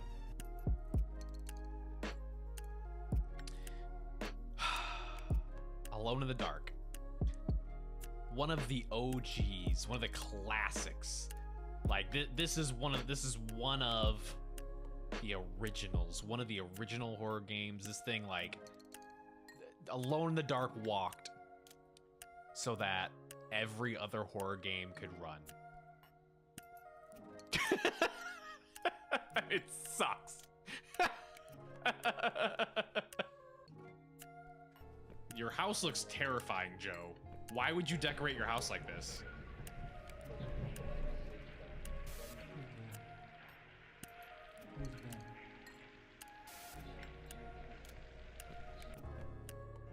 Joe, you want to explain why you have an evil shadow room?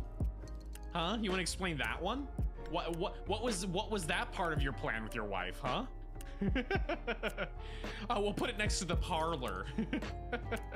It'll be a great conversation starter when we have guests. Oh God. The driving physics in this car are super janky.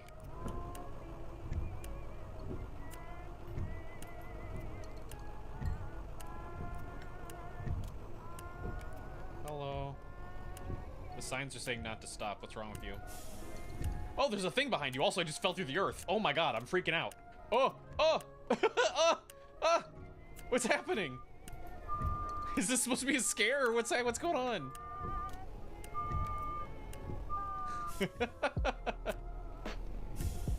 We okay? Is it the demon back there that did that? What the hell was that about?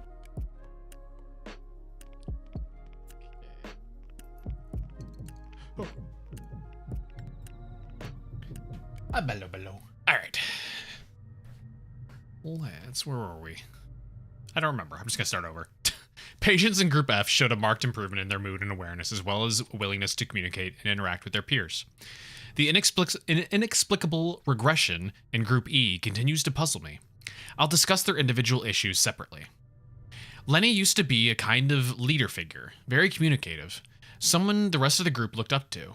But he's been more withdrawn recently, lost in what seemed like dark thoughts he refuses to share. In the case of Hodgson, I could guarantee a smooth session, provided nobody brought up anything related to the nature of his trauma, but he's growing increasingly tense and neurotic. Crawford has always been troublesome, but he seems more on edge than usual, and even more of a problem these days. Rebecca should have been allowed an abortion. LaRoche, beginning to believe he's a lost case. Is that us? I don't even... Did we ever learn what our name is? Are we LaRoche? I don't remember if he's ever mentioned it. Which, I mean, makes sense. It's all been within his mind. It'd be weird to, like, say your own name in your mind. Yes, my name is so-and-so. I'm thinking this for the sake of the viewer. So many names. No wonder Hanwell Mental Institute had been renowned. Oh. I would like that dialogue to stay around a little bit longer. Nothing of importance on the desk. Oh, everything's broken. It's all broken. Since the renovation of the Institute began, more patients have become agitated and difficult to manage, as if it was the architecture of their own bodies being reconfigured. The construction work has disturbed their existence in a way I couldn't predict. Some are even presenting with odd injuries, which none of the nurses can explain. Are the patients harming themselves? Is this building so firmly interrelated with their identities that changes in its structure will impact their states of mind by means of a kinesthetic regression? They rationalize structural changings in the surrounding geometry by imprinting them in their own flesh. Hodgson's is the worst example. Where are those burn marks coming from?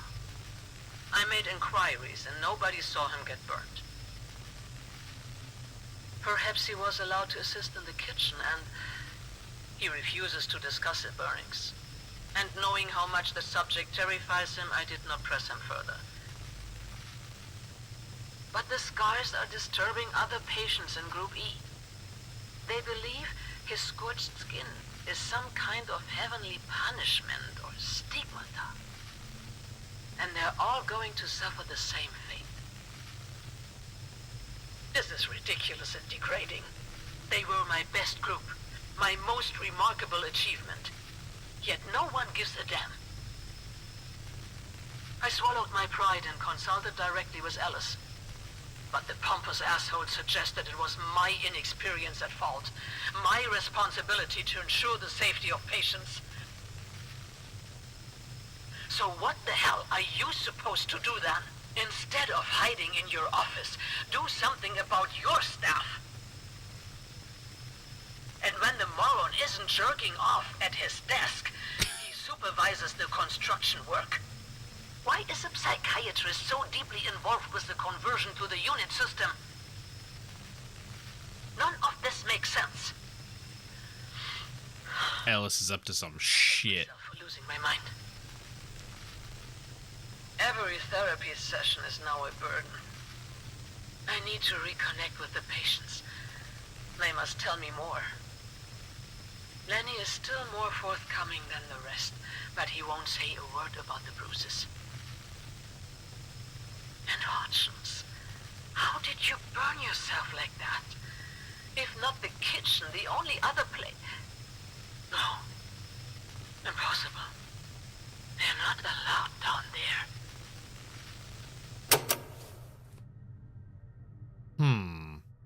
So thank you for hydrate. They're not allowed down there, meaning you would assume the basement, but the basement is where the construction's taking place. So was Ellis having the patients secretly digging?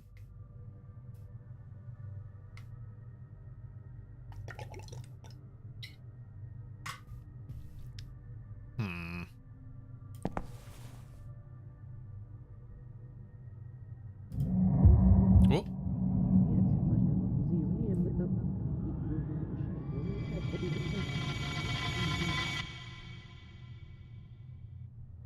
That one looked like the person that was appearing in my car. In my sudden vision, I was part of a group of patients in the therapy room. A female doctor seemed to care about the session. But not us, but merely the outcome of the session. The circle of chairs gave me a strange feeling of familiar comfort and vague anxiety.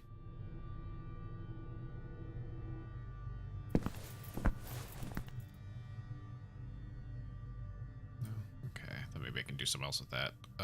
There's that. It looks to be everything. Whoop. Age 35, condition moderate, block male wing, first floor, so 102A. Mark this down just in case. Therapy group E. Bertrand LaRoche is a curious case. He's a shy, docile patient with a mind seemingly trapped in his innermost recondite thoughts. Coming from a family of French immigrants and having experienced a troubled childhood afflicted by war, LaRoche has always had issues making friends. no doubt in part thanks to his monotone, outlandish behavior of speech. His verbal expression often devolves into unintelligible murmurs during otherwise plain and straightforward conversations. The current diagnosis is that this is assumed to be a schizophrenic behavior. That being said, once someone earns his trust, LaRoche can become a capable and pleasant conversationalist. Nah.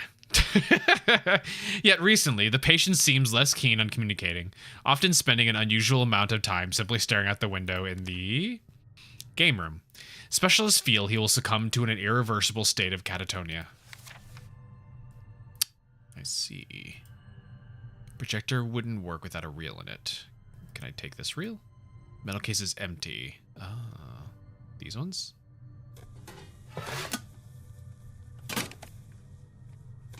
How dare, what if I don't know? Then we won't know together. Do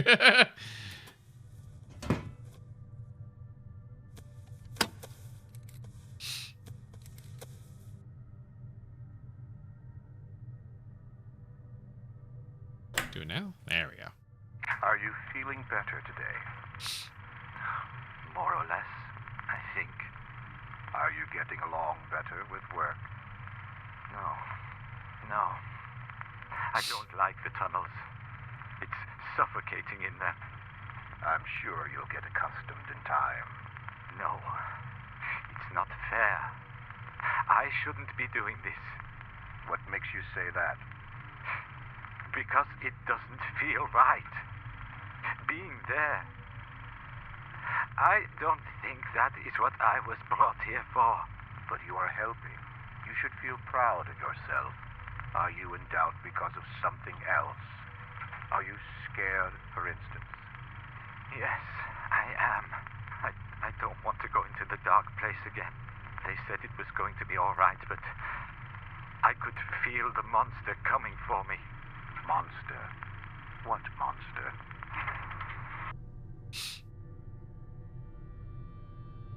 I think the Germans get mad at always being portrayed as evil mad scientists. I mean, to be fair, doesn't most of that come from, like, Nazi Germany kind of stuff? Oh. I thought he was specifically going to go for that one on the side. Oh, wait, he is.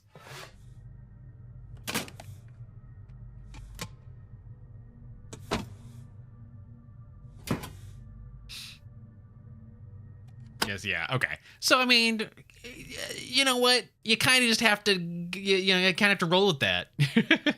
Like, yeah, your country did something really fucking terrible. You kind of just gotta be like, all right, okay, you guys are allowed to rag on that for a while. You're not in good shape, Bertrand. You know it will only get worse. You must talk. I hate you. I hate this place. You're all bad with me and my friends. You'll come to understand, Bertrand, eventually. But we must deal with this. You have a chance to end it right here, right now. I don't believe you. You have been lying to me all this time. That's not true. And if you tell me what you saw, it will all be over. It's that simple. I can't remember. It's too fuzzy and dark. Come on, Bertrand. Try harder. No. I'm scared. Come on. Tell me what you saw. No. It will come for me. It knows. It knows. Calm down or I'll have to call the guards. It's inside me. What? What is inside you? Kind of like how Russians continue to be presented as Soviet. I mean, to be fair, their government is also kind of pushing that too. Their government is very desperate and nostalgic for the days of the USSR.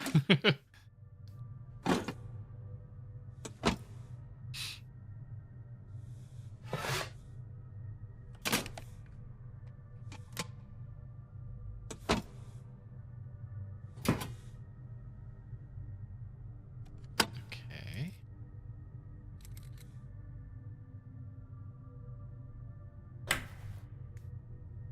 Bertrand, are you feeling all right?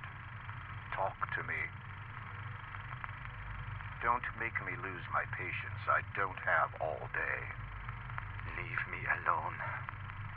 I understand you must feel angry, but we're doing this for your well-being. You are lying. It hurts. I can't sleep. There are dark things in my dreams. Just calm down. Take a deep breath and relax. We'll explain it to you, but you have to trust me. I don't know. I am so tired. I can't think anymore. What about your fear? Think about your last session. Do you remember now? There's only darkness. I've been Moves there. giving Cora scritches for the entirety of all of these little films. She is like this cat is like acting like she's touch starved.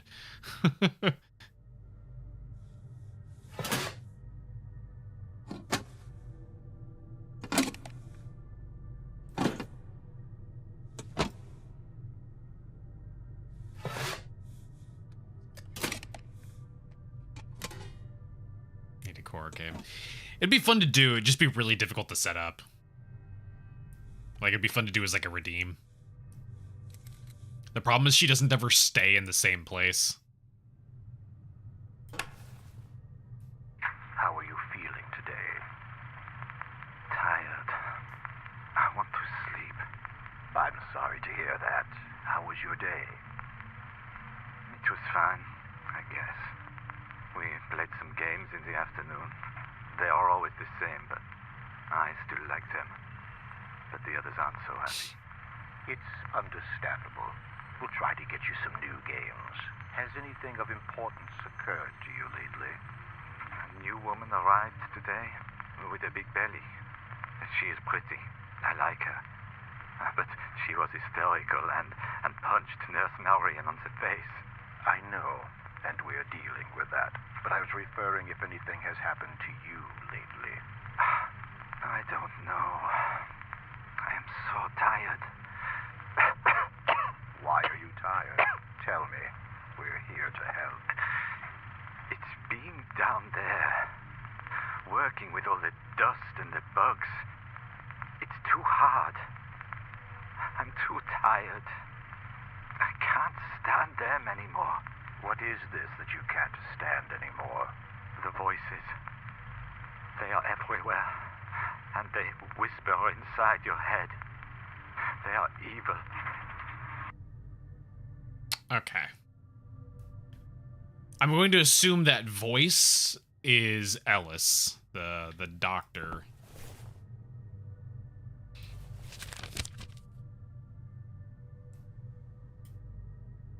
The patient from the tapes, this Bertrand, whose name sounds oddly familiar to me, seemed to have been subject to a disturbing interview. But for what purpose?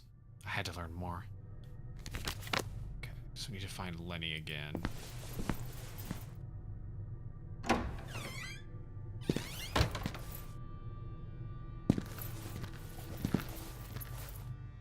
He was very lucid, by the way. The fence had come loose from the window, which I trusted would be fixed after, or for the reopening.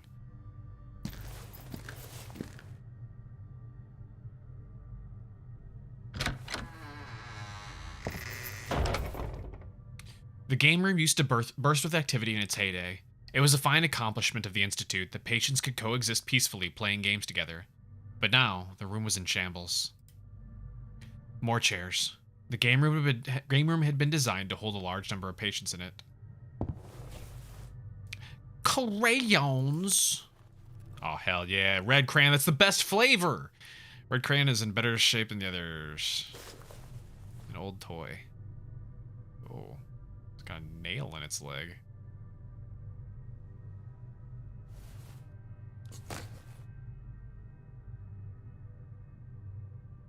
Some of the drawings by the other patients could sometimes get a little scary. It just looks like a druid or something, like a tree person.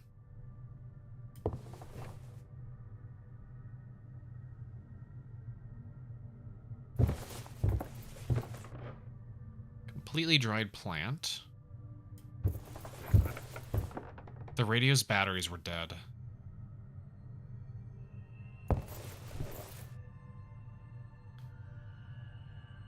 The fireplace was a nice way to get the room warm back then, but the staff needed to keep a close eye on the more unruly patients. I believe this was the table patients chose for playing games when it was cold, because of its privileged position near the fireplace. Okay, nothing else. Ominous, but with a hint of beauty. Yes, I remember there were fights among patients to get this table during winter. Fun times. I had no idea what it was. What do you mean you had no idea what it was? It's a fucking pin hammer thing. You just hammer the pins in them.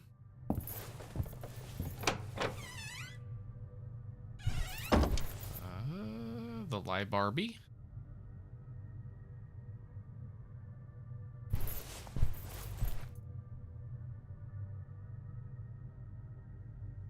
It was big. Oh god. Okay. That goes to the other side of that. Nothing down there. No idea which books were at the end of this ladder, but likely the more boring ones. Damn.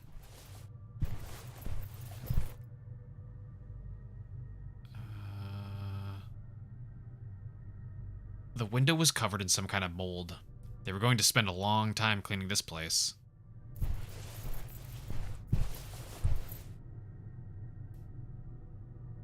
Oh.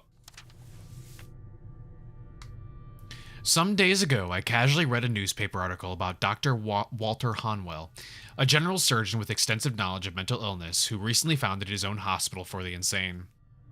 In his impassioned words, I could sense a sincere concern about the consequences of mind disorders.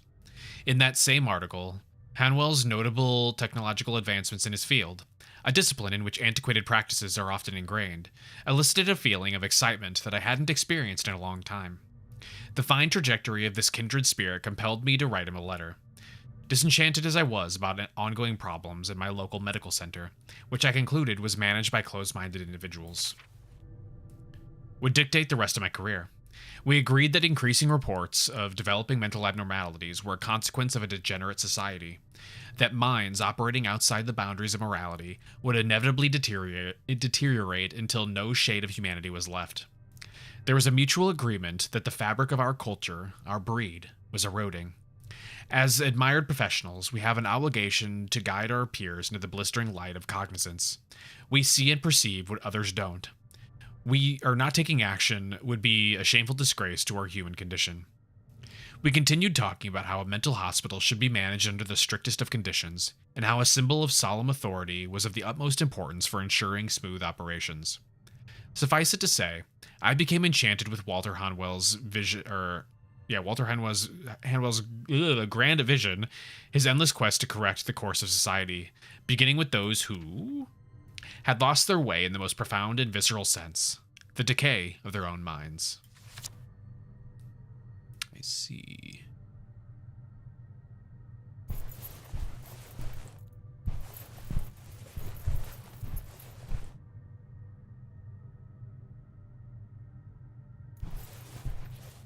Shockingly, not a ton of stuff in here. The volumes were stained and quite old. A few of them would probably crumble upon the slightest touch. Oh, it's a fancy-looking book. An old unpublished manual about some kind of biopsy machine. This equipment is still undergoing extensive tests. Any use of this machine on a living person must be supervised by a qualified professional.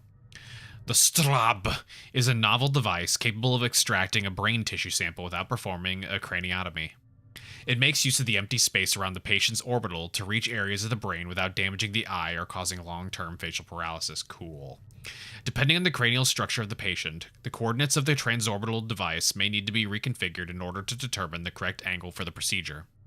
The subject's height is not factored into the coordinates calculation, since the head should always be fixed in the proper position. Ensure that the subject's body lies comfortably on the bed, which can be extended for this purpose. Coordinates are calculated according to body mass, gender, and age. For example, an adult male weighing around 80 kilograms may need to angle between 180 and 190 degrees. The margin of error is calculated by the machine and compensated for using a state-of-the-art sensing component to aim for the correct entry point in the patient's left orbital. The needle may retract and move forward a number of times during this process, which is normal. Note, the device always aims for the left orbital by default. While recalibrating for the right orbital is possible, this makes no practical difference for the procedure. Before starting the procedure, be sure that there is a professional validating the data provided by the control panel and an assistant positioned close to the patient in case of a reflex action during the procedure that could lead to irreversible damage to the patient's eye. Properly securing the harness should minimize this possibility.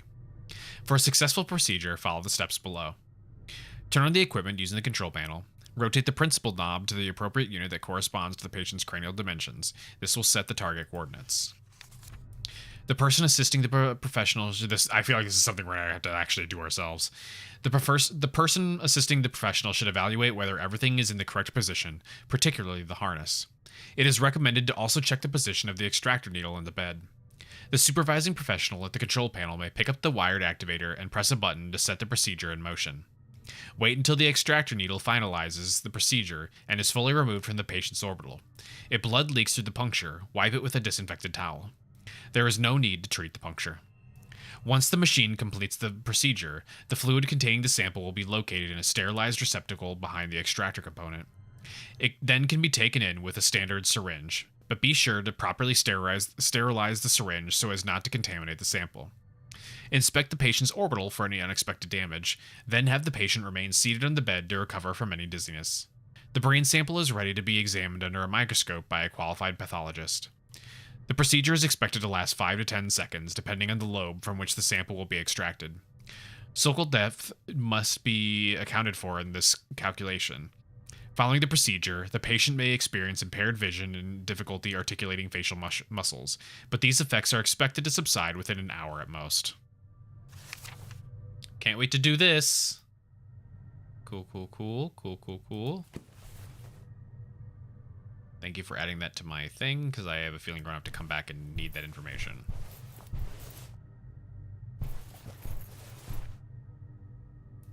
A random collection of books. Nothing that seemed important from my search. Just yellowed old pages. I couldn't say if there was anything of importance written, as they were utterly unreadable.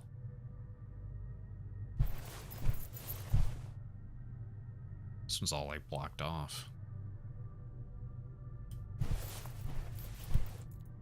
Not interested in going over there. Ah, there's the latch. Okay, so that unlocks the library.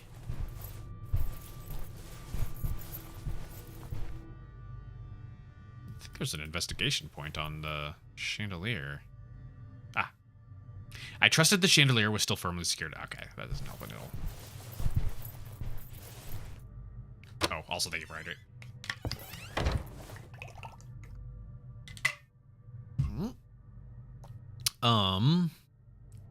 Huh.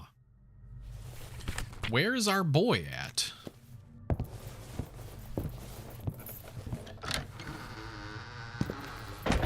Lenny, where are you at?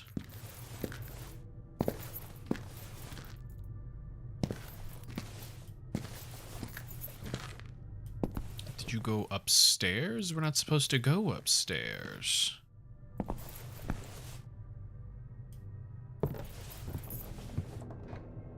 Oh, that's why the dramatic music is playing now. Because I wasn't supposed to come up here. Looks like they're all Lenny's signatures. He's in third floor corridors.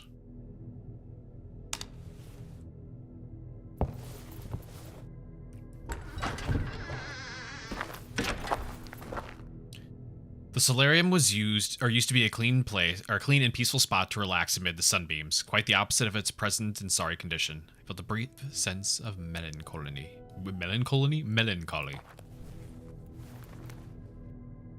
Insect repellent.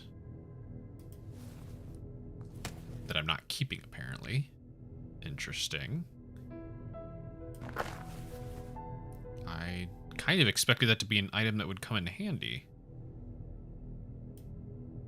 The solarium was in shambles, with debris and assorted garbage scattered all around. Don't forget, this place is falling apart. All things considered, the intruding vine had brought a little life into this room. Another dirty and broken window. What a sad state for this once beautiful solarium. The window was shattered, allowing a cold breeze to chill the room. None of the windows here seem to have survived a long period of neglect. There's a hole in the roof. A large hole in the roof didn't precisely convey a sense of security. Anything here? Okay.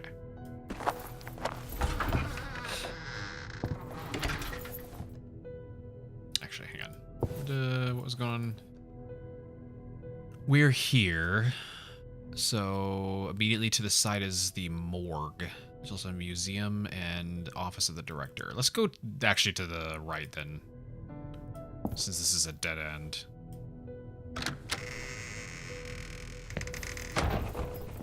Patients were allowed to pay short visits to the haunting museum of the Institute, which, rather than a sanctuary of science and erudition, had now turned into a grotesque carnival of abominations.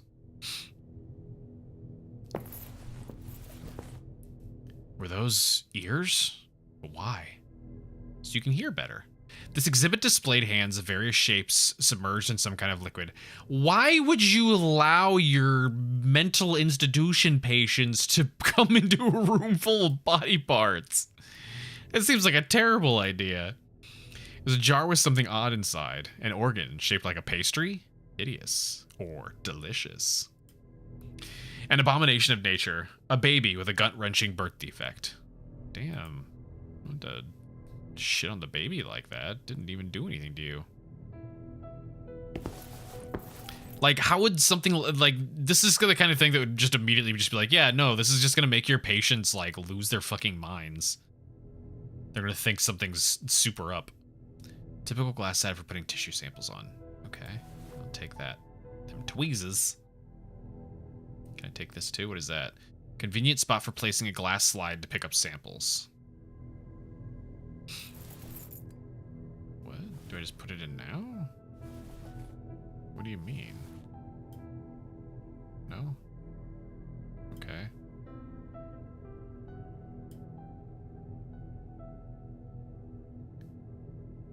This wasn't even oh, let the tweezers in the exhibit. Okay, so I come back with whatever I want samples of, I suppose, unless I take samples of these.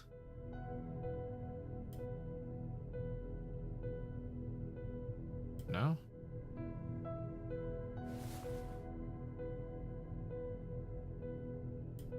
No? Okay.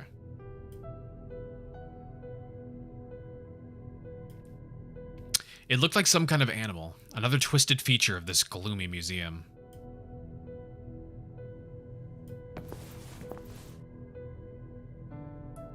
Human brains, charming. How is it so hot? Ugh, it's too much. Serious radiographs shed various areas of the human body. I'm really not looking forward to if next summer is even hotter. Even the text game? What text game? Piano sounds like separate ways. By Journey? I don't think I've heard that in a long time. I don't know how to how to react to that one. Complete human skeleton. It seemed real. Why are there so many skulls in this museum? I don't know. That's why I'm saying. Why, like, I'm not even mentally unsound. I would come in here and be like, the fuck? Display with many skulls and various instruments.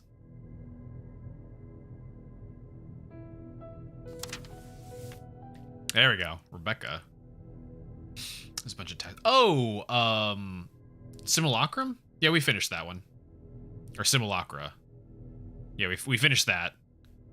We did it all in one stream. It was only like a 6.5 hour game or something like that. Mentally unsound. I mean, you could say my ADHD, I guess, makes me mentally unsound. Age 31, condition unstable, black female wing, first floor. I don't think their cells are related because I haven't been able to go inside them. Profile. Rebecca Bierce did not suffer any specific ailments early in life, but fell victim to violent sexual assault as a child. Or as a child, Jesus Christ, and as an adult. My brain went to the worst case scenario because it's a fucking... Everything's already been so fucking awful. She was found in a state of shock by the authorities who rescued her, and after a medical examination, Rebecca was found to be pregnant. The perpetrator was never apprehended. During the period following the assault, Bierce exhibited delusional behaviors and panicked whenever men were in the same room as her. Therefore, I don't know if I'd call it delusional, it's literally PTSD. Therefore, or thereafter, following strict attention and care, she gradually began to recover and return to her senses while coming to terms with her new condition. Bierce eventually managed to begin socializing with her peers and to feel more comfortable in the presence of men. Regrettably, she has recently suffered an inexplicable breakdown and is experiencing frequent neurotic fits. She mistreats both her peers and the nursing team using foul, highly offensive language while screaming and kicking. In 2 incidents, Bierce was found repeatedly hitting her stomach and insisting that her unborn child was spawned from hell. Oh, God, Jesus. Yeah, maybe stop that. Medical instruments of various types. Like, these are all things they used on, like, patients and stuff like that a while ago. Why would you want this in a museum that your patients can see?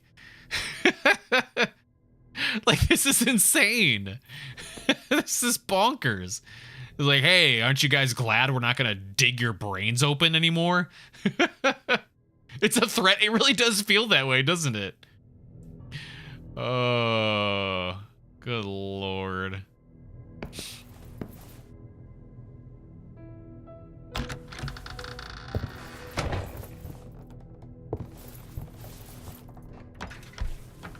Wouldn't open, but perhaps the right key would let me in. There we go. Keyring wouldn't unlock this door. Oh, I guess Bruno didn't have clearance to go everywhere. Damn it. What was that item I had there a second ago? What is this Slim Jim? Oh, it's the red crayon. What the fuck is this? It's just the snack I've been carrying around in my pocket. I'd seen plenty of depressing environments in the Institute by then, but the chilling morgue was on a whole different level of decrepitude and decay. Jar contained a repulsive liquid. Damn, what'd that liquid do to you? Lights are out. Have I found a single room that lets me turn on the lights? Shards of broken glass protruded from a broken cabinet, suggesting it was best to steer clear. Oh, cool. Let's open up the one that has blood splatter all over it. Hell yeah, let's do it! Oh. Empty. Alright, time to go down the line. No. Handle stuck.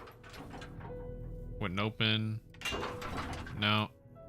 Can't reach it. Bones. What a disgusting mess. It seemed like someone did this on purpose. Perhaps as a sort of protest? Okay.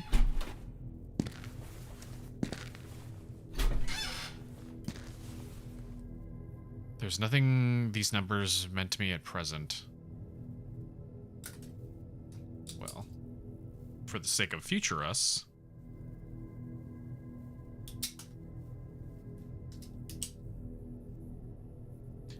Morgue. Tag.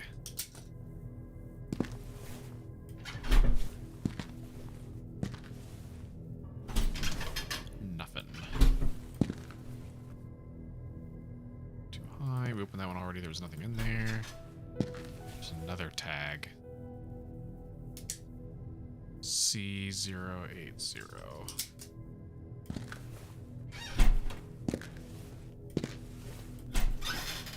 T?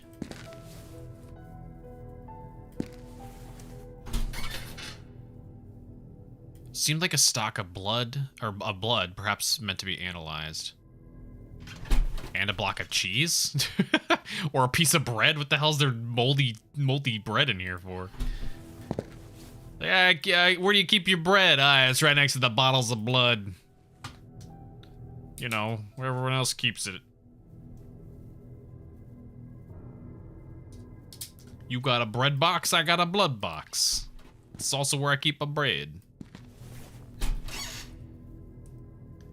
They looked like brains kept for research. Or a snack. Just a pile of empty flasks scattered in a tray.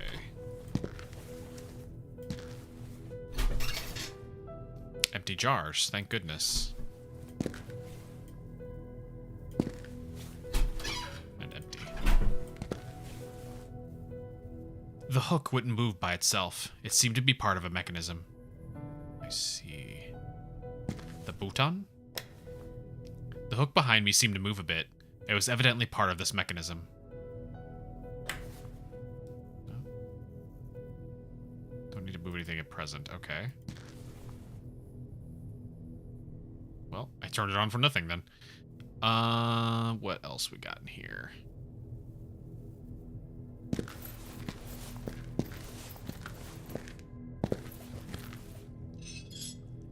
Faucets didn't work. Light doesn't work. Door handle doesn't work. Organ doesn't work. Some hammers. Shiver in disgust while pondering what they may have been used for. What do you mean? They look like the kind of hammers they test your reflexes with. Isn't that weird? Some cloths. Forget the dirty rag with some bloodstains on it. Ugh.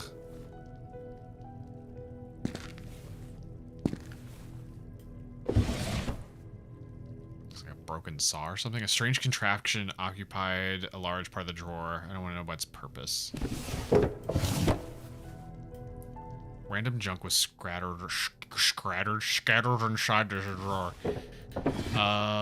Nothing. It's getting screeches too. Is he also acting attention starved? There were a few frightening tools inside this drawer.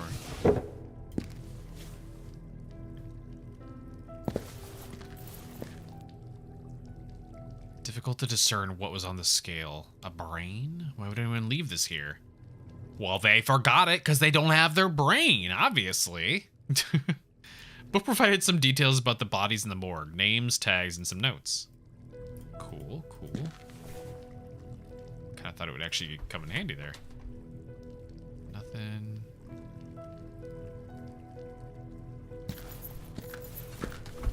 Can't open that. Nothing. Vials.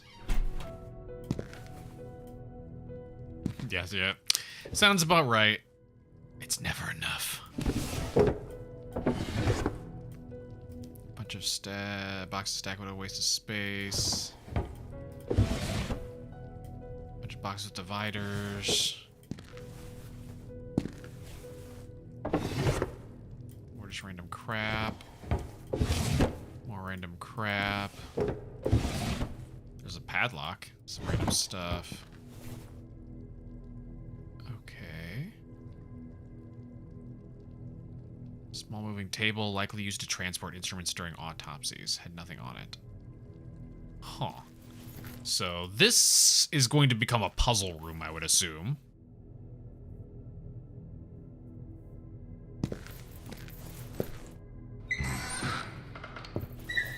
Not something I can mess with quite yet.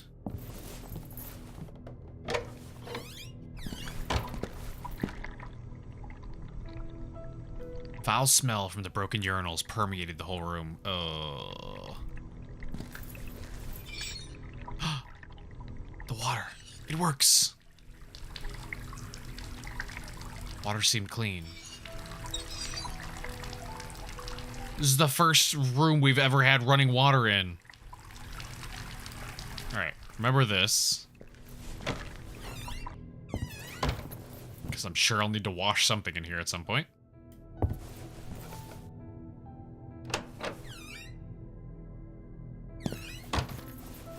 Oh, hey there! Oh wait, that's a doctor. A laboratory greeted me with a hint of sinister ambiance. The greenish lighting and fetid smell only contributed to convey an eerie sense of the organic. Also, who was the man at the center?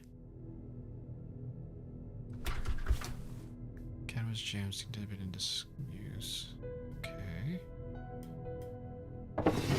Don't mind me, I'm just gonna read through all this stuff.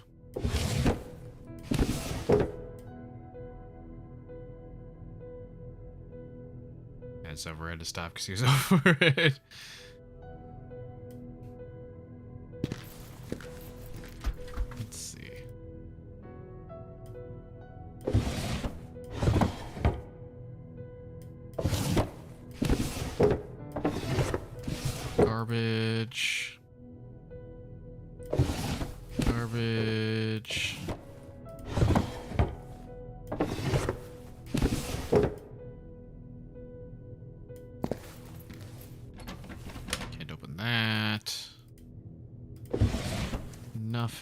Potion.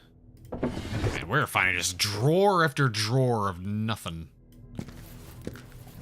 Cages of meese. What do you want me to do with that? What? Cages remind me of my own condition. Confined and searching for meaning. Okay. What are you doing with the meese? Hello, sir.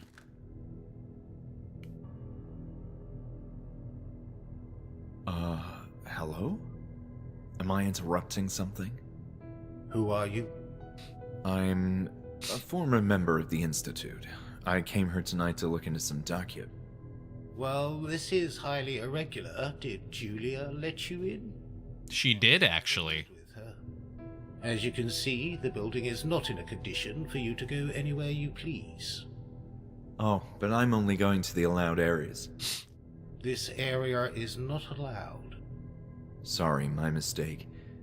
But would you mind if I asked you some questions? I would, actually. In the middle of something important, but go ahead. I assume you are... I'm the new director of the Institute, Dr. Ambrose Miller. My purpose here is to honor the vision of my former colleague, Dr. Walter Hanwell. Pleased to meet you. Tell me about my past. The reason I'm here is to research the older history of the Institute, from its heyday until the strange circumstances of its collapse. As you can imagine, that's not a topic we like to discuss here. We prefer to look forward, not back in the past. Well, as the new director, aren't you interested in what happened? That remark seemed slightly insulting. I didn't mean to. Look, it was all a sorry episode that none of us are proud of. And those responsible have long since been apprehended. And that's the end of it. Okay. Which means criminal investigations happened. Have you seen the patient Lenny around? Lenny? Ah, yes, you mean Leonard. Yes, I believe he's somewhere on this floor, cleaning a corridor. But he's allowed up here. Why is he not allowed up here? I'm looking for information on a patient called Bertrand. Bertrand? Is one from the old group, right? I believe so. I've seen footage of him in the therapy room. Footage? Intriguing. I'll have to take a look at that. But yes, of course he sounds... Why would you just tell him that? Why would you tell him that? What do you mean, here? Physically? Physically? What are you, a ghost hunter? Of course in flesh and blood. He's one of the patients being relocated. This is an incredible development. Where can I see him? I don't have such details. All I know is that he's in the same cell where he used to be. Shit. Which cell was that? Sorry, where was Bertrand's cell? As I told you, I don't know the exact cell number, only it's the same one where he used to be. All right. I think it was one of these two that I wrote down. Like 105A or something like that.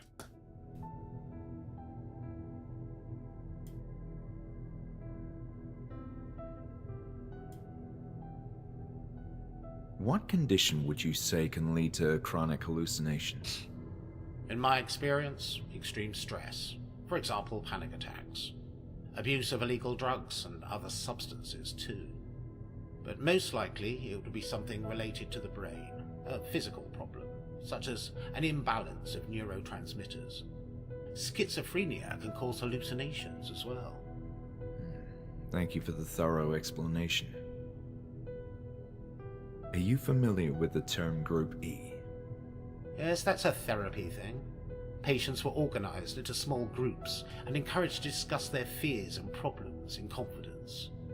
In a more controlled environment, they were treated by, what was her name? Dr. Ebersbaker? Her, yes. I see you're acquainted with the history here. I've been reading some records on the topic. Careful, you might stumble onto things you're not meant to read. Oh, shit. That sounds questionable. There's one more. Please, enough chatter. I have work to do. Do you know anything about the construction below? I'm aware of renovation plans that didn't come to fruition. The structure of the building was typical Kirkbride, since its inception, a style which became dated over time. Mind you, this was true of all mental hospitals of this area. All Kirkbride establishments were forced to change or perish. Why this whole fascination with the Kirkbride architecture? You could say that Walter was a romantic, too attached to the old ways. He erected this building quite late in his lifetime, when the Kirkbride design was already beginning to exhibit its flaws, and he paid a price for it. What I don't understand is the purpose of digging in the basement. It makes perfect sense. That's typically how the migration of the so-called unit system worked. Underground tunnels.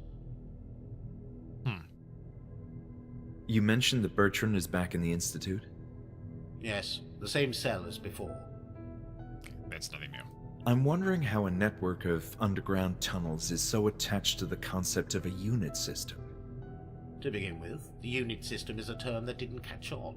It was meant to convey the notion of units of buildings, concerned with a single aspect for the everyday operation of a mental institute.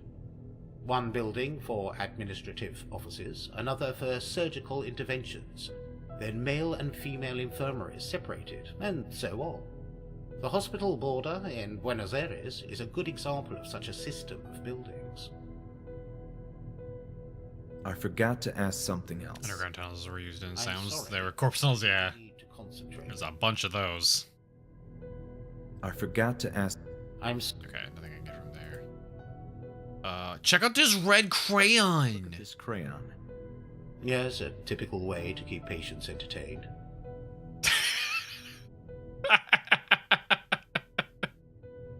There's something just so funny about an adult going up to their daughter's like, check out this crayon. Look at this. I appreciate the conversation. Goodbye. Okay. So I did get some decent information. Need to go to the cells. Let's see. Can I check these cabinets here? Did you recognize the voice? Of what? The doctor?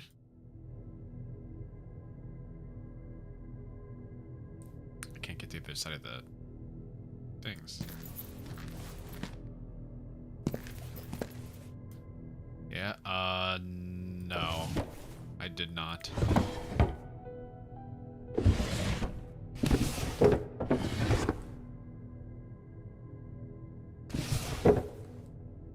He didn't, at least to me, he didn't sound like the one from the video.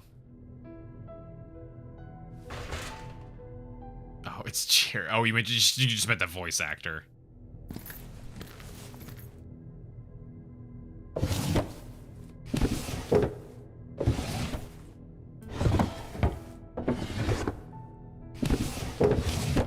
I'll be honest, I don't even remember what Jerry sounded like.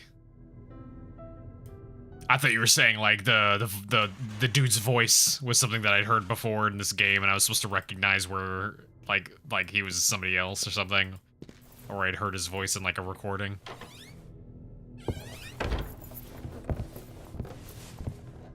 Hello. I should just burned it into my brain. Lenny, I've been in the basement. You were right. Really? Yes, I was there before. And you too. I had this memory. We were working together in some kind of construction project. What were we doing down there? I don't recall. Everything is so fuzzy. Lenny, you have to make an effort. This is important for our sakes. I don't want to, please. I don't want to remember. It hurts. Okay, don't worry, Lenny. Let's try something else. Lenny, check out this crayon. Oh, yes. Is that from the game room? We used to draw so much. I don't know why it is so funny. I've learned that Bertrand, a former patient of the Institute like you and me, is here. and I'm gonna pay him a visit. I hope he's all right. I hope so too, Lenny. We both need answers. Okay, so I actually don't really got anything new there. Is there anything else you can tell me about this? No, I'm sorry. Okay, yeah, that's right. He doesn't even want to talk about it.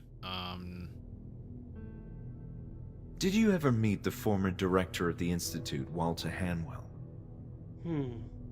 I'm not sure. I saw many people walking around in the Institute in the past, but no one ever told me who Hanwell was. I see. Thank you. Okay, so that's nothing new. See you around, Lenny. I'm going to assume he doesn't... Yeah, I can't move past him. I have to let him do the cleaning. Okay. You kind of skipped this entire hallway, though.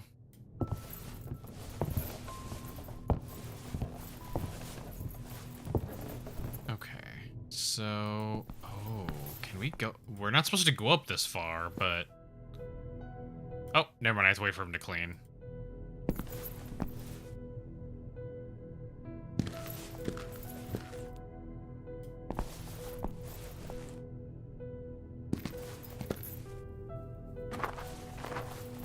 That goes down there. That's not where I wanted to go. Actually, is that where I wanted to go?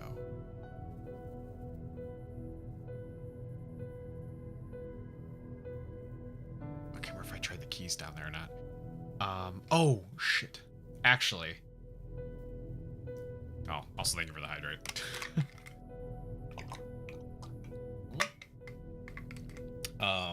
We're about to hit an ad break, and also we're at 11. So let's go ahead and boop boop. Yeah, we know. Fuck you. All right. Let me save this real quick. Oh, thank God it's been auto-saving. I haven't manually saved once. It's been keeping an autosave. Okay. Let's go ahead. We will... Tell your voice. Get the fuck out of here. We will continue this. Let's just continue it on Tuesday. That way we won't have a big break. It'll be really confusing if we have a big break for games like this. So we'll do this. We'll continue this on Tuesday. Hang on, are we continuing something else? No, we finished Karma. We finished Simulacra. So everything else will be new next week. So yeah. Oh yeah. I know the raiders are still around. Thank you again for the raids. And yeah, if you had a good time when you were hanging out all this time, consider a follow. Remember, Tuesday, Thursday, and Sunday. Sunday is always guaranteed to be a horror game, but we do stream horror outside that. And everyone's always welcome to join the Discord to hang out and chat. I need to make time for that demo. For name of the... Oh, not, you're talking about the one you put on Discord, you mean. The computer one. Desktop Explorer. Yeah. Well, I'll take a look. Yeah, if it's not on stream, I'll just do it myself. The actual game was already on my wish list, so it was one I already planned on trying to get to at some point in general. But yeah. Let me see real quick.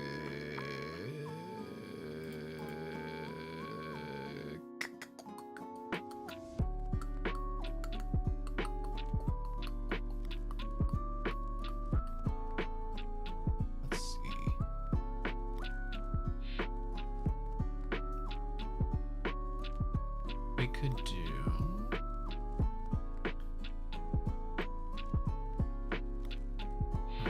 She's playing some Resident Evil 0 for the first time, apparently. Don't care if it's YouTube. No, we'll see. I'll see if we can do it on the stream.